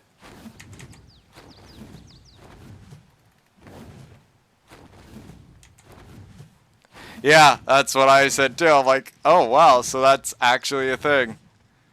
I saw a screenshot of it. And I thought it was somebody's joke or something like that. Didn't believe it until I actually saw it myself, and I was like, the fuck? Yeah, the whole map, the whole map is held together by powerful underpants. Yeah, exactly. Oh, there it is. See?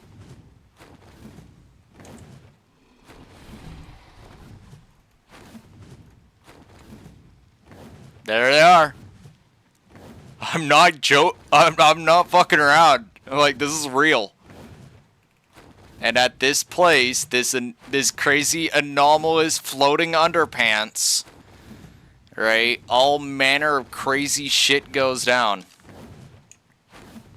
For me, when I came here, I saw a pile of dead bodies. Like on the cliff below, like underneath the underpants, and I was like, the fuck is going on here? I'm not seeing them this time around, thankfully. Like, who knows, maybe they've been deleted or whatever. But yeah, people have spoken of all sorts of crap that they've seen. Like, one person said that, you know, they somehow glitched, like, a building piece onto the damn thing. See, look at it. Look.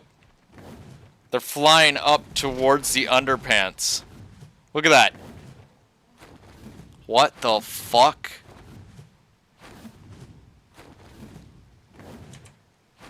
Why are they doing that? Look at that.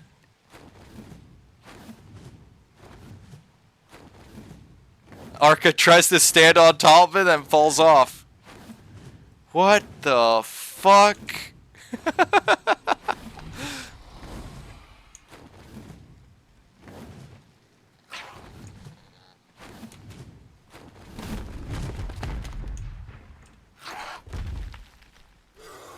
Yeah, this little ledge right here is where I ended up seeing the massive pile of bodies. Obviously no bodies this time around, right? Obviously a different thing's going down, but yeah, it exists. It's real.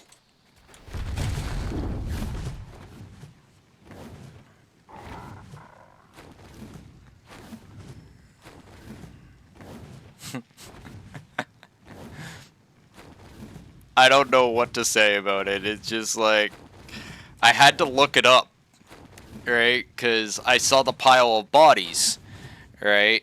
And I you know, searched it up. I'm like, weird pile of bodies, right? And I got directed to a Reddit forum that was talking about a 50-50 glitch. And yeah, it's a thing. And really, Wildcard should do something about this. Right? Like, it's going to probably have long-term messed up, like, you know, complications in the game. What those complications are, I don't fucking know. All I know is it's not natural and it causes a whole fuckload of frame rate. Right? Not to mention random glitches and shit like that. That sort of thing cannot be good for the long term. Especially when you get to the crazier maps that are going to be coming out.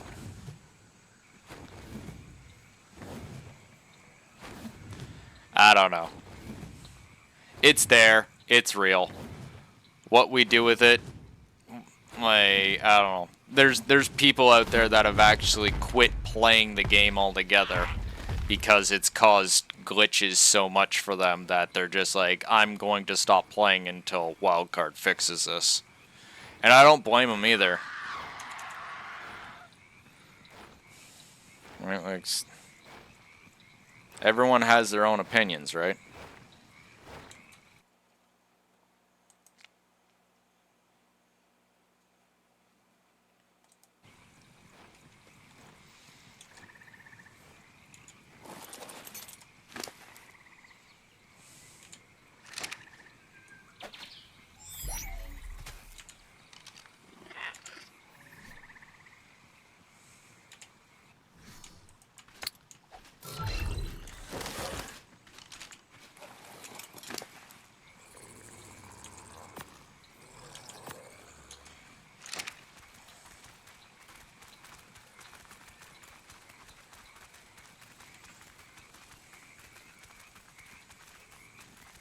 It's a lot of Titan boas. Fuck off, snake! I'll bite you. Don't fuck around.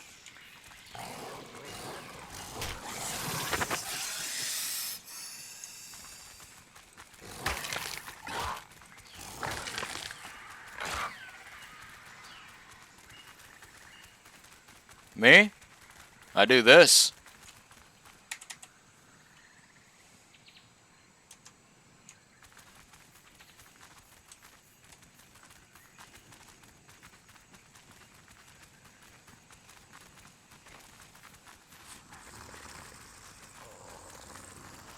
Well, be a professional streamer. It's kinda something I've always wanted to do. And I kinda came to a point in life where it's just like, you know what? Why don't I give it a try, you know, before I'm freaking too old to be like, oh, I wish I did that.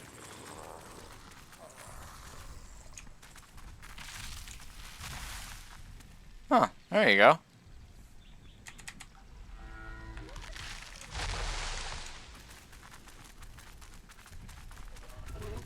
So you made an app. Cool enough. I hear a lot of good things about people creating apps and stuff nowadays.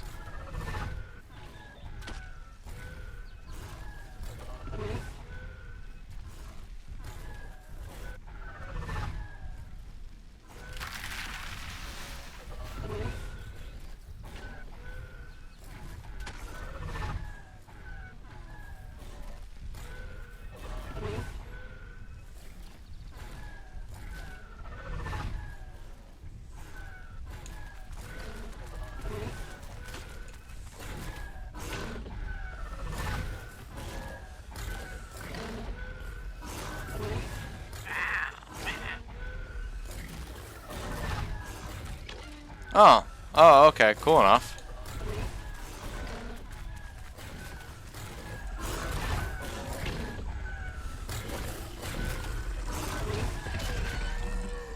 Ah. That's neat.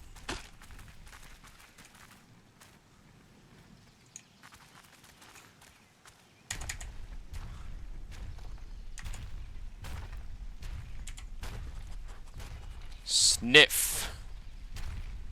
There it is.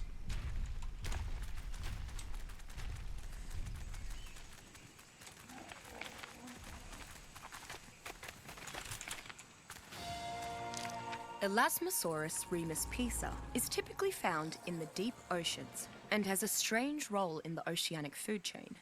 It almost exclusively hunts the smaller creatures in the waters, leaving most even moderately large creatures alone. The sheer size of the Elasmosaurus means that the quantity of food it must eat to sustain itself is nothing short of enormous. Elasmosaurus is a formidable fighter. Aside from the megalodon, I have only ever seen two creatures bring down an Elasmosaurus, a Mosasaurus and human beings. Though I will admit, I have yet to thoroughly explore the staggeringly deep underwater caverns surrounding the island. Much like the Brontosaurus on land, Elasmosaurus is an excellent way to transport large quantities of goods over water. These powerful creatures are in fact so large that they can be used as mobile water bases. Ambitious tribes sometimes build bunkers right onto the backs of Elasmosaurus instead of building cargo ships.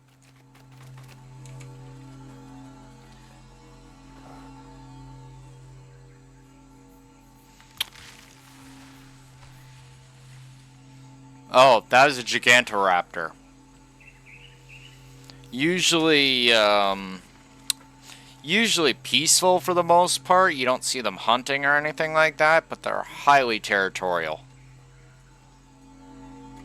All they're doing is defending their baby.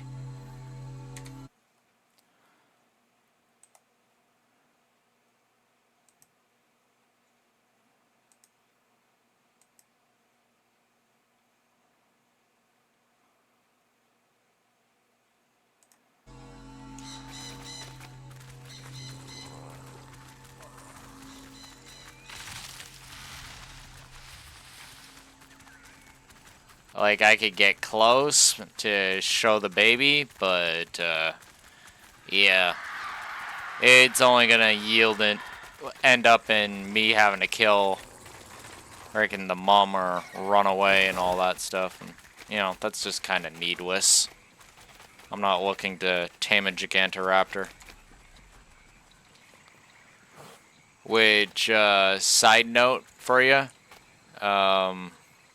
killing the Gigantoraptor's mum will result in you not being able to tame it at all.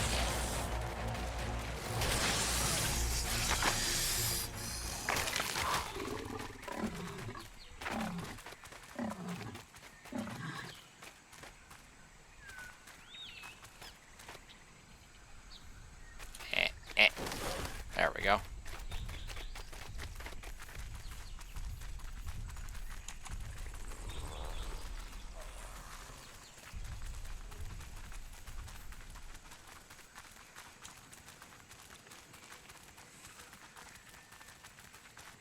Okay, so they say that one's here.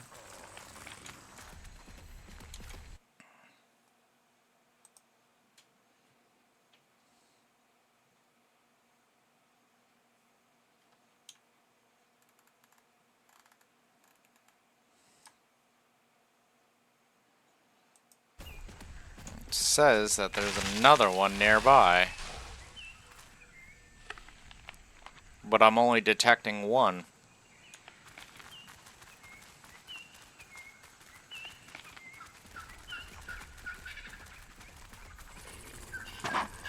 Unless it's underneath. That would make sense.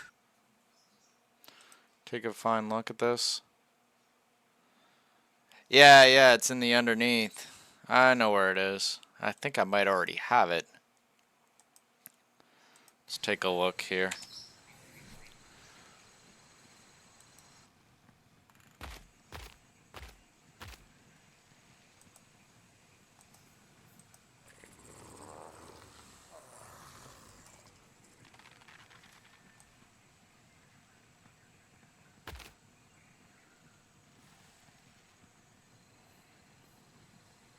Yeah, I got it already. Awesome. So I don't need to worry about that one.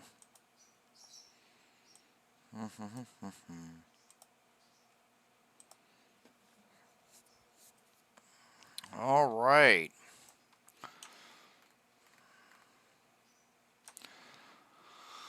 All right. We are going this way.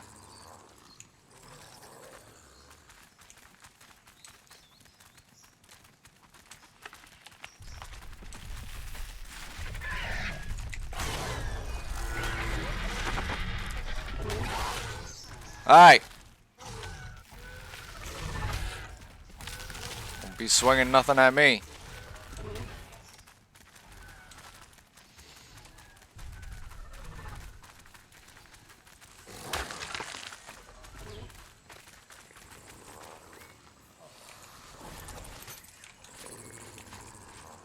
Yeah, I don't care.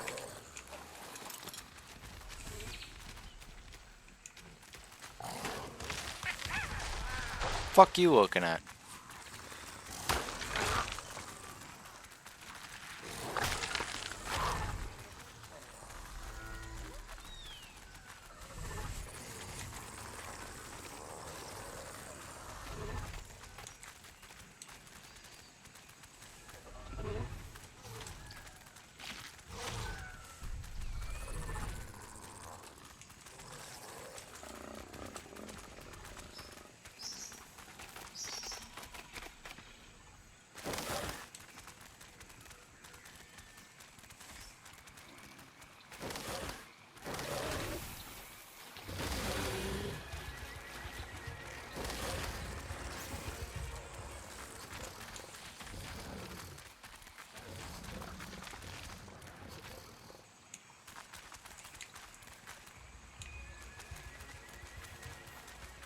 Incoming Capro.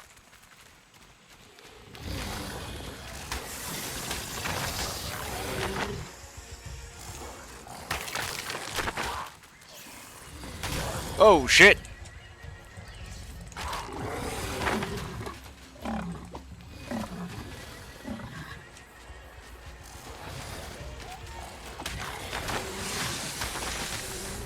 Sit down!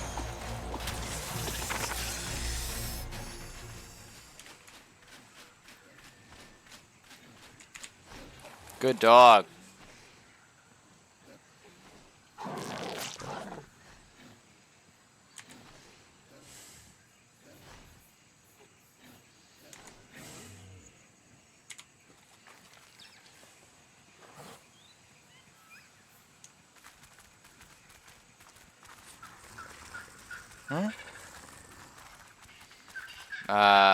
Currently 32 gigs of RAM and I don't know off the top of my head CPU without having to go and check. Megapiranha magnemorsis is a carnivorous But I'm about fish to found upgrade fairly my commonly PC in the really rivers and soon. ponds of the island. Its bite is incredibly powerful. I've even seen them break through the armored turtles of the island. Megapiranha has one of the strongest bites pound for pound of any creature on the island. When encountering a megapiranha, be on the lookout for the rest of the school. No one megapiranha is an overwhelming threat, but their tendency to swarm prey can make short work of much larger and stronger creatures. Any given megapiranha is easy to kill, but killing the entire school can be a daunting task.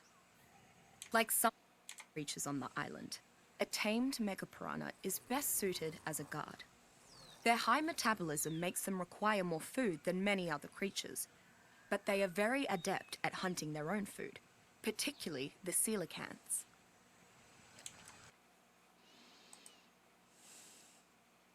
Okay, so that was Mega Piranha. And there's a couple to the south here.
Hmm.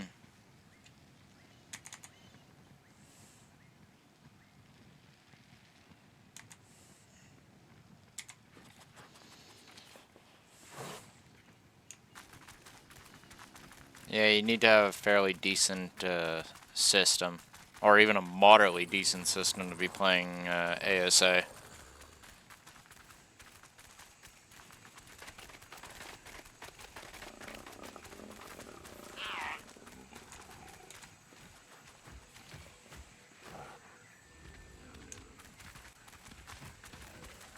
Mm-hmm.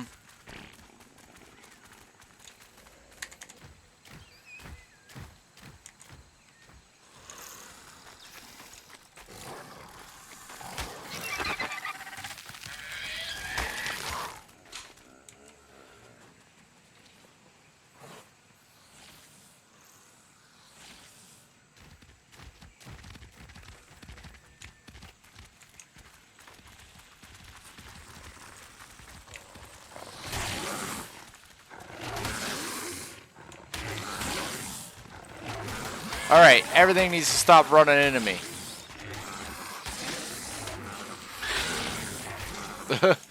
Just like stuff just running out of those bushes, like... Mrrr.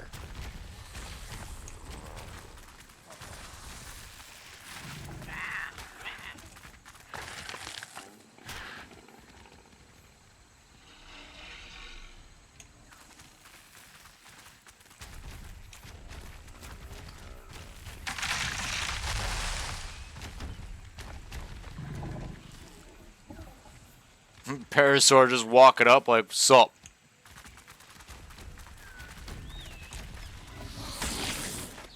Snipe!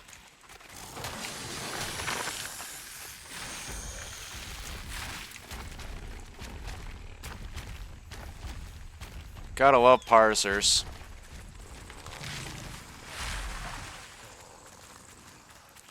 Just one of those, you know, not quite as ridiculous as a Bronto.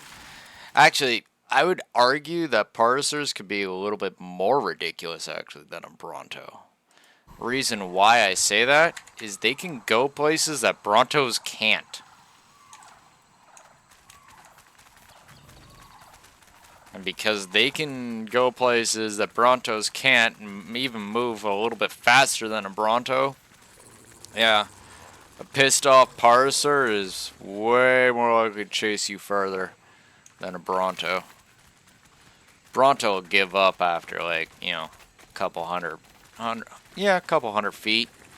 Or a parser, if they can still get to you, they're coming for that smoke.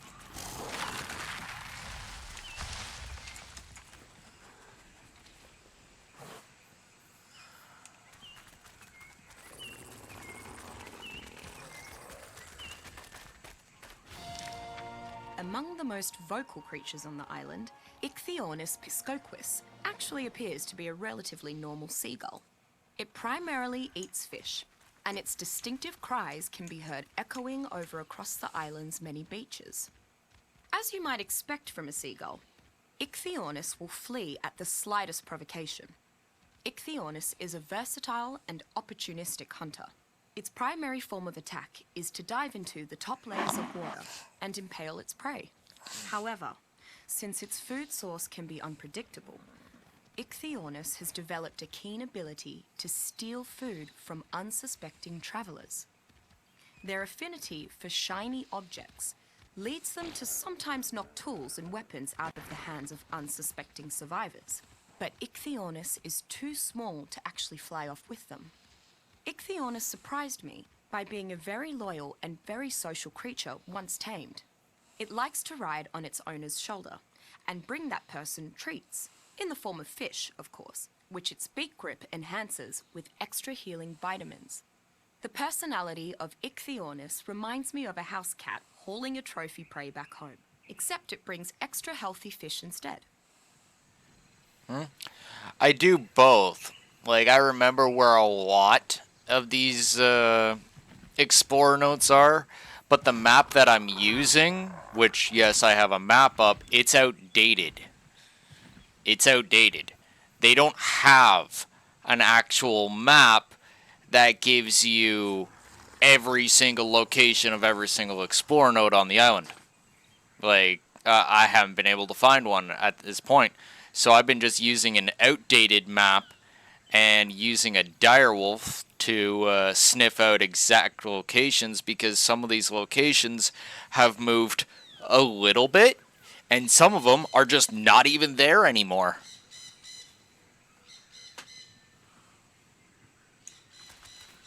I don't know. Like, some things, my memory's, like, sharp as a tack. Other things, like, I'll just, yeah, forget. It's really annoying sometimes.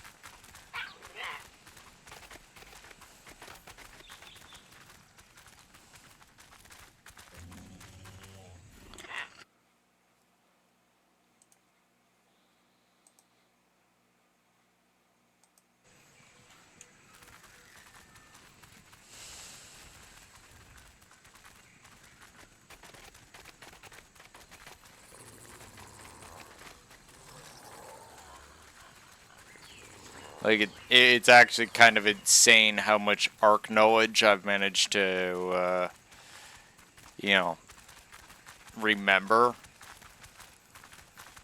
But that's probably due to me at one point just living in this game.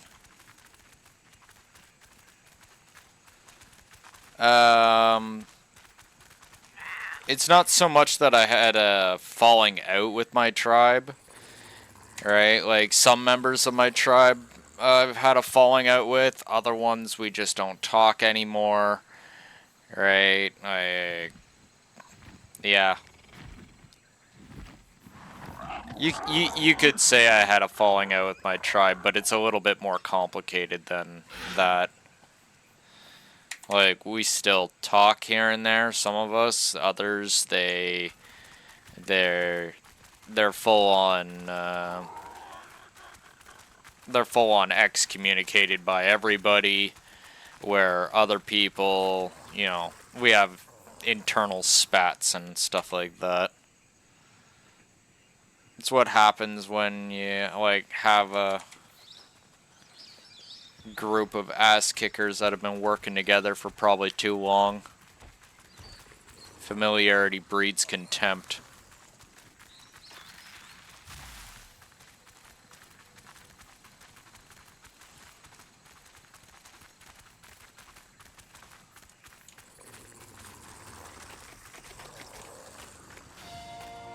The new Legion is finally on the march, and not a moment too soon. Mr. Nerva runs his tribe exceptionally well, but their compound is positively Spartan. I don't think I saw a single piece of decor anywhere. It certainly made me miss the comforts of Rockwell Manor, I'll say that. At any rate, we are apparently in pursuit of a barbaric beast queen. According to the men, she feasts on the flesh of her enemies alongside her army of monsters. Dreadful. Mr. Nerva is convinced that she is heading towards an obelisk, but I see no cause for alarm.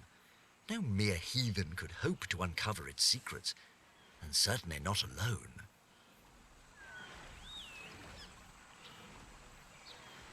Spinosaurus and T-Rex.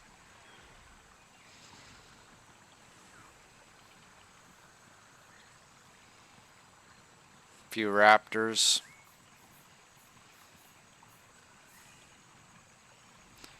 One of the most dangerous creatures to actually piss off. Thankfully, they like to stick around water.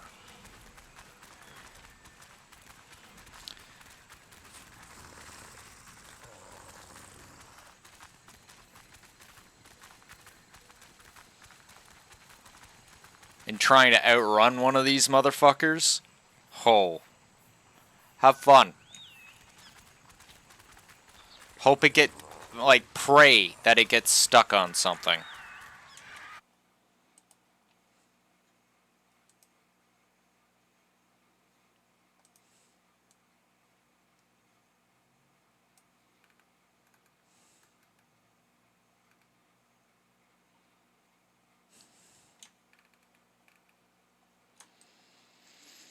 Okay.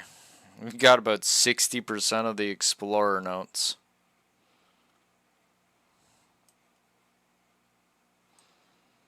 Jeez. Jeez.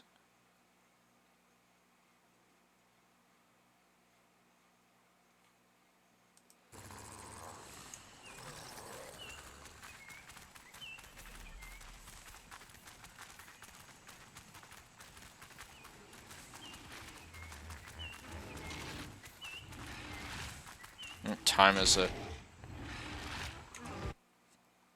Okay.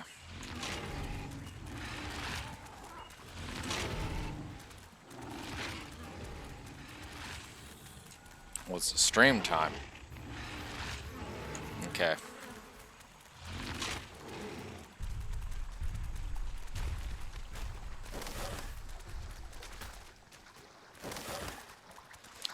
Boing! Don't you bite me! Don't you do it! Oh, look, Titan bow egg. Eh.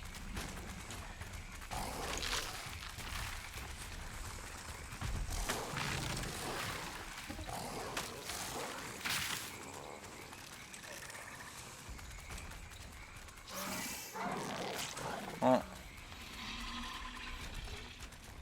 Probably gonna stop for a quick coffee break in a bit.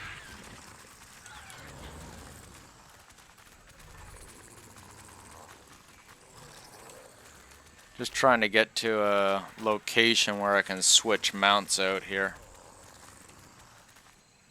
without having to... Oh, we could do it right here, I think. Yeah, this is a good spot.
No.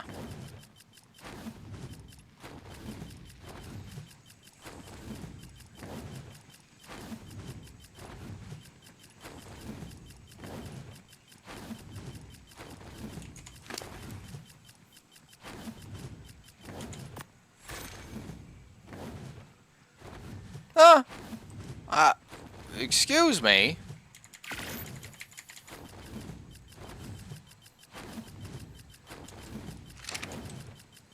Game just randomly stops frickin' crafting. Fuck is this?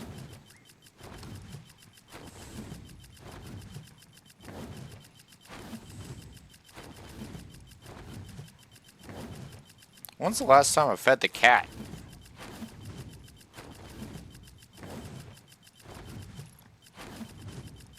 I'll check once I get to the red obby.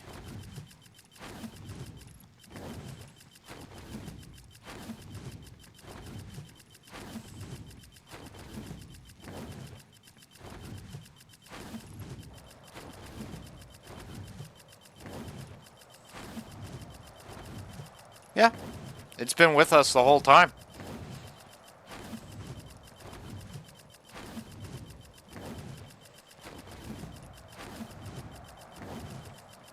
I'll show you once I land.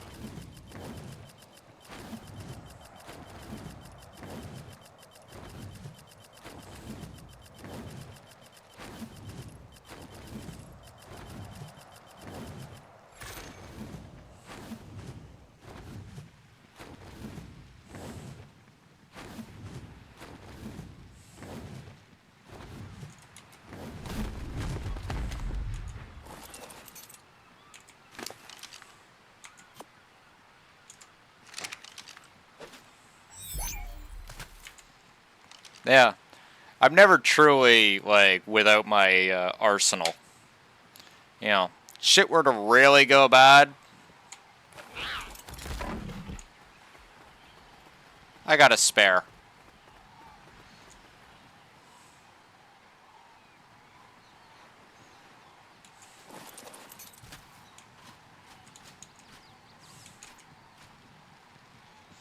This is flash fire, by the way.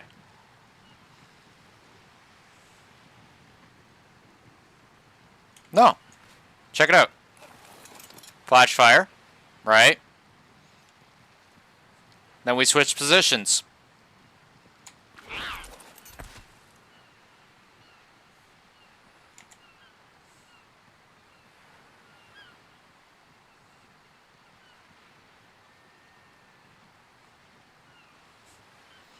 Goes tiny. Yep.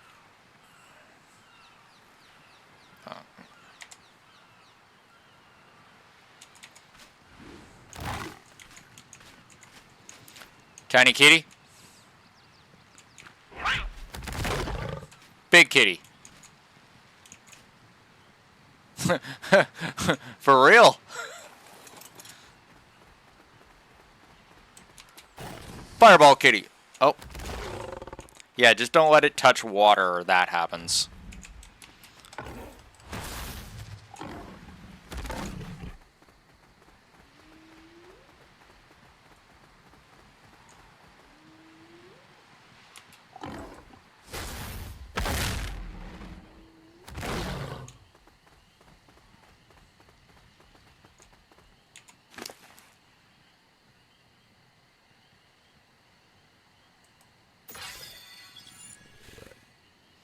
Yeah, flash fire makes food for me.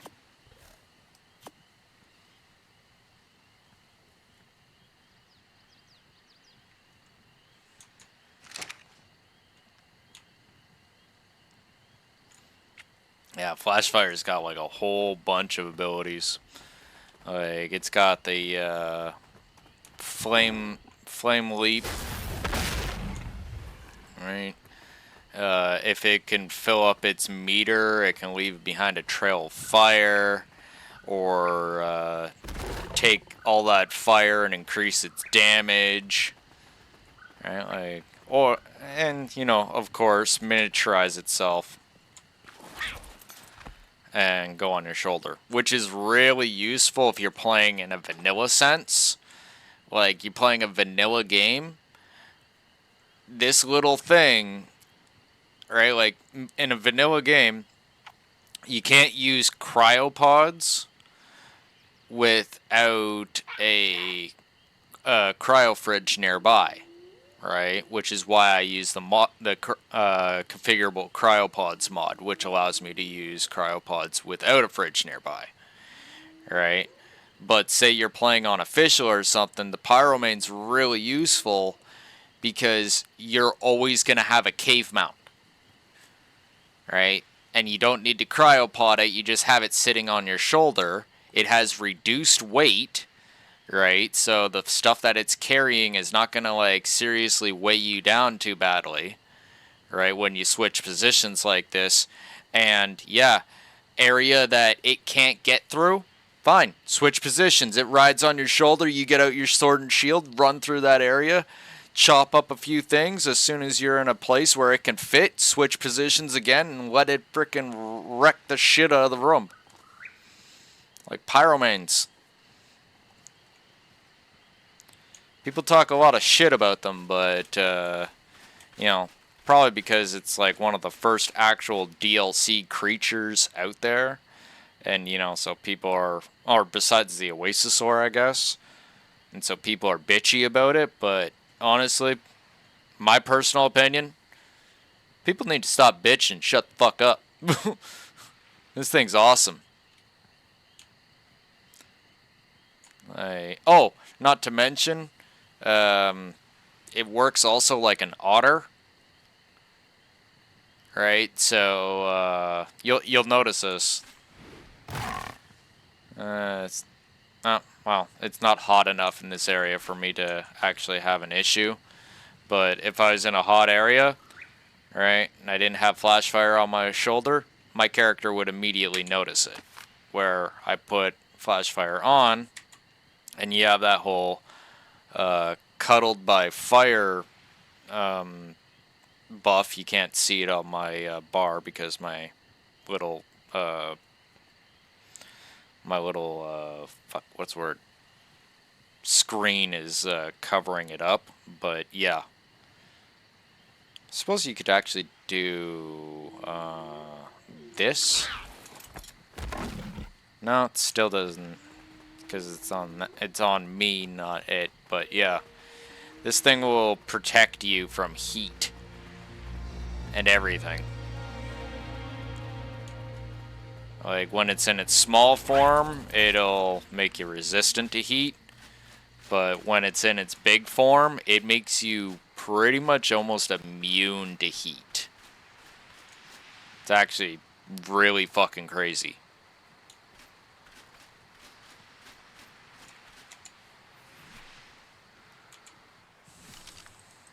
Like pyromanes are definitely, in my opinion, not a pay-to-win pet, and definitely more of a pay to enjoy the game better. right? Like, there's other creatures that you could have besides this thing, but this thing, pretty fucking nice.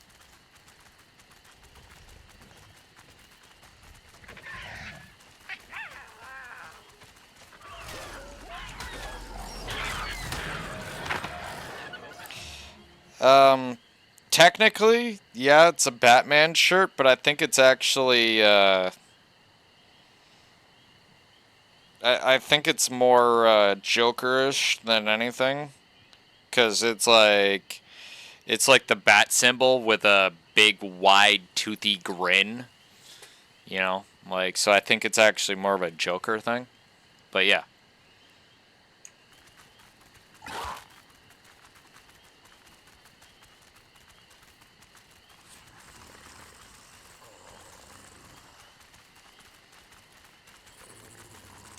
I just like Batman. Like, you know. Yeah, Batman who laughs.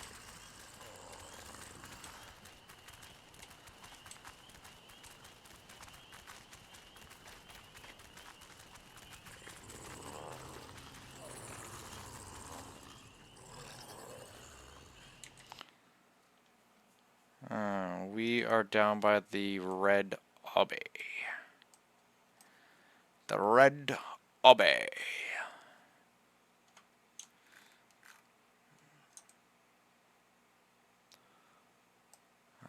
Our position... We near the river?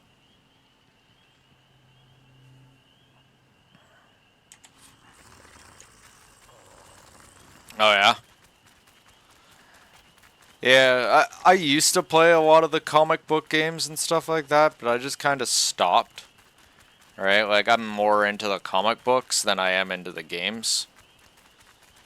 Right? Like, yeah. I liked reading the comics. The games weren't quite so appealing to me. That's just my thing. Right? Like, Batman, Spider-Man. Never played a Superman game. I've heard interesting things about Superman games.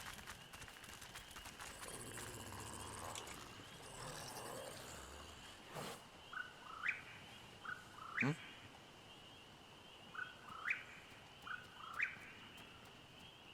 Oviraptor.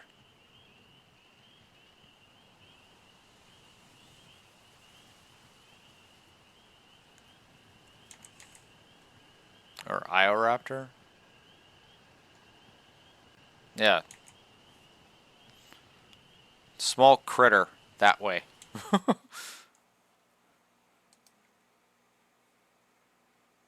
It says that there should be one.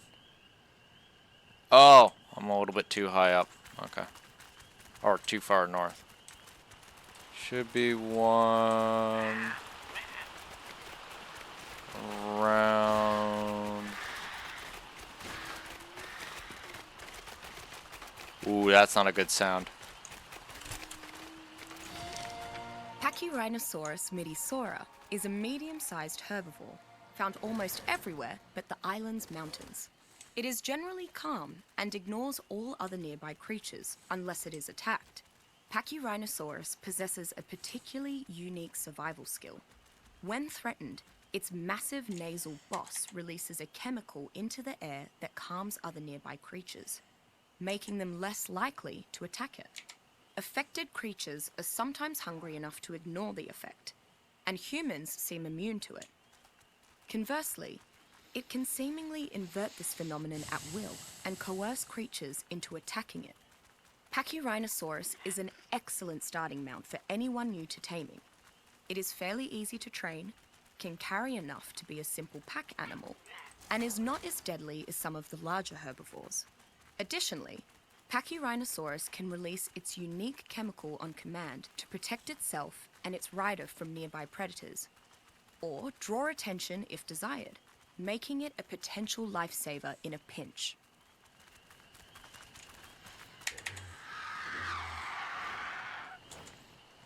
I remember there being a... Huh? No, I remember there being a Superman game.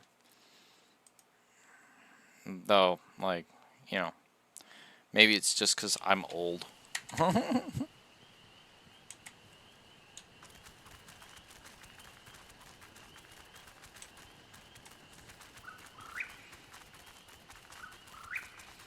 Yeah. Yeah.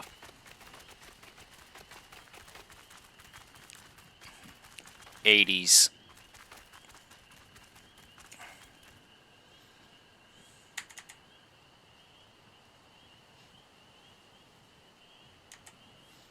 I know, I don't look it.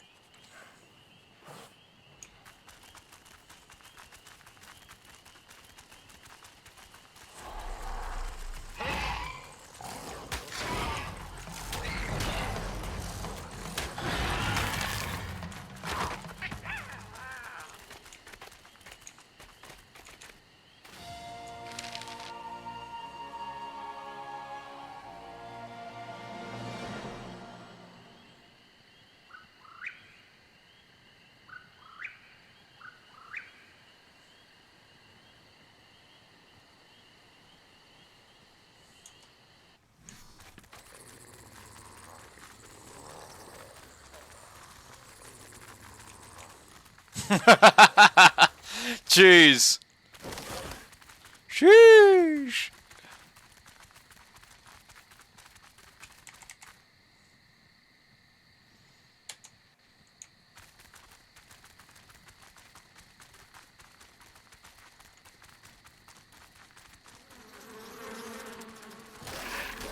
Motherfuckers. Sit down. You sit down. Fuck you guys too. You're all snacks.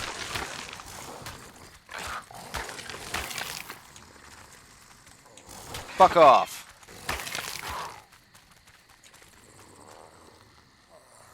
Freaking insect snacks.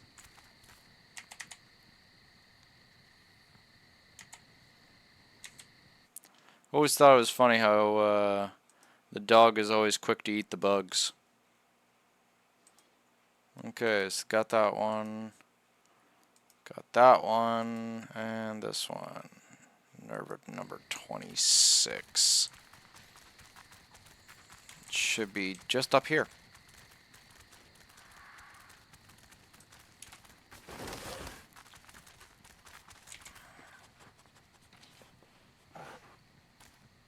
Am I there yet? No.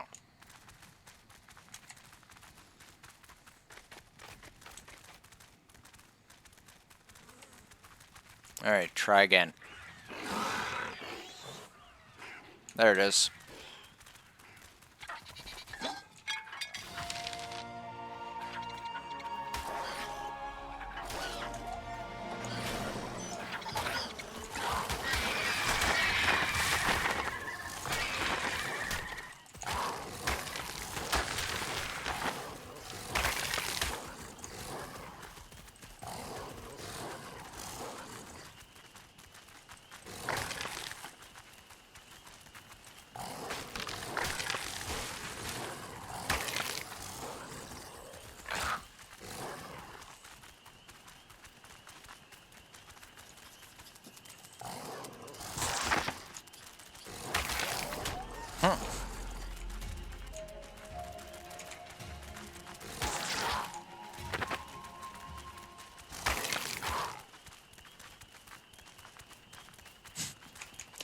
Oh, good enough. Do you see how many of those bastards freaking attack me? Like, holy crap.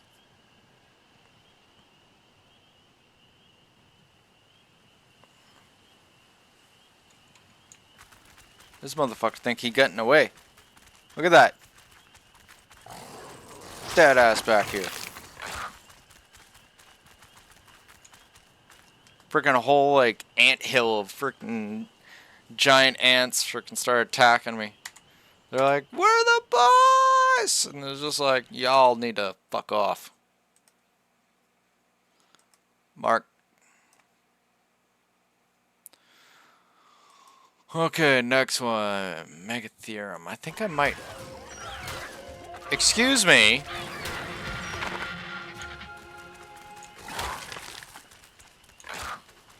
Man, all these things trying to fuck with me.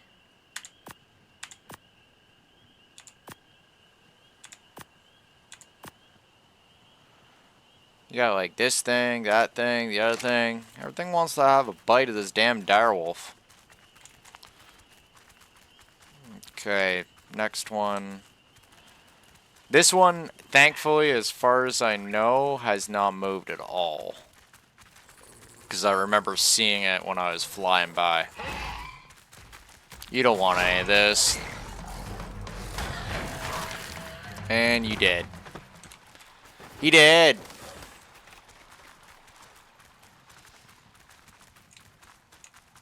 Where was it? I know I saw it.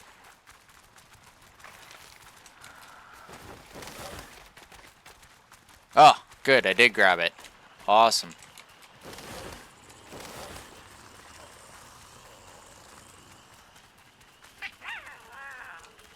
That's a Trudon.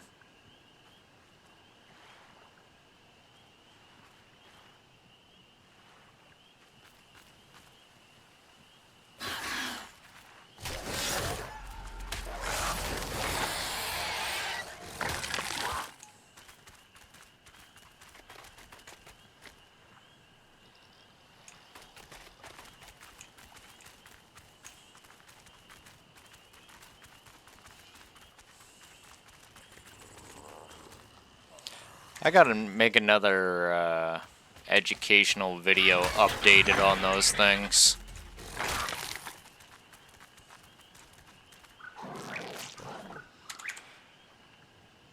And I also gotta test that that piece of information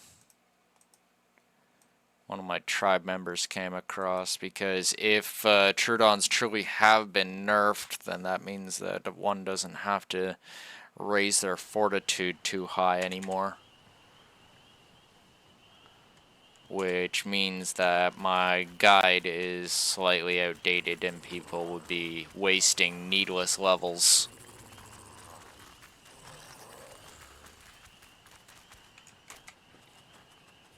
Oh, it's right up there.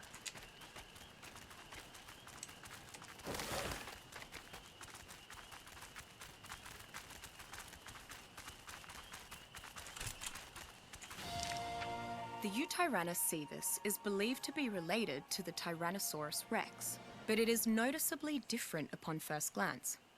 Feathered creatures are not necessarily viewed as dangerous predators in the same light as other theropods. However, the Eutyrannus strikes fear into even the island's most skilled hunters. There are few wild predators that are able to pack hunt alongside the generally hostile Carnotaurus, like the Eutyrannus does, with such ease.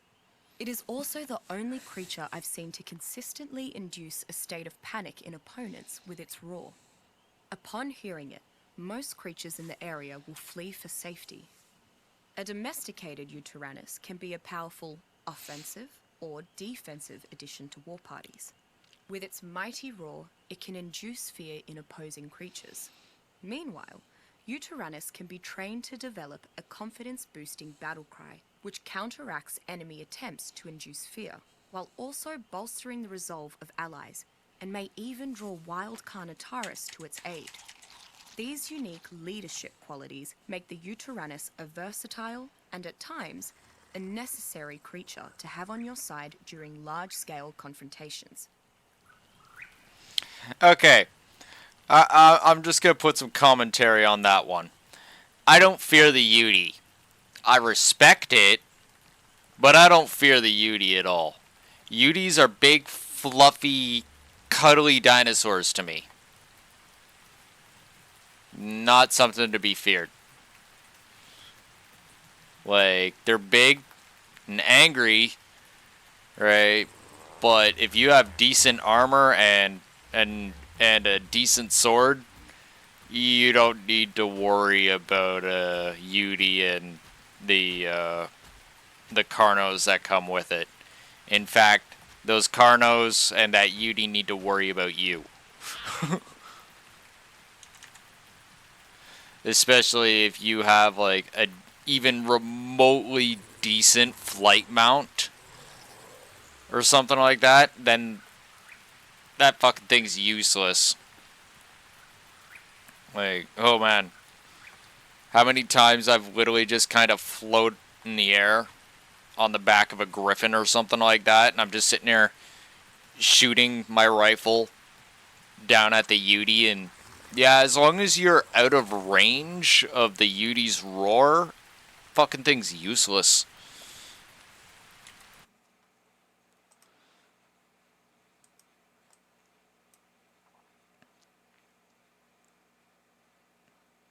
Like, I'm not saying, like, you know, like, oh, it's less effective. No, I mean, it's literally useless.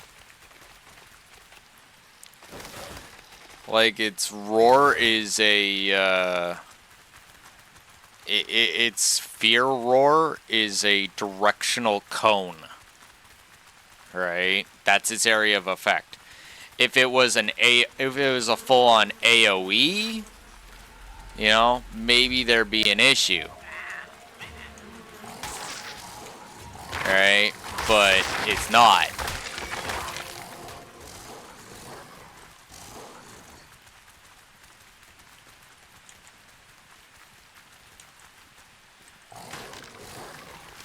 Not saying that Udis are useless. I'm just saying a wild Udi, it's just going to sit there and keep running around in a circle like an idiot, trying to roar at you, and then it's eventually, if you're on like the back of a griffin or something like that, it's just gonna stop underneath you and just look up at you as you're shooting it until it gets to the point where it's like, okay, I need to run away now.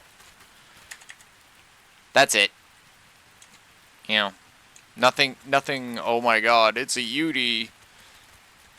Where, like, Helena in that dossier is, like, making out, like, Yudi are like, oh my god, it's a Yudi, run! No. No, it doesn't induce fear. It induces respect.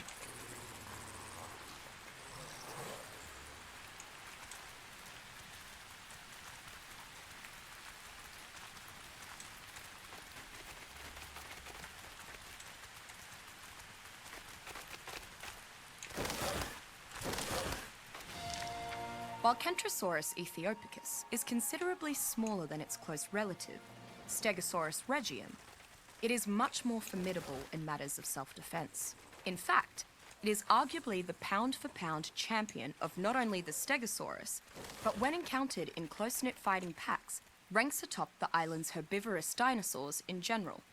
Thanks to its wickedly sharp defensive spikes, any creature that attacks Kentrosaurus is likely to be reversely wounded in turn, and it is capable of piercing even the thickest of hides and armors when it goes on the offensive. I have personally witnessed the Kentrosaurus fell much larger predators in a single such impaling maneuver. Underestimating Kentrosaurus can be a fatal mistake, particularly when it's in a herd. When traveling in numbers, Kentrosaurus seems to grow much more aggressive, increasing the range at which it will defend its territory. Survivors have seen little success in their attempts to ride Kentrosaurus, owing to its spikes and hot-headed temperament. However, a tamed herd of Kentrosaurus can effectively defend a compound and take on larger carnivores. Once impaled by its attack, the Kentrosaurus slams the attacker onto the ground continuously, helping to turn the tide of a pitched battle. Yeah, but it can only do that with stuff like human-sized creatures, like velociraptor-sized creatures, but anything bigger is not happening. Leopleurodon magicus is a mid-sized ocean creature, typically between 20 and 25 feet long. I've yet to directly encounter one myself, but from the tales other tribes have shared, it compares to no other on the island. The rumors indicate that this beautiful creature has magical properties. However, the sightings are so rare, it's hard to decipher old tribes' tales from the underlying truth. They say that Leopleurodon is an elusive creature that can harness its magical powers to retreat from predators or aggressors of any kind. But the beekeeping tribes claim that their honey is so sweet that not even the Leopleurodon could resist. Leopleurodon is rumored to bring good fortune to those adventurous enough to tame it. With the Leopleurodon by their side, tribes have apparently managed to obtain treasure beyond their wildest dreams. Supposedly, even after you've gained its favor, it remains incredibly aloof and will eventually use its abilities to escape even the strictest of captivity. Yeah, Leopardon. Some people swear up and down, definitely worth the taming. Me, my tribe, we've only done it once, and yeah, the amount of effort that went into it to tame the damn thing, right, in comparison to the length of time that we actually had it for, not sure it was worth it. My opinion, right?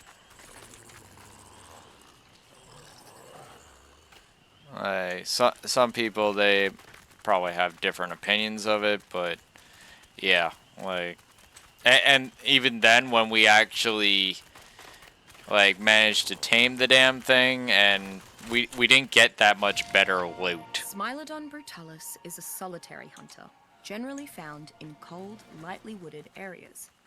The island's mountains are the perfect habitat, as the mammal's fur keeps it safe from the bitter temperature. While its huge fangs are excellent for delivering death blows, the creature's claws can be just as deadly. Despite normally being a solitary creature, Smilodon brutalis are not opposed to hunting in small packs. In fact, they have to do this to take down larger prey such as mammoths. Enough saber-tooths can take down a Carnotaurus, perhaps even a Tyrannosaurus. Either way, Smilodon brutalis should not be underestimated. While not as fast as raptors, there's no denying the saber-tooth's increased resilience and power. In addition, well-trained saber-tooth can be taught to use their claws to flay corpses. This may sound morbid, but it is among the best ways to quickly gather large quantities of hide from the giant beasts of the island.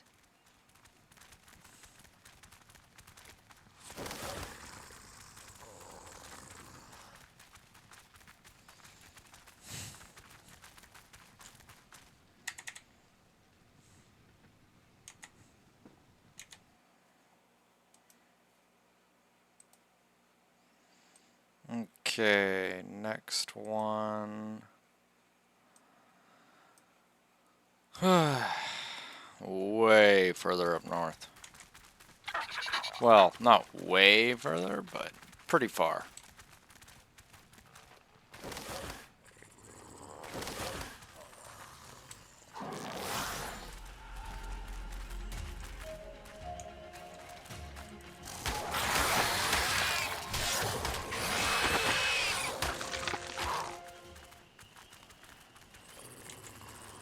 Man, if Trudon actually was like capable of knocking out any creature with that attack, maybe they'd be a little bit more dangerous.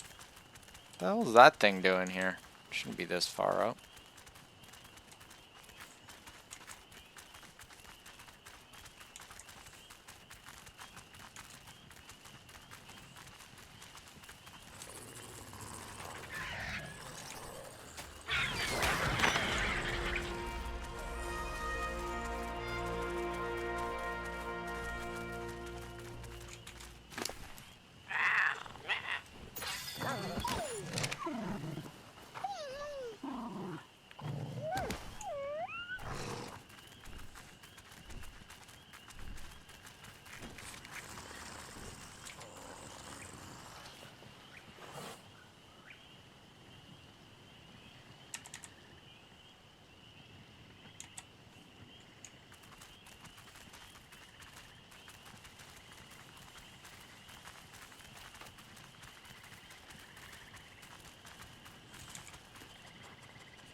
After many days of scouring the island upon Archimedes, and many more fruitless conversations with the witless, savage sods that seem to make up most of this island's population, I have finally found the spelunkers I need. A tribe to the northwest called the Iron Brotherhood has apparently found 3 artifacts themselves, and it's clear that said relics share an origin with my own. In exchange for my artifact, the Brotherhood agreed to report any findings to me straight away as they continue their search. What stupendously good fortune! Now I can return to my alchemical studies with renewed vigor, while they crawl through the island's caverns in my stead. Brilliant.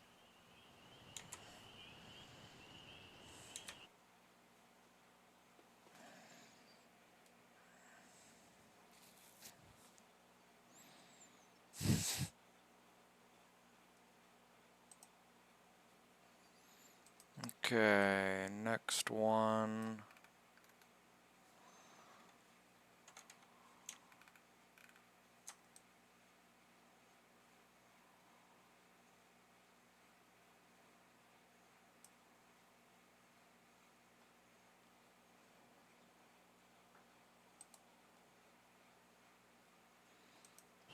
Okay.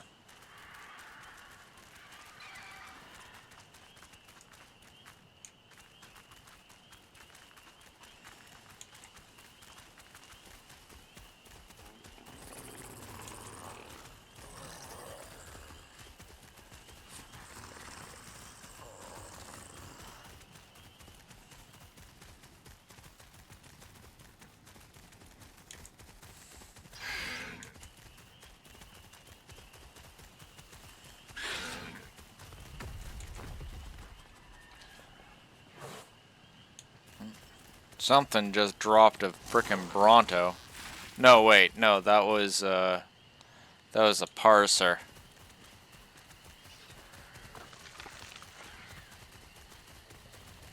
Oh, we got some shit going on here.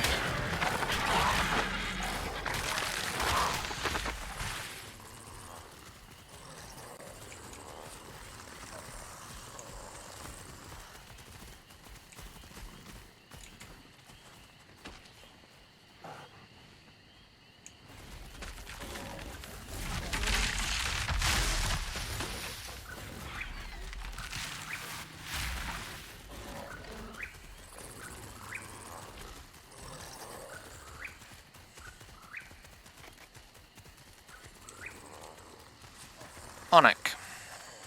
Onic? I think it's Onic. Ah, you know what? Fine. We'll go this way. Yay. Onychonicterus specuncola is one of the few omnivores I've seen on the island. They seem to live primarily off the mushrooms and moss within the caves, but they attack almost any non-insect on sight. They avoid Titanoboa whenever possible, which leads me to believe the snake to be a natural predator of Onychonicterus. While flying in the dark caves would be difficult for any creature, Onychonicterus' ability to use echolocation has allowed it to adapt perfectly. It can be found idly flying around the caves as often as it can be found hanging from bits of the cave ceilings. Not large enough to be used as mounts, and not strong enough to carry much, Onychonicterus still functions well as a guard animal. Whether protecting a vacant home or members of a tribe, their relatively vicious nature has its uses.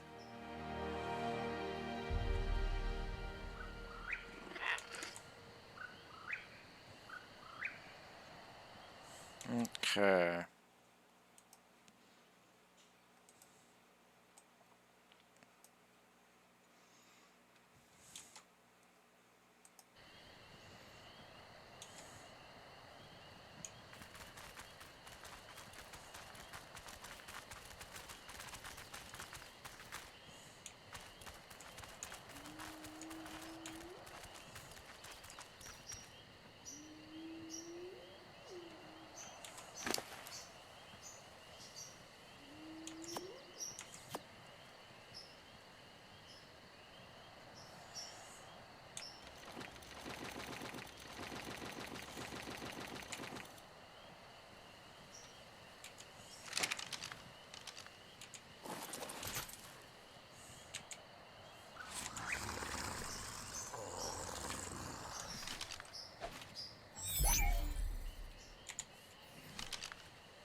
gonna go make coffee real quick, and I will be back in a moment.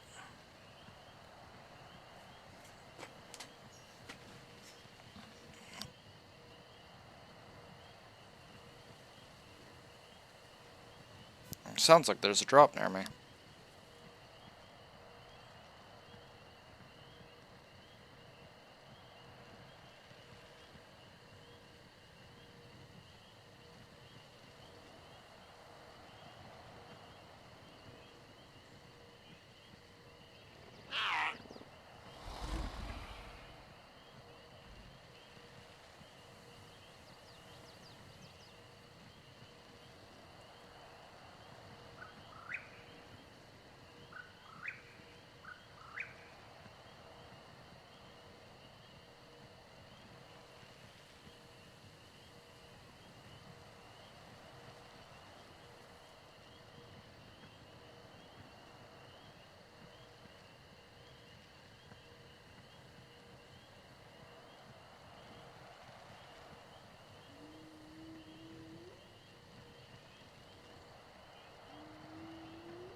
Alright, coffee should be ready in a minute or so, 5 minutes, I don't know.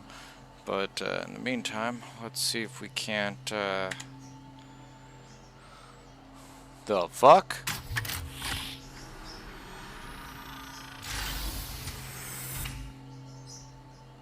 Right. Sure. Okay then.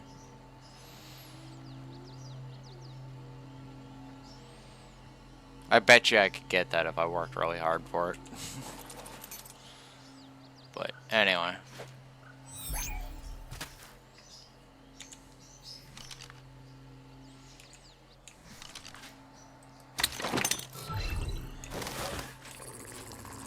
ever gonna go AFK for any extended period of time, right, always remember to try and go AFK on your biggest dino. Alright, the reason why you do this is because, you know, shit that's running around less likely to bite something if it's really big and got teeth.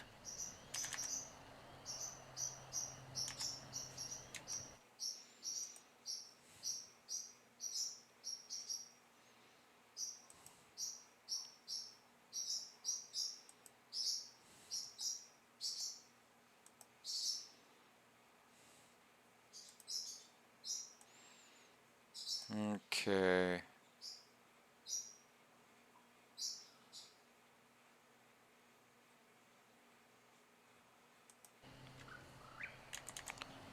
Let's see here. Should be just down here, actually.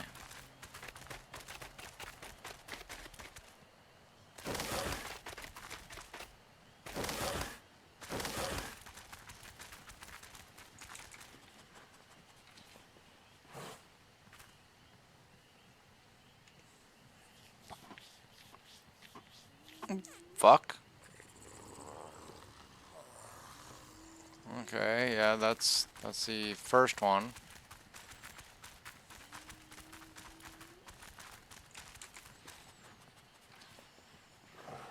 There it is.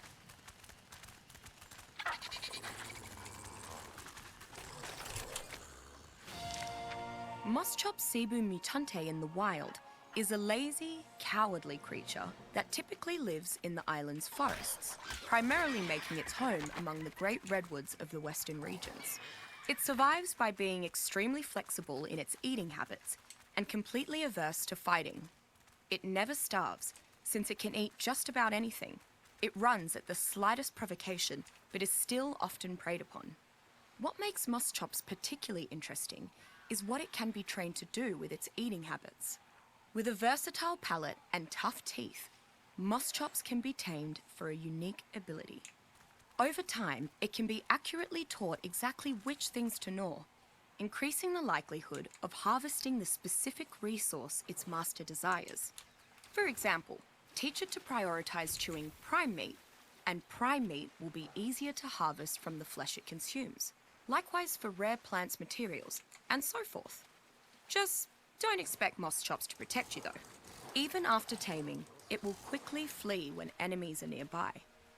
Regardless of being fed well, increasing its strength, or how much affection you shower on it, Moschops retains its inherent cowardly nature. Its lack of combat might deter the use of this companion, but the ability to ride Moschops while making use of its diverse harvesting is a rare treat.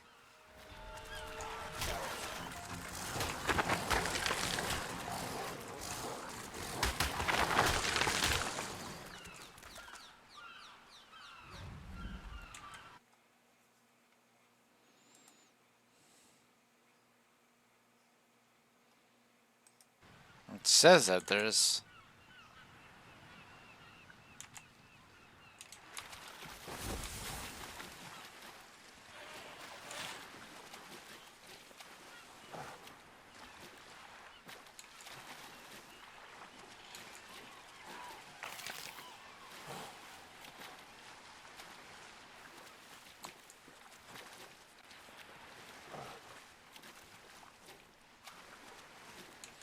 Must be in a certain cave I know of underneath all this.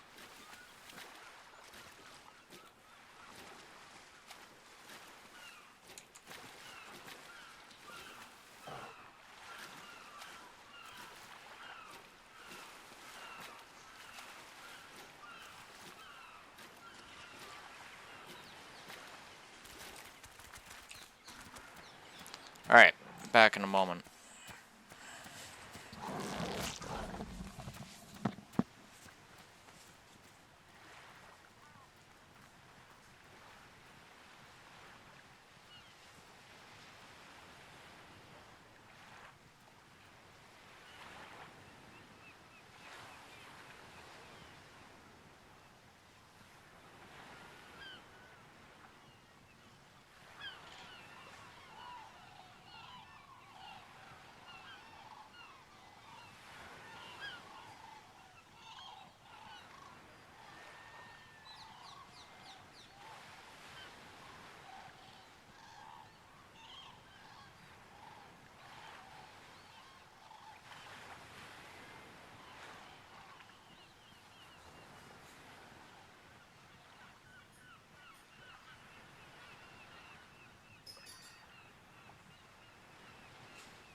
Alrighty.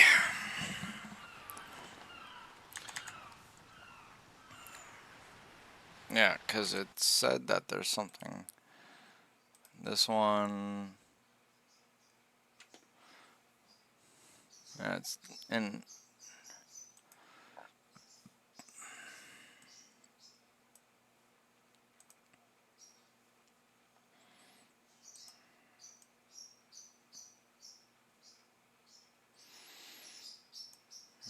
Okay.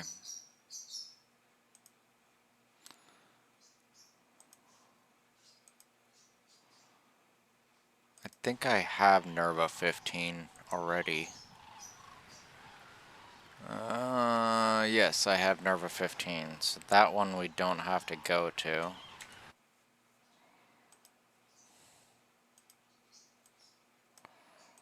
Which one is this? Iguanodon. Not sure if I have that one or not.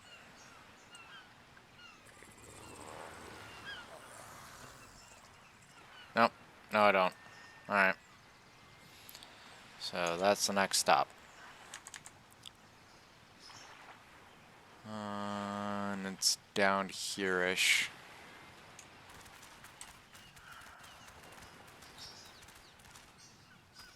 Yeet.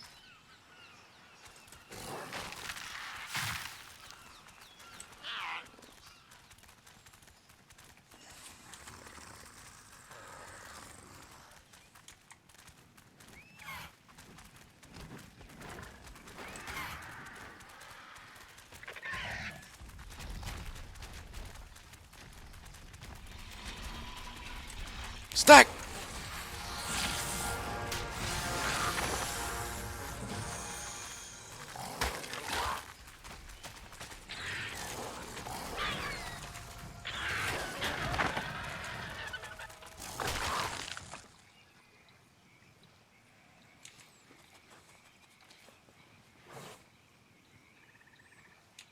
There.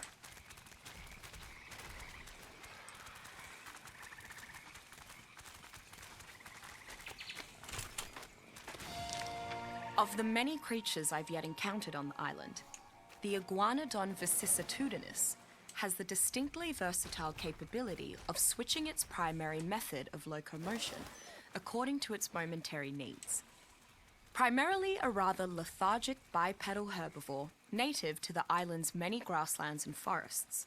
In situations where increased speed or maneuverability is called for, it will quickly shift its posture into quadrupedal stance and behave like a very different creature. While bipedal, it can employ rapid stabbing attacks with its distinctive thumb spikes. In quadrupedal stance, conversely, it seems to have an endless supply of stamina, even while sprinting. Interestingly, the iguanodon's thumb spikes also provide it with the capability to pick seeds out of fruits, allowing a farmer to easily convert stacks of fruits into stacks of seed for planting. Combined with its highly effective fruit harvesting and substantial carry weight, the iguanodon's excellent mobility in bipedal stance makes it an ideal field hand that can also pull off a quick getaway or an agile defense when needed. Fuck is that?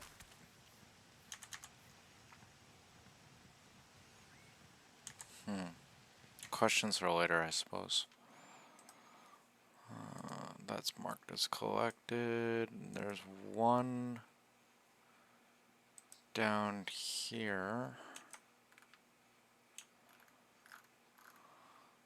So one in that valley right there. Okay.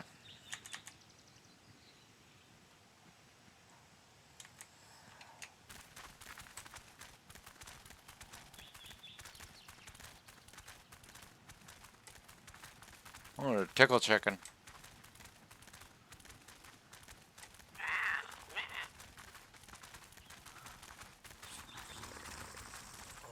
I picked this one up already? Ah, yeah, Oviraptor.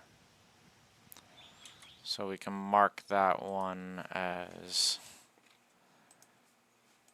Mark that collected. That's underground. This is also underground. That one's above ground. Good.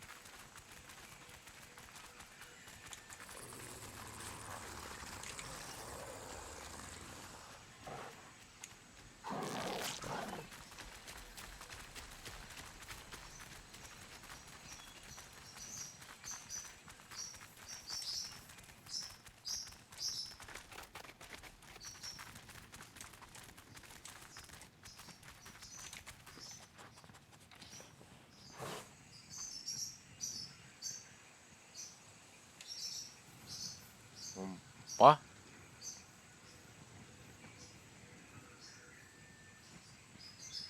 Uh...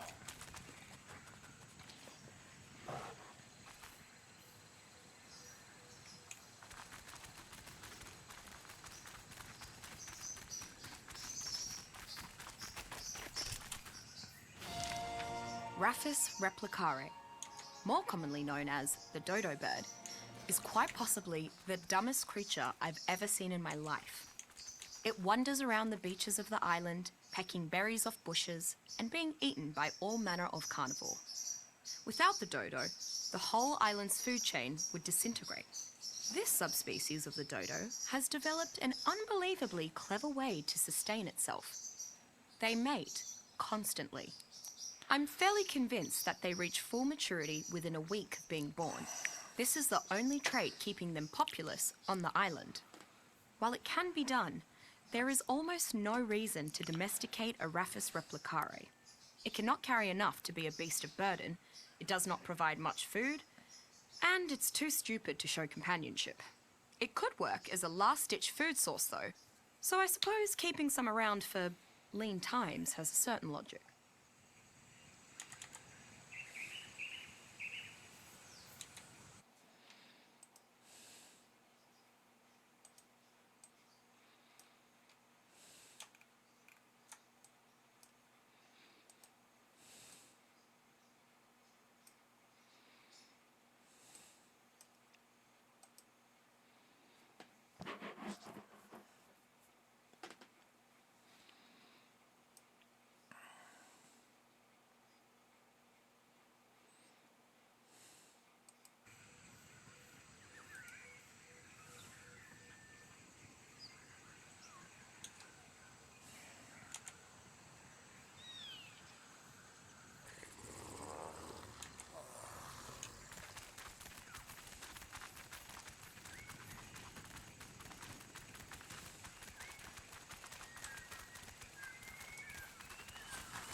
The Demon King.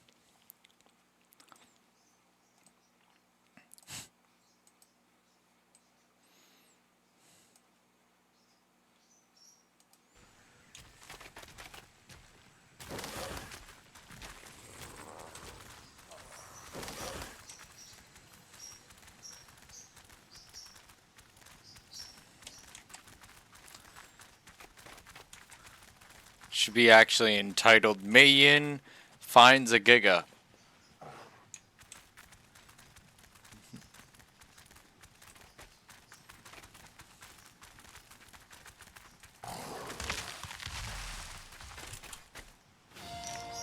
Microraptor narrolongus is one of the smallest non-avian dinosaurs on the island. Incredibly fast for its size, Microraptor is a voracious carnivore. Aggressive towards anything regardless of size, Microraptor fancies itself an apex predator. It will attack humans on sight, especially if it's not alone. When hunting, Microraptor's speed is only one of its assets. While not quite capable of sustained flight, its wings allow it to stay aloft for several seconds while jumping. This allows Microraptor to attack its prey's vulnerable areas, as well as search for small river fish. Notable, the creature also tends to use this ability to knock oblivious humans off of their mounts. While not a powerhouse against armed enemies, Microraptor is particularly suited to dismounting enemy riders. Microraptors' natural tendency to attack weaker creatures means they can ignore the mount while attacking the rider with leaps of fury.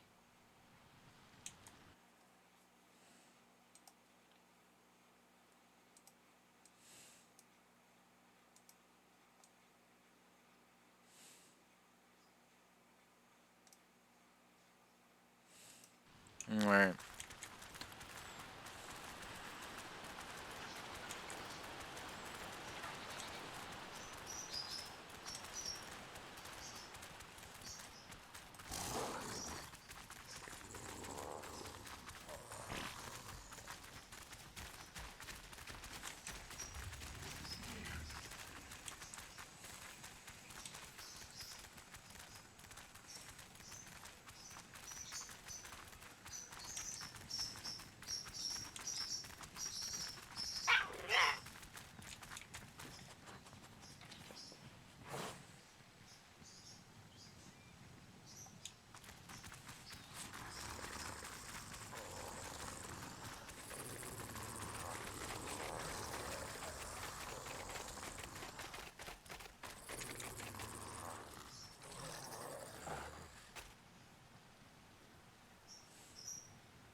One of the stranger creatures in the waters surrounding the island is Basilosaurus salacium facet. It's a powerful swimmer, which is adapted to the shallows so remarkably well that it rapidly recovers from injuries when near the water's surface.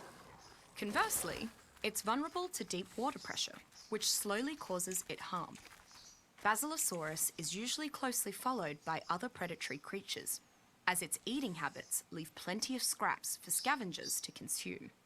It is a gentle creature towards humans and happily laps up food directly from them. However, the creatures that trail the Basi tend to become dangerously enraged whenever this occurs, as it leaves no leftovers for them.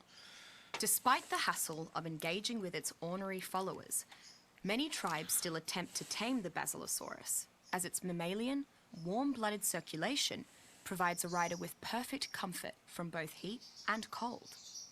Being apprehensive in nature, Basilosaurus is equipped with a defense mechanism that prevents it from being stunned or shocked. Alternatively, Basilosaurus is hunted, perhaps too vigorously, for its special blubber, which can be efficiently refined into gasoline.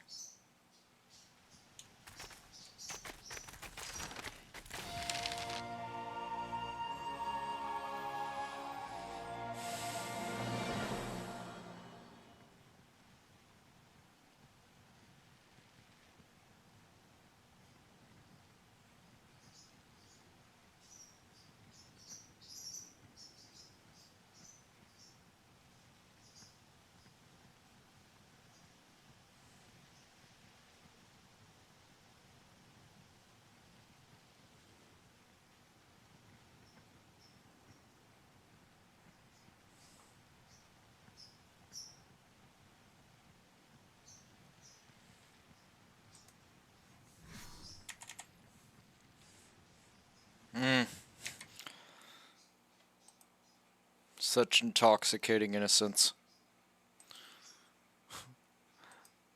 We can go home if we just get all the pillar keys. Yes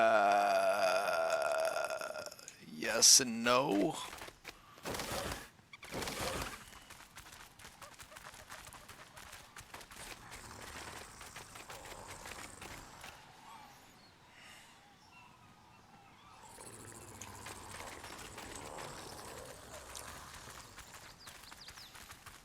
Such a grand and intoxicating innocence. You thought that this place would let you just go home.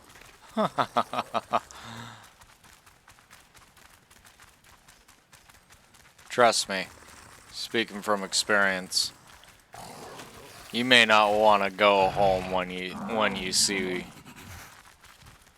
but we won't. For those that don't know, we won't be seeing that until the second map DLC, Extinction. Which, yeah, it's called that for a reason.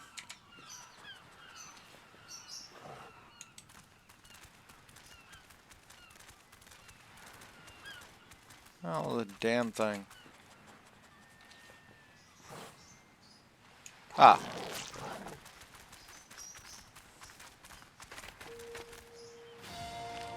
These tribal negotiations give me a headache every time. The Black Thumbs are mad that the Painted Sharks sunk 2 of their barges, but the Painted Sharks say that the barges were too close to Southern Haven, and they were perfectly within their rights to sink them, as per the Southern Isle Accords. Typically, neither side is willing to budge. What a bother. I'd just as soon mind-wipe the lot of them and return to my studies. Alas, such is the fate of the island's most respected neutral entity. At least the Painted Sharks brought some fresh fish. Perhaps I'll side with them.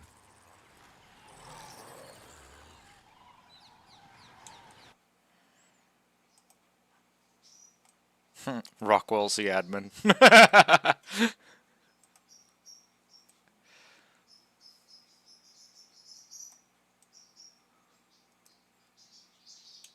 Scary thought, actually, when you think about it. It's like, wait, what?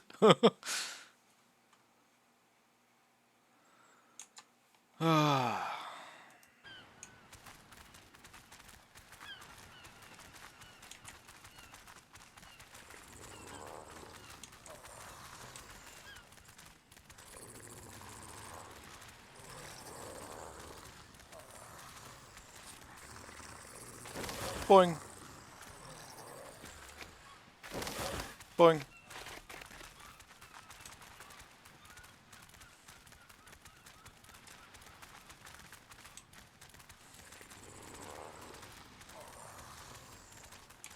Whee!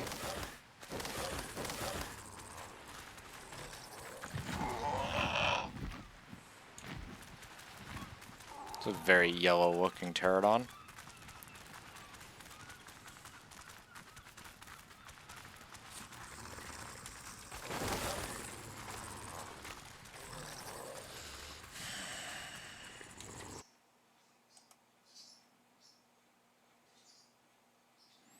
Okay, so I gotta get to the river.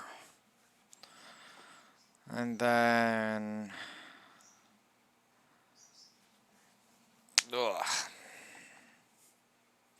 Suppose I could grab that one next. Yeah.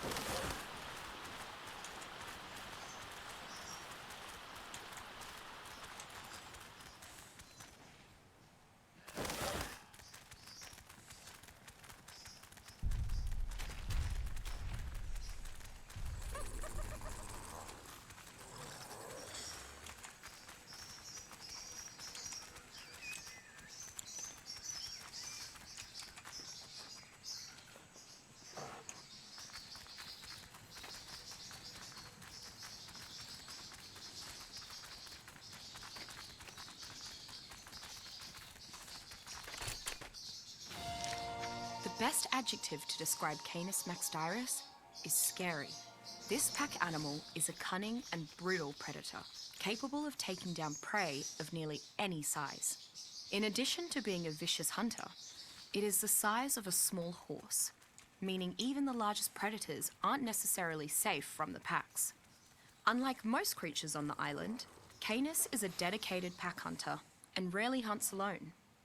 When in a pack, Canis are naturally spurred to fight for their lives with increased effectiveness, while the most experienced Canis will be designated Alpha and gain an even stronger enhancement. The species has an incredible affinity for teamwork. Obviously, Canis is a thrilling battle mount. It is fairly fast, very strong, and agile. It can leap almost as well as the island's battle cats. Riding a supercharged Alpha Canis into battle at the head of a bloodthirsty pack is a thrill for which most warriors would gladly proclaim, "Today is a good day to die." If utilized correctly, Canis can be a useful aid in your discovery efforts. It has developed a keen sense of smell that enables it to detect things that most creatures can't. I've even seen them used to find creatures that are hidden beneath the surface.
Alright, so I got that one.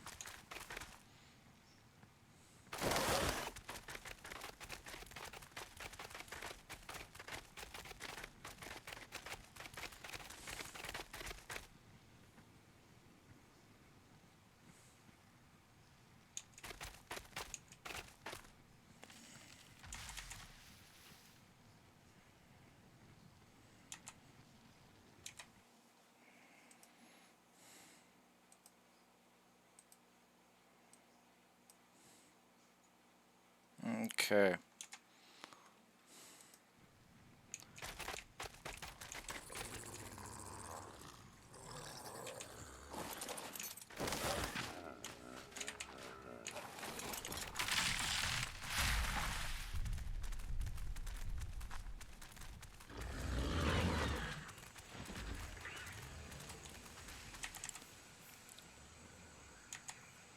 Should be one nearby.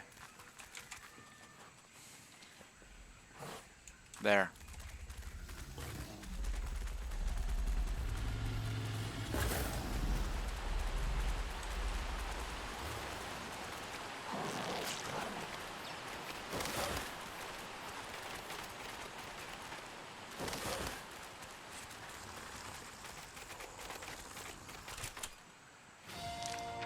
Didocurus custosaxum is one of the island's non-aggressive herbivores, generally found in the mountains and grasslands. Large and well armoured, it has a supply of fat under its plates to keep it warm and fed in the cold. Didocurus has adapted well to the dangers of the island, perhaps even better than the Ankylosaurus. Didocurus has two very different reactions to predators. Against smaller foes, it generally uses its spiked tail to inflict as much damage as possible. Against larger predators, however, it pulls its tail underneath itself to form a solid armoured ball that is nearly impossible for creatures to pierce, from which it can actually roll away to relative safety. Didocurus is a highly prized work animal on the island. Its spiked tail is ideal for quickly shattering the large rocks, so Didocurus is a very efficient quarry worker. In addition, its affinity for rocks has allowed it to carry stone at a reduced weight. In case their quarry gets raided, Didocurus riders have a very difficult to kill mount.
I suppose it was a bit naive of me to think that someone with the moniker of Beast Queen would roll out the red carpet.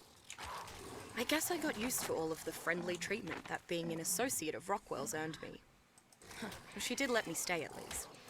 And she hasn't instructed her dinosaurs to kill me yet, so that's a positive. Not that she'd really need the dinosaurs.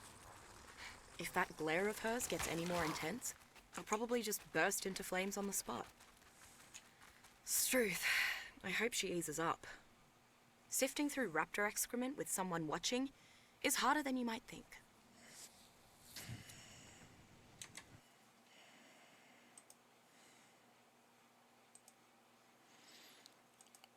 She's wondering what the fuck you're all about.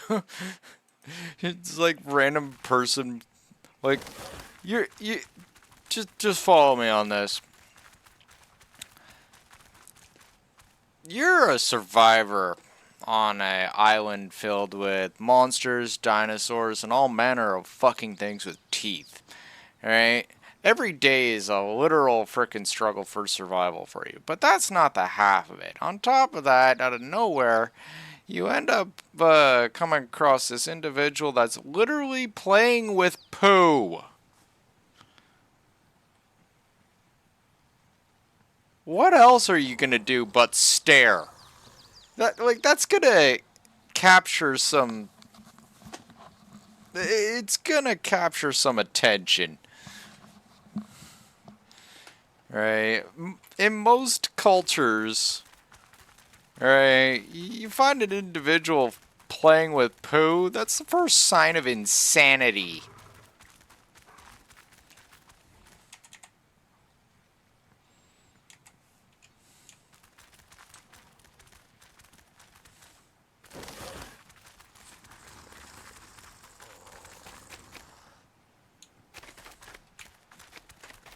Yeah, thought I already opened this one.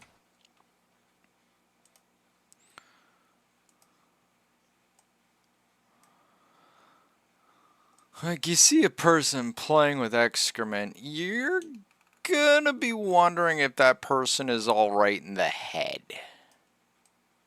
To say the least. Right? Like, you're not gonna be all like, oh yeah, that person's okay. No, like, you're not even sure if it's a good idea being near that person. Because they're playing with poo. This is the first sign that that person's crazy and could run at you hooting and hollering like some sort of fucking madman and or woman. And probably try and knife you or something like that. In a place where you're having to survive every fucking day. Right? Now you gotta worry about this person that's playing with poo. Right? Like, is it safe to turn my back on this person?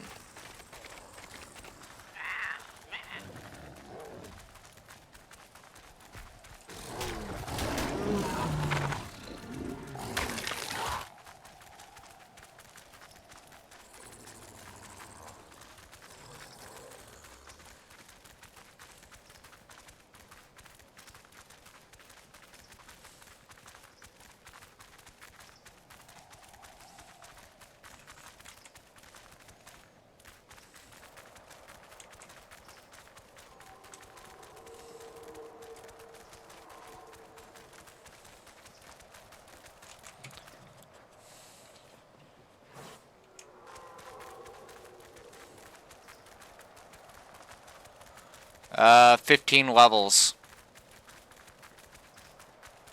Or, well, your max level gets increased by 15 levels.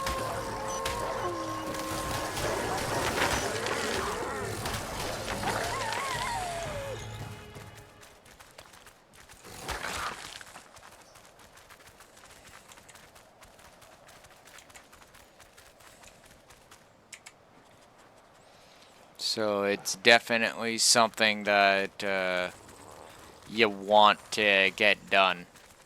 It's an investment in your overall character.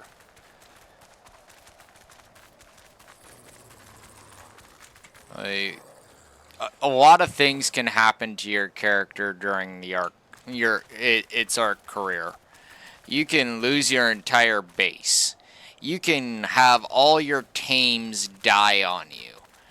You can be literally lose all your resources overnight because of something stupid happening.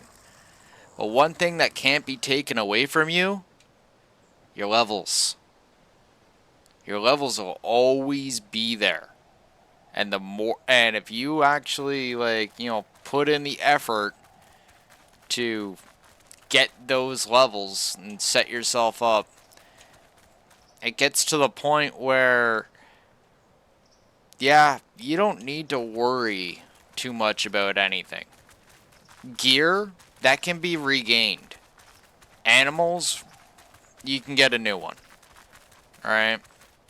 Like all sorts of stuff. It sounds cynical, but it's true. Right? You can lose everything except for your levels. Right? Like, it's just always something to take into consideration. Making the overall investment in your character's capabilities.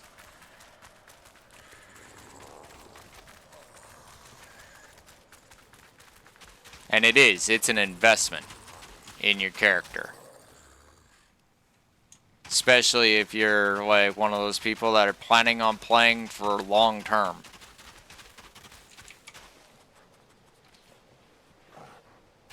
Ah, it's down there. Awesome.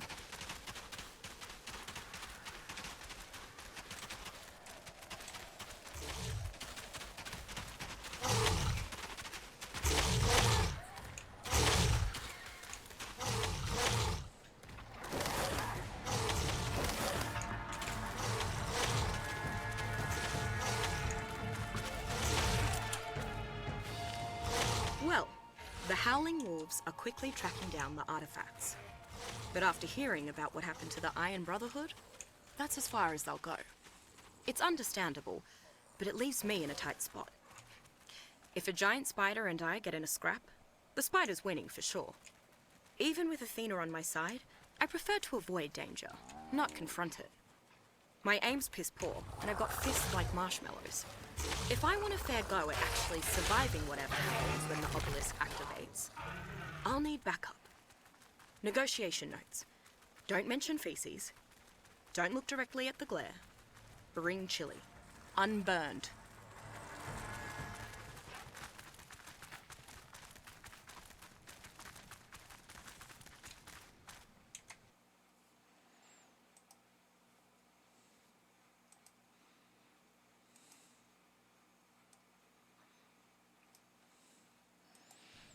The overall, longevity of your character. Alright. What are you willing to do to make yourself, great? Alright. Like, mods aside, all that great stuff, alright? Because mods can be taken out, things can be lost, all sorts of stuff. But your character, alright?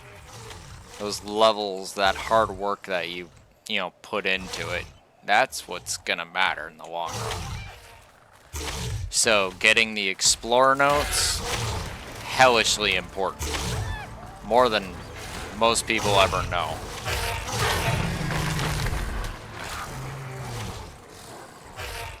Full on fucking war zone up in here. Get out of here. Enough.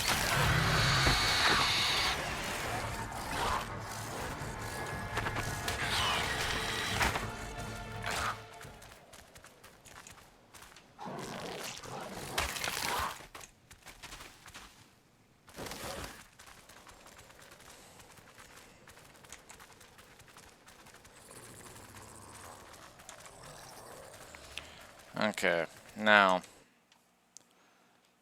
for the Allosaur brutally interrupted me.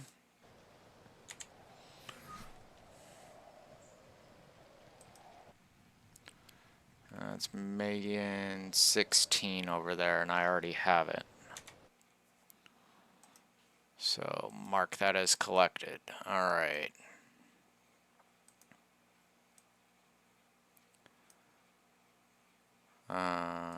Let's see here.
beauty.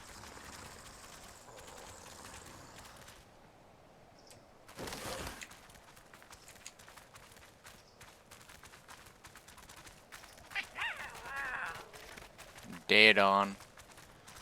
Dire wolf. Lots of dire wolves.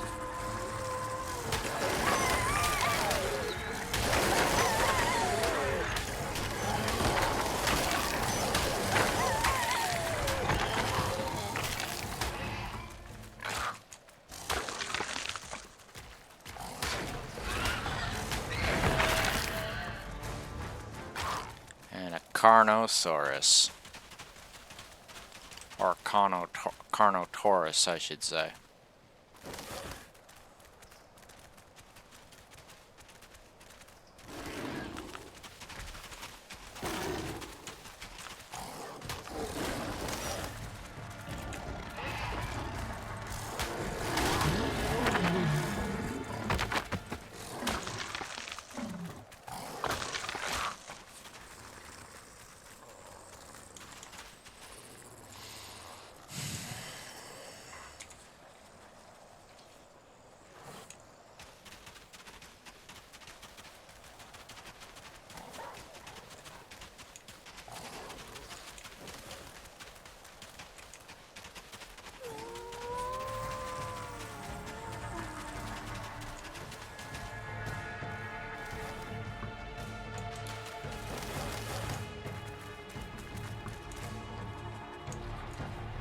Yep, that's it. I don't know why I bothered sniffing. Found in smaller numbers within the island's colder regions, Chalicotherium obsidiequus is normally a peaceful herbivore that prefers to spend its days lazing about or playing with its family.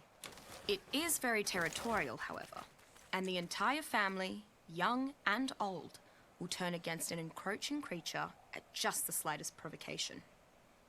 A memorable scene to stumble upon is a group of Chalicotherium playing. One odd playtime activity for Chalicotherium is hurling large balls of snow or mud rocks at each other. Smaller creatures in the area shy away from Chalicotherium during this exertion for fear of being buried in snow or gravel. While many creatures are useful while attacking a fortress, Chalicotherium can be trained as mobile artillery. Its unique playtime habit becomes a rather devastating long-range assault tactic when it is given boulders to throw, rather than snowballs.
Okay, so that one's already collected.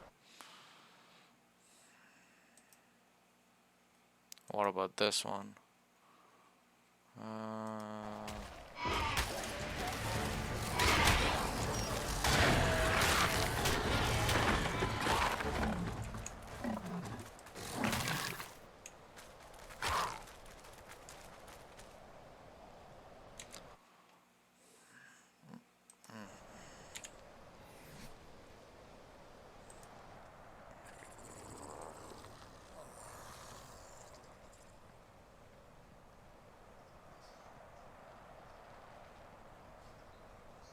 Okay, so we didn't get that one.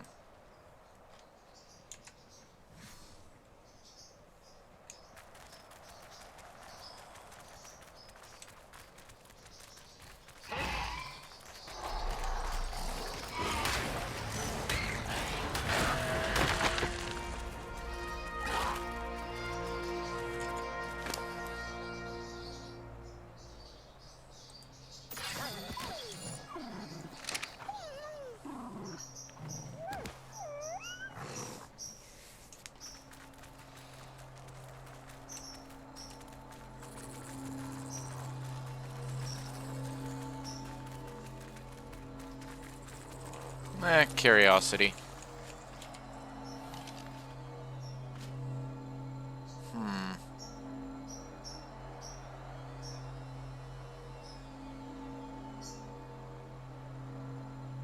The garbage parser saddle.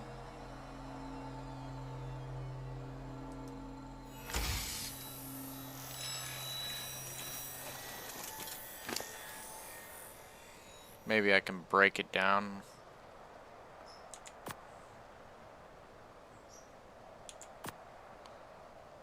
Large bear trap. Not unuseful.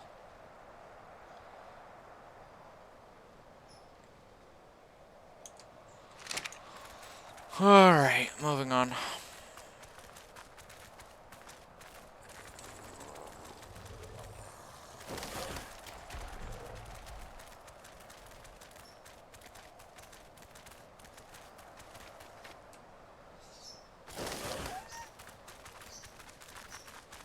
Sorry about that, dog.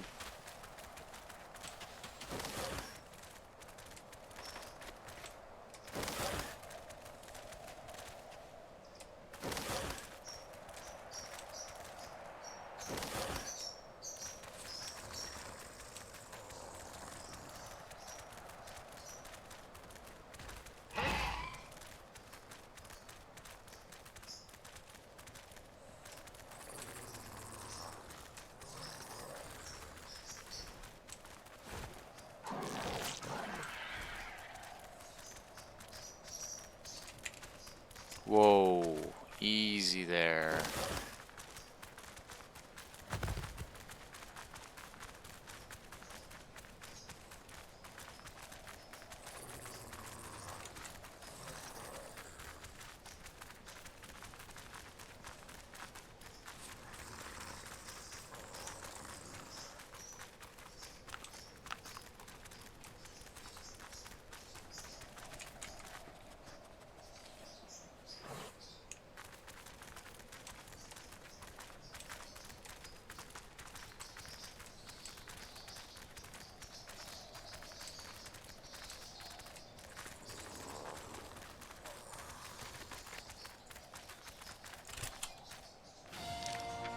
Among giant creatures I've seen on the island, Brontosaurus lazarus is larger than any sauropod I've read about. In fact, the dinosaur is so massive that it serenely ignores most other creatures. I've seen a pack of raptors tear apart small dinosaurs while Brontosaurus continues eating, seemingly oblivious to the hunting pack. Because of how docile it is, the Brontosaurus makes for an ideal pack animal. Peaceful tribes use it to carry incredible quantities of resources, while warring tribes use it to mobilize their army. Its size and strength make it one of the unique creatures on the island that can support a platform saddle. Unfortunately, its enormity means that the process of taming a Brontosaurus can take a very long time. Some may think this is an Apatosaurus, Dreadnoughtus, Argentinosaurus, or some other sauropod. But this is a strange island, and I'm the one doing the research. I'm convinced that this genus is Brontosaurus, and no one can tell me otherwise. My study, my rules.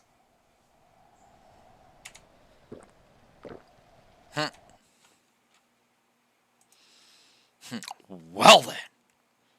All right. My study, my rules. Okay.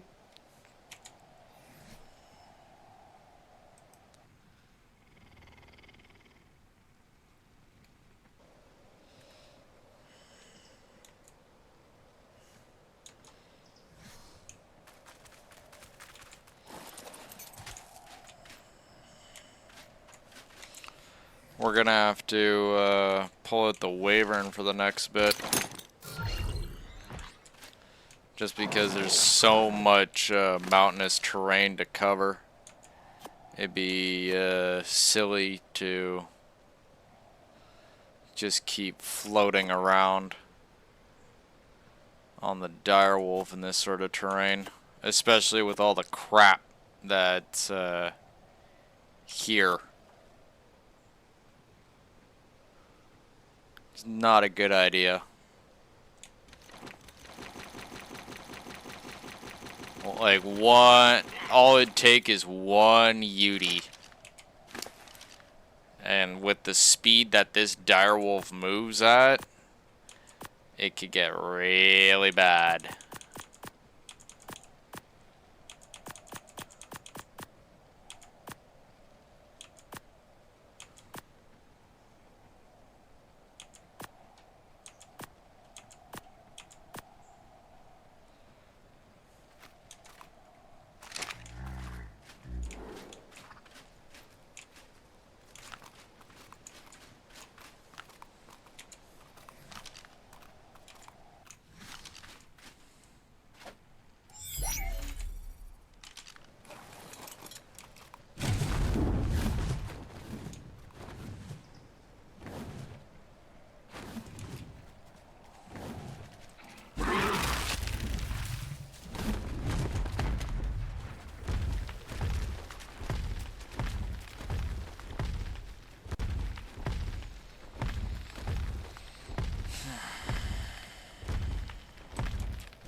That's not helping matters.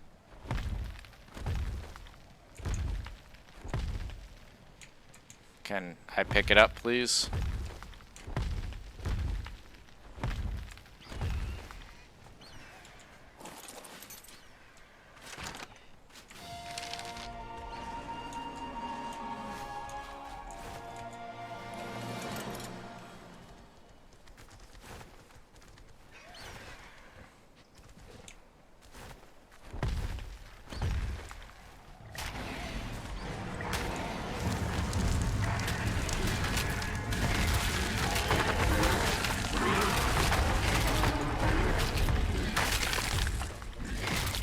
Speak of the devil, and out pops its shadow. Fucking goddamn Uties.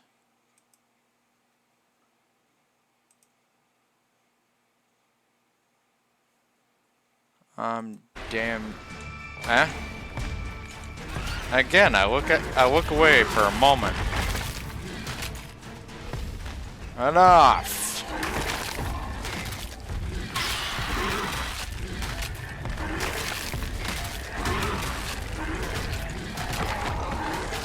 Get out of here, Pumbaa.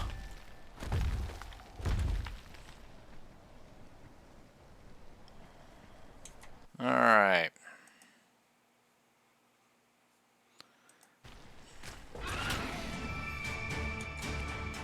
Are we done? Oh, no. Come on back. Come on back. What? You realize that you fucked up, huh? Sit down, princess.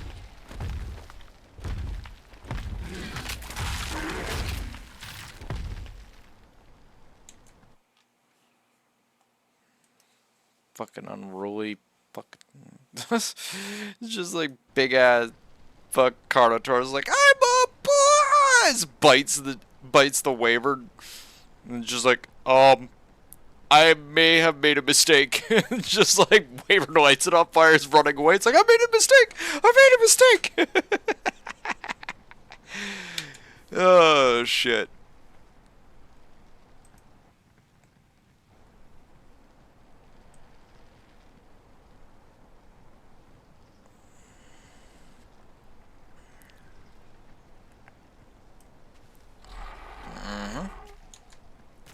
Another one? Yeah, that's what I thought. You just keep on trucking, bud.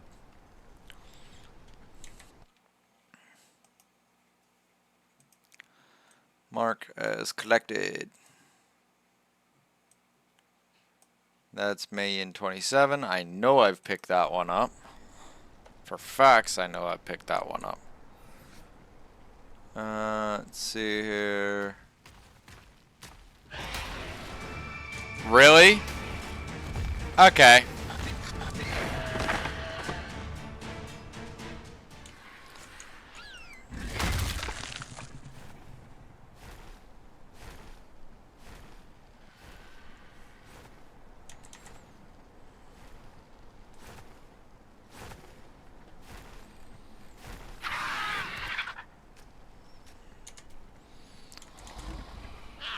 Like, coming in all badass. Like, it's like, I'm a boss. It's like, you need to stop. Just need to stop right now. Just stop what you're doing. Stop it right now.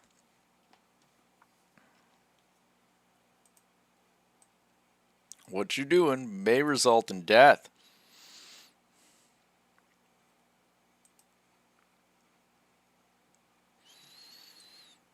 And then I picked up that one. I'm damn certain I have. Let's see here. Yep, picked up that one. Markers collected.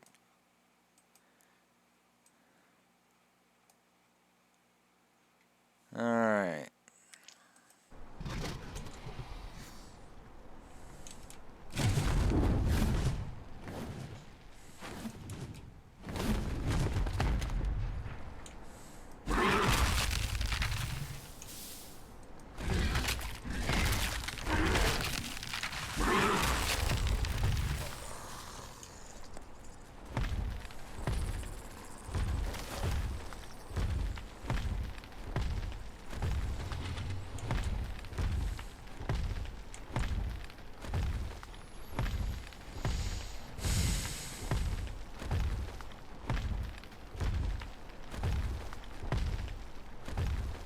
Up there. I know what this one is. Or where this one is.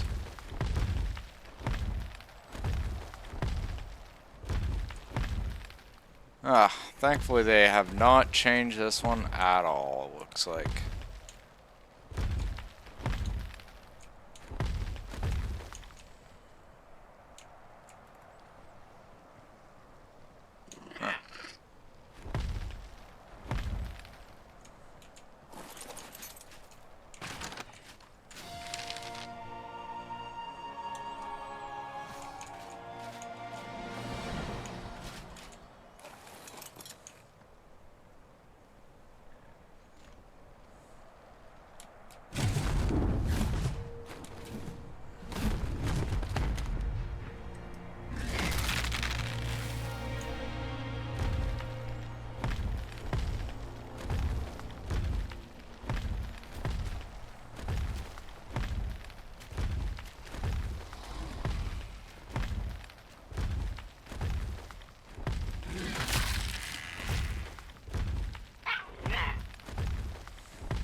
Okay. Mark that as collected.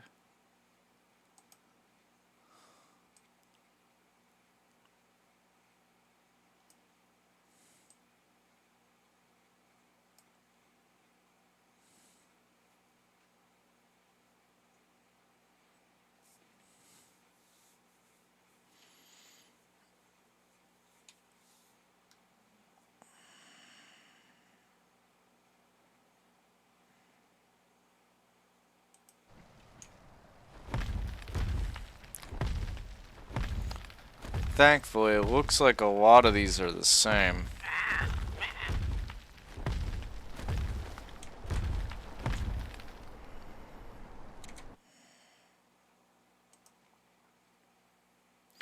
I do believe I have that one, actually.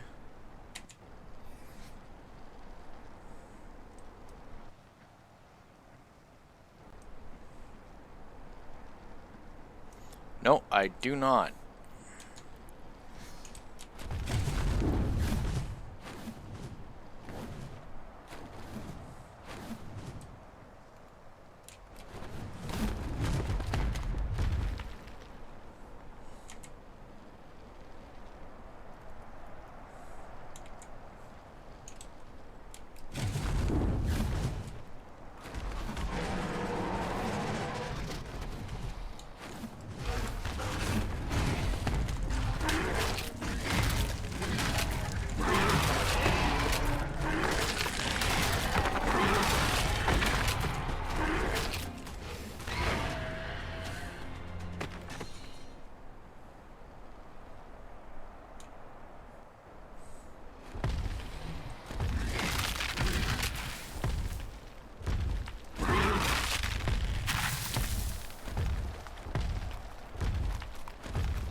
Oh, shit. It's right in front of me. Good job, dragon. Good job. This Nerva bloke's fig jam incarnate. He seems to think he's Jupiter's gift to the island or some rubbish like that. I think his ego was actually tangible when the Legion returned from the obelisk with the third key and the head of a dragon in tow. Sadly, as much as I would enjoy seeing him fall flat on his face, I need him, and I need the new Legion. So when he asked me to guide his forces to the hidden cave, I obliged without protest. What he'll do with me afterwards? I don't know.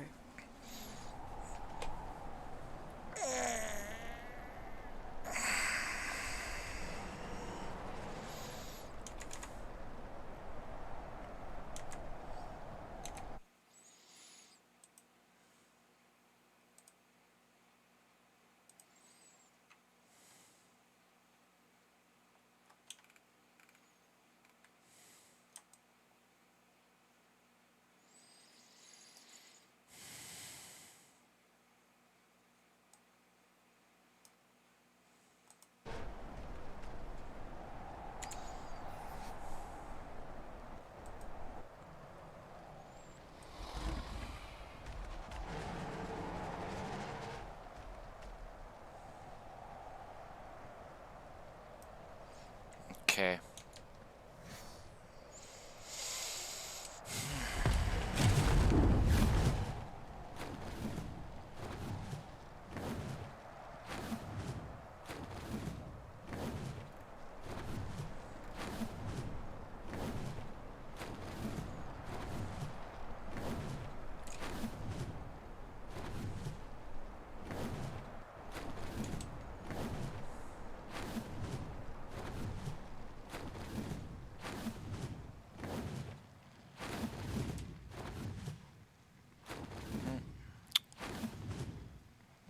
Good thing to see some things have never changed.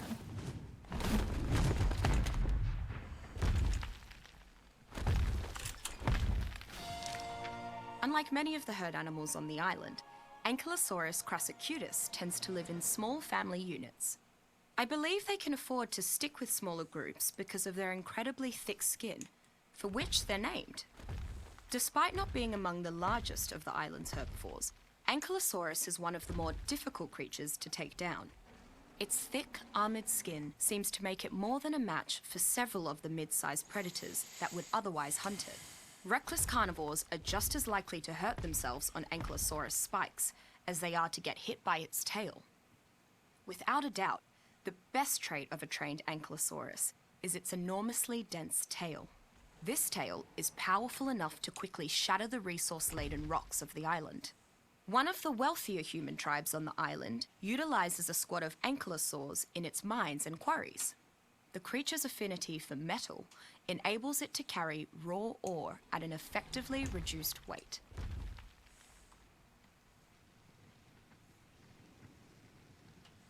Okay.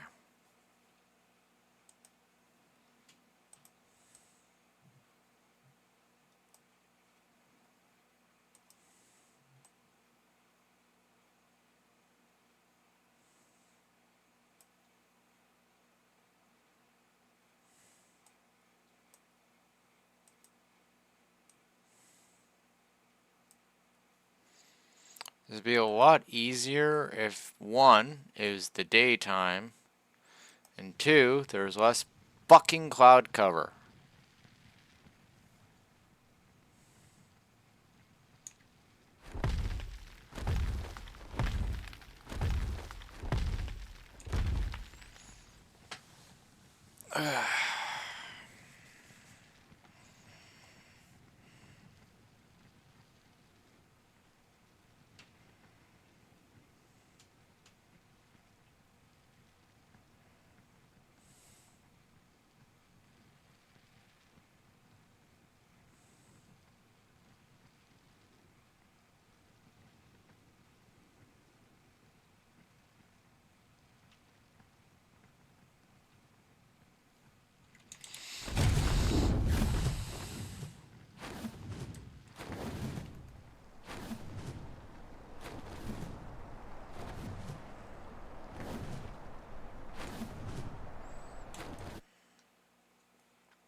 think this one that I'm looking for currently at this second has moved.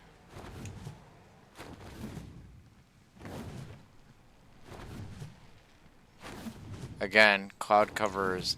Oh, wait, no, I think I see it. Yeah, they moved it further up. It's not the same at all.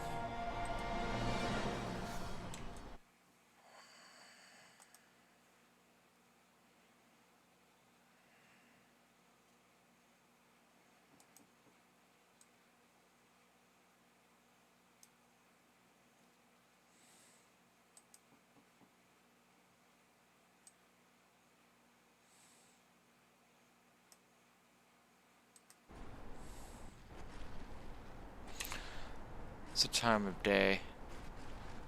Fuck, man. It's like what? Oh, yeah. Just about 1 in the morning. Why does it make me yawn? Fuck.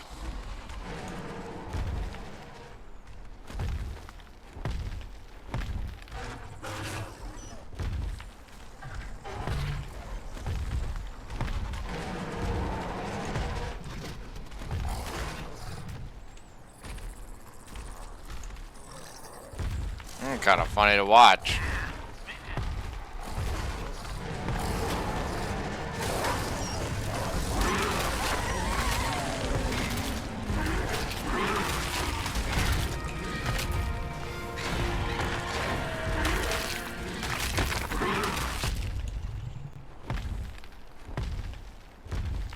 Try to fear a fucking wyvern. Gonna take a lot more than that.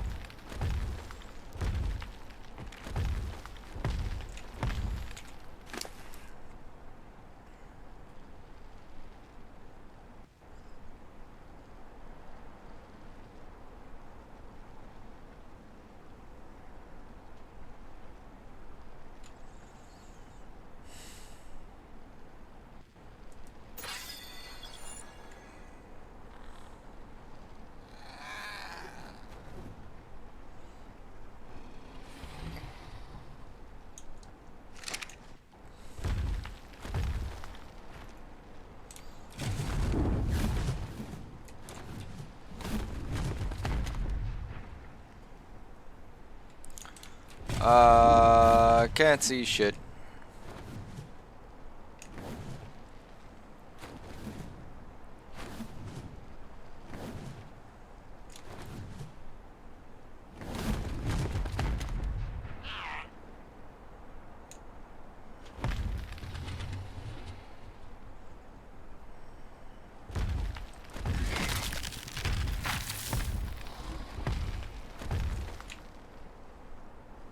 Ah.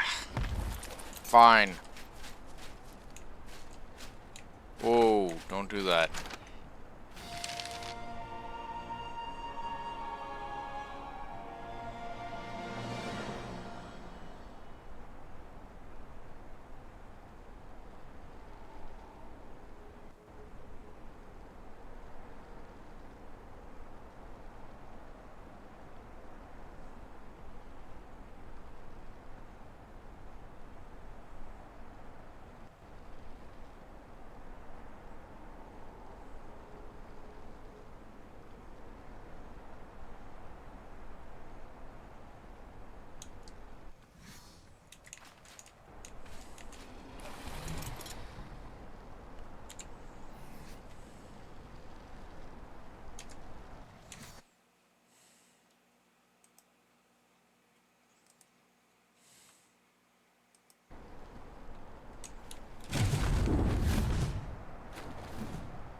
Fuck, man, it's just a clusterfuck.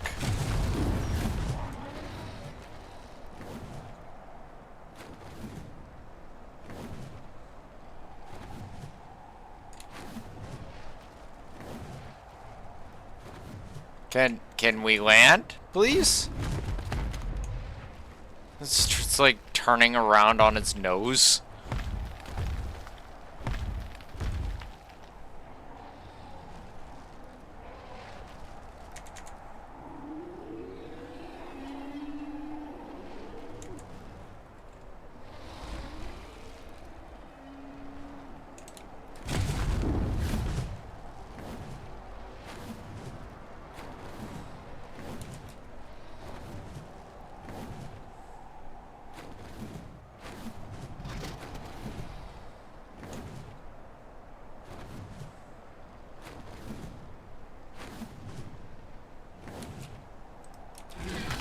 Land, damn it. Come on.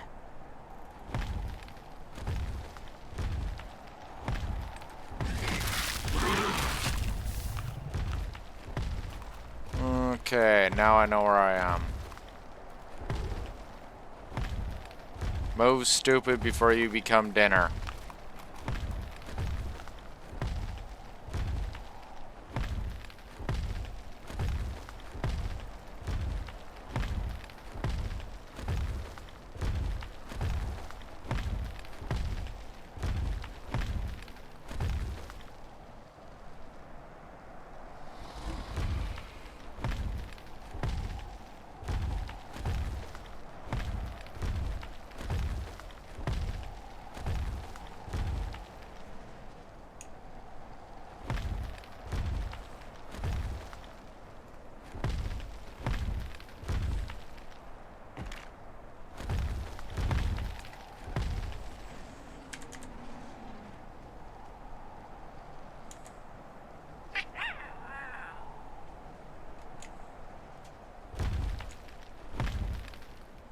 Should be around here.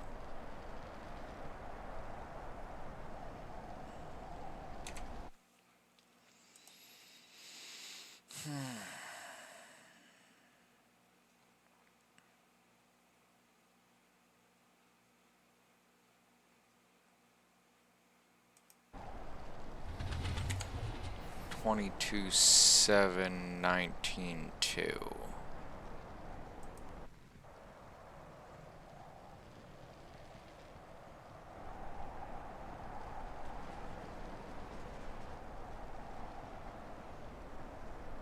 So further up here.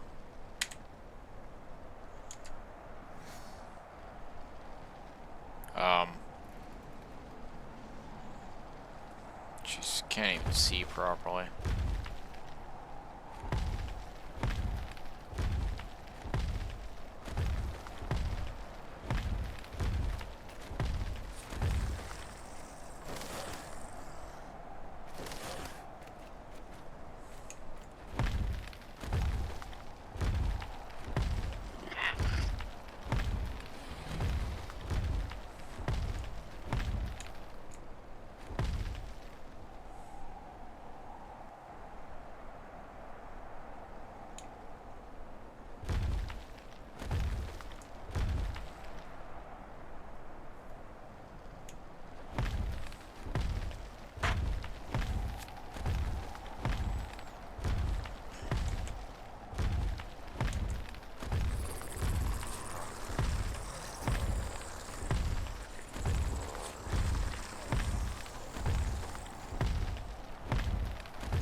Feeling like I should have seen it by now.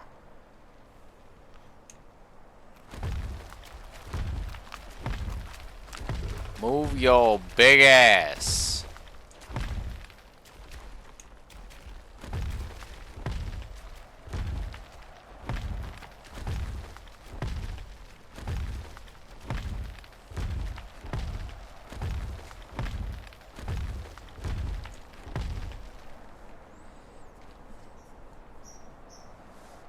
Okay.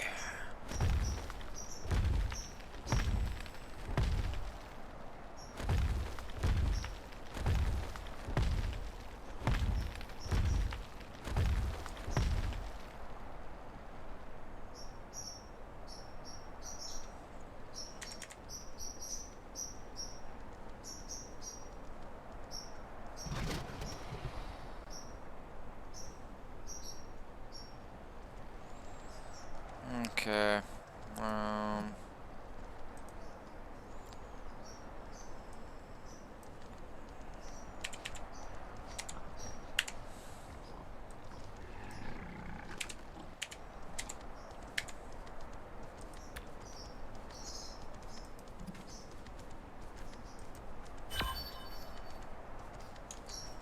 I got that right.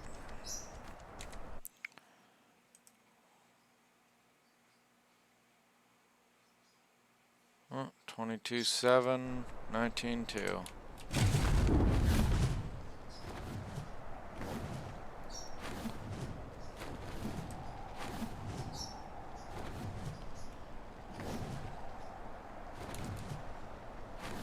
Oh yeah, I completely passed it. I don't remember it being right here either.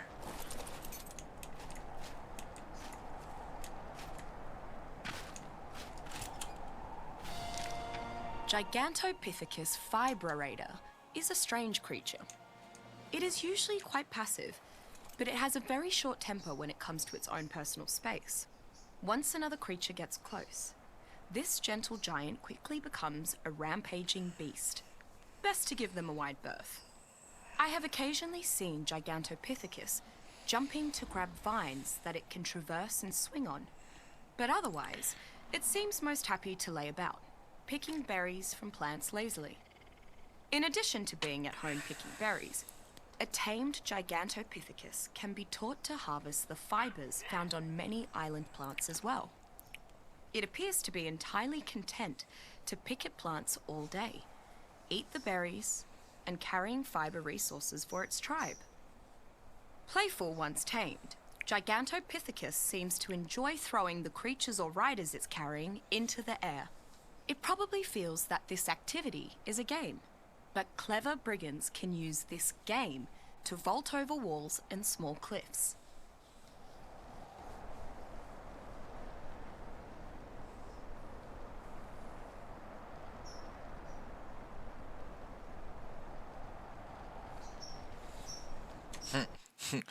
Clever brigands.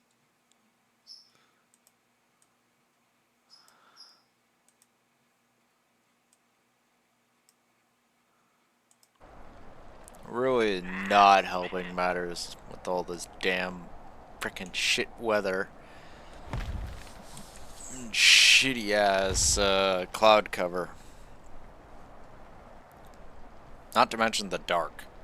Not helping matters.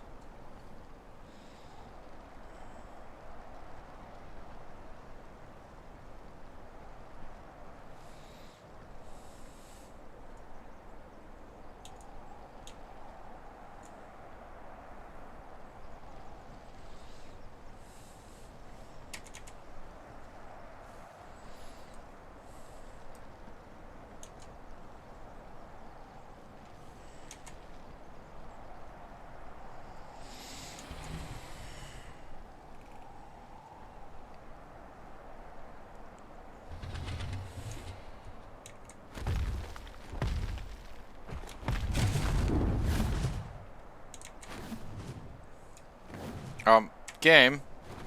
Thank you.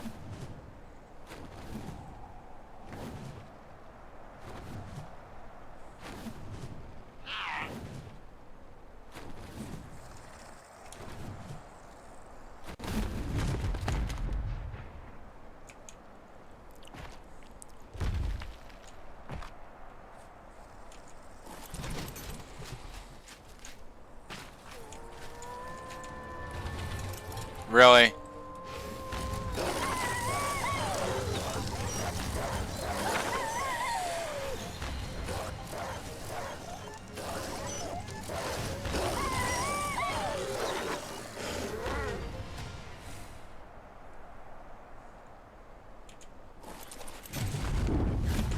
Excuse me. No.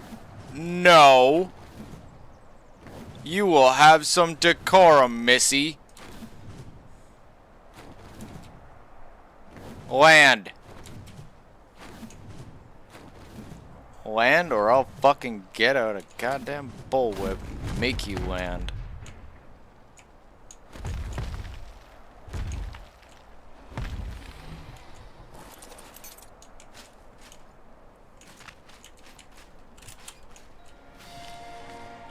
Unbelievable. The artifact perfectly fits one of the slots in the platform's pedestal. How did I not notice that right away? I really am a dipstick. So if this key, such as it is, was acquired by activating one of the obelisks, then it follows that the other two keys can be obtained by activating the other two obelisks. Then, with all three keys, maybe this platform will lead to whatever is controlling the island's ecosystem. If the other obelisks work the way that the first one did, that means I have to find a whole mess of artifacts first. And I don't think I can do that alone.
It'll be funny once we finish up the last of this,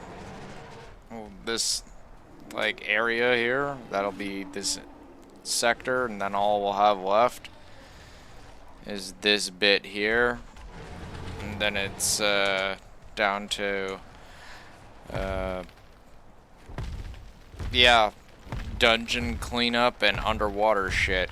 Not necessarily in that order.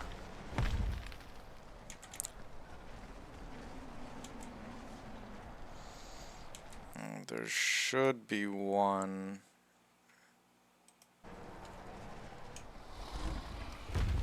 Assuming it's in the spot where it should be.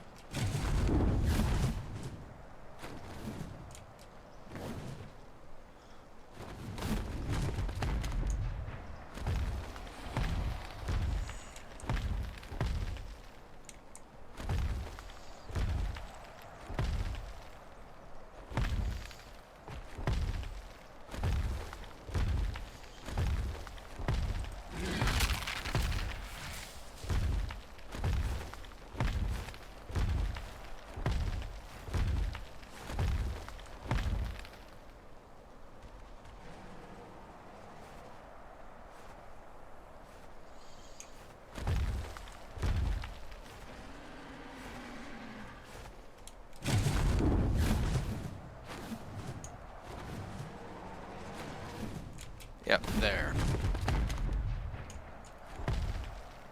And I picked that one up.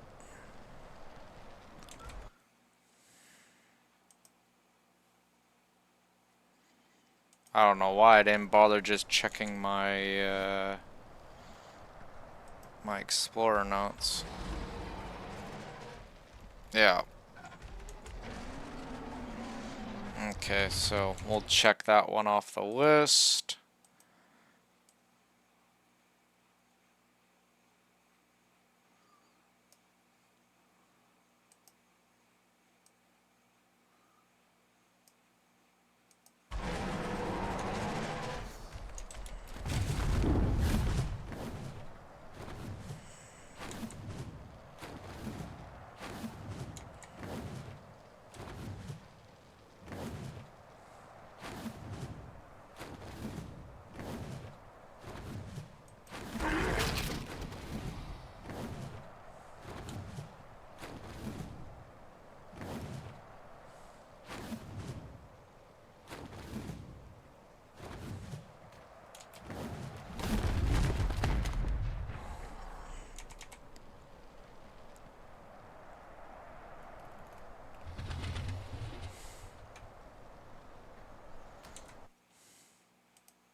Oh shit, way too far up. Probably why I can't see it.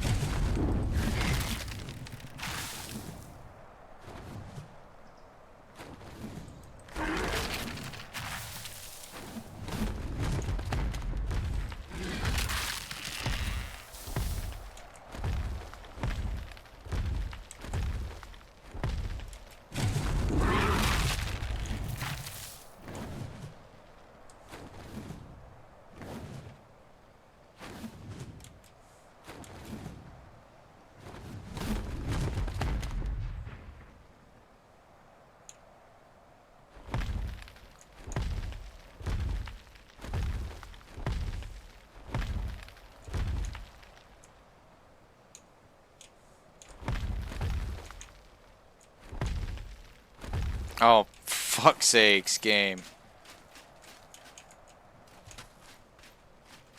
Give me it. Fuck. It's like, you want to pick it up? You want to pick it up? It's like, God damn it, just let me have it.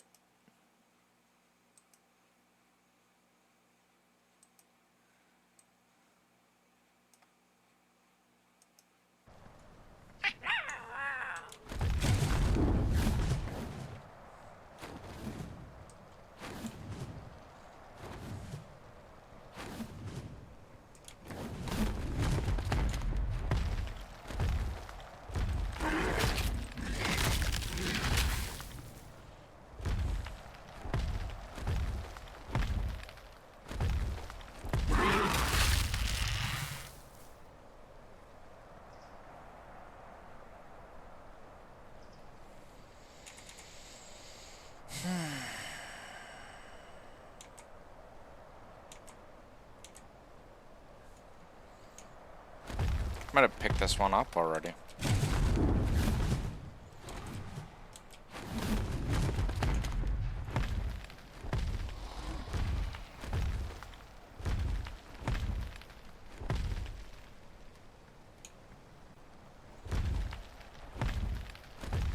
Yep, I'm pretty sure I picked this one up already.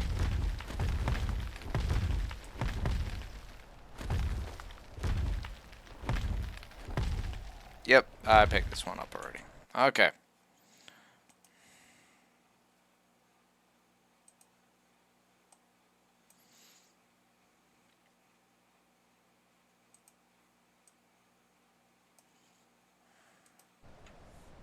And I'm pretty sure I picked up that other one up there too. Making my life even easier. Nope. No, I didn't. Awesome.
think it's down a little bit.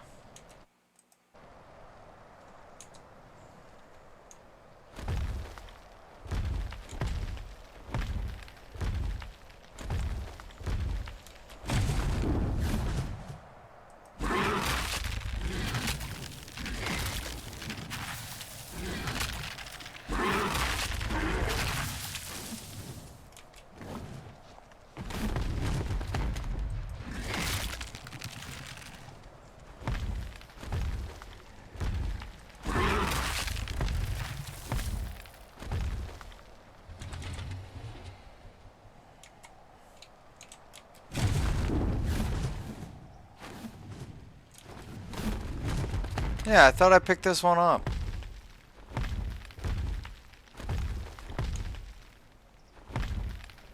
Unless this is a different one. Pretty damn sure I picked this one up.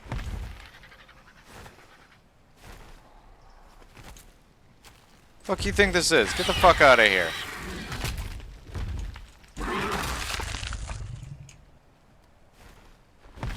We doing this? Alright, fine.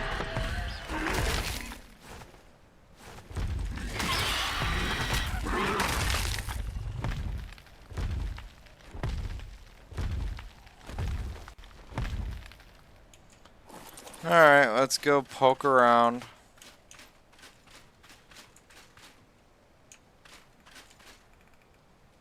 I'm murderously certain that I did this one already, but whatever.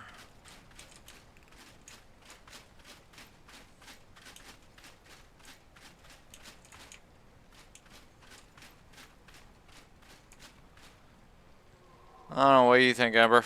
Let's get the dog out, huh? Let the dog sniff around.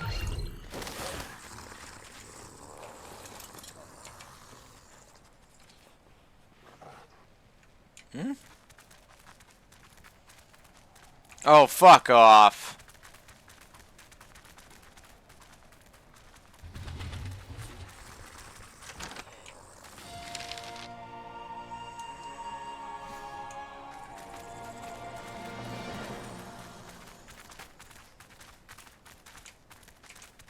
Absolutely hilarious.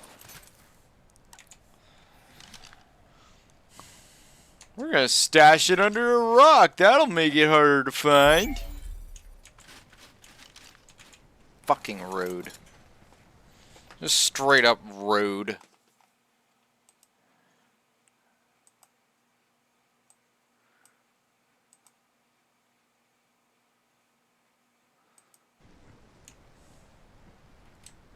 This is what I was talking about.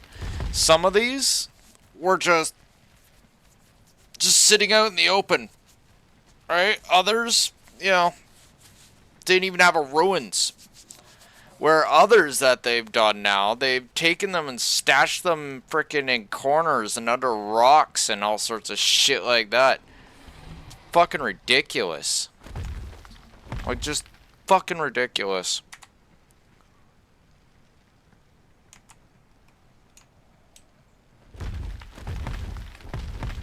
Like, don't get me wrong, I understand that they're trying to make shit more challenging, but seriously, sometimes it's actually annoying.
Okay.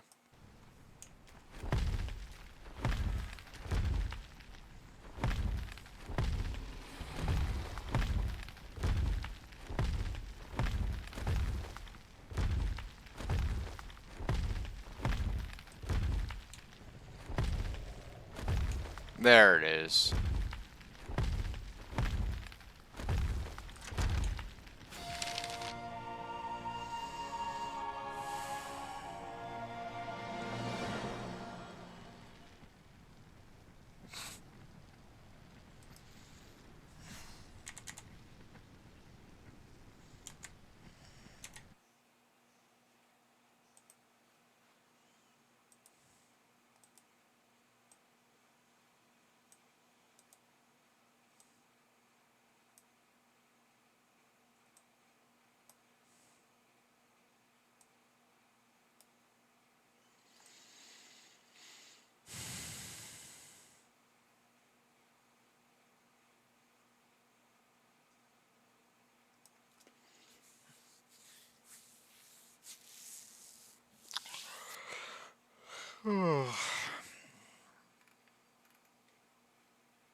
Alright.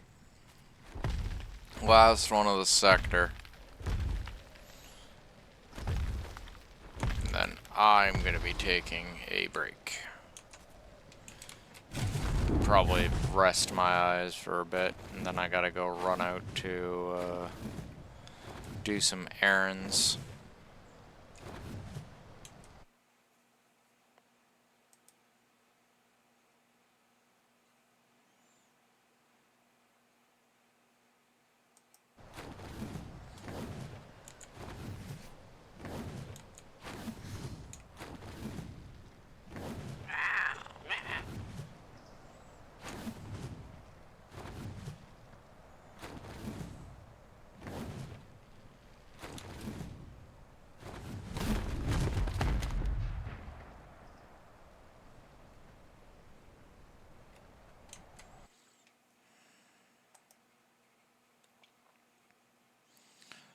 $12.9 by 36.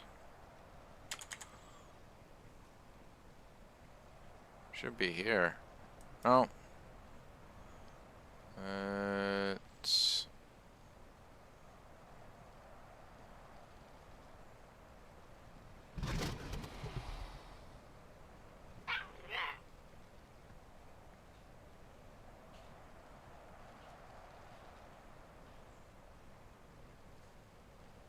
like there.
There it is. Oh, shit! If it isn't the Angry Badger itself. That, ladies and gentlemen, right there is a Palovia. A very, very angry animal. This is a good one? Oh, it's just a 50.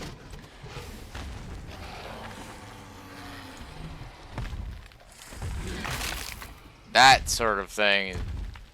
Like, you know, boogeyman creature.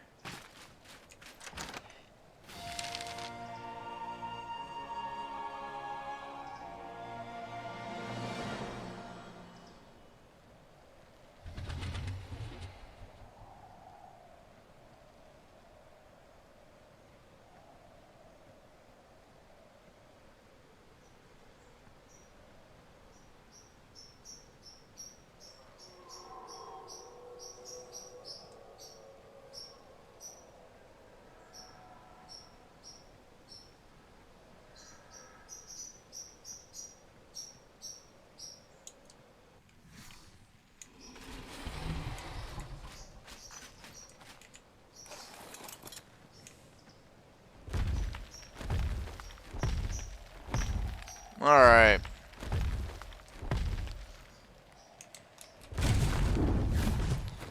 Go find a nice safe place to land this bird.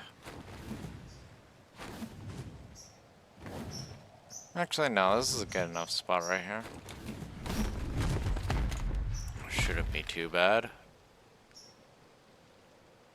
With that being said, I'm going to chop it off here, and yeah, we will continue this later.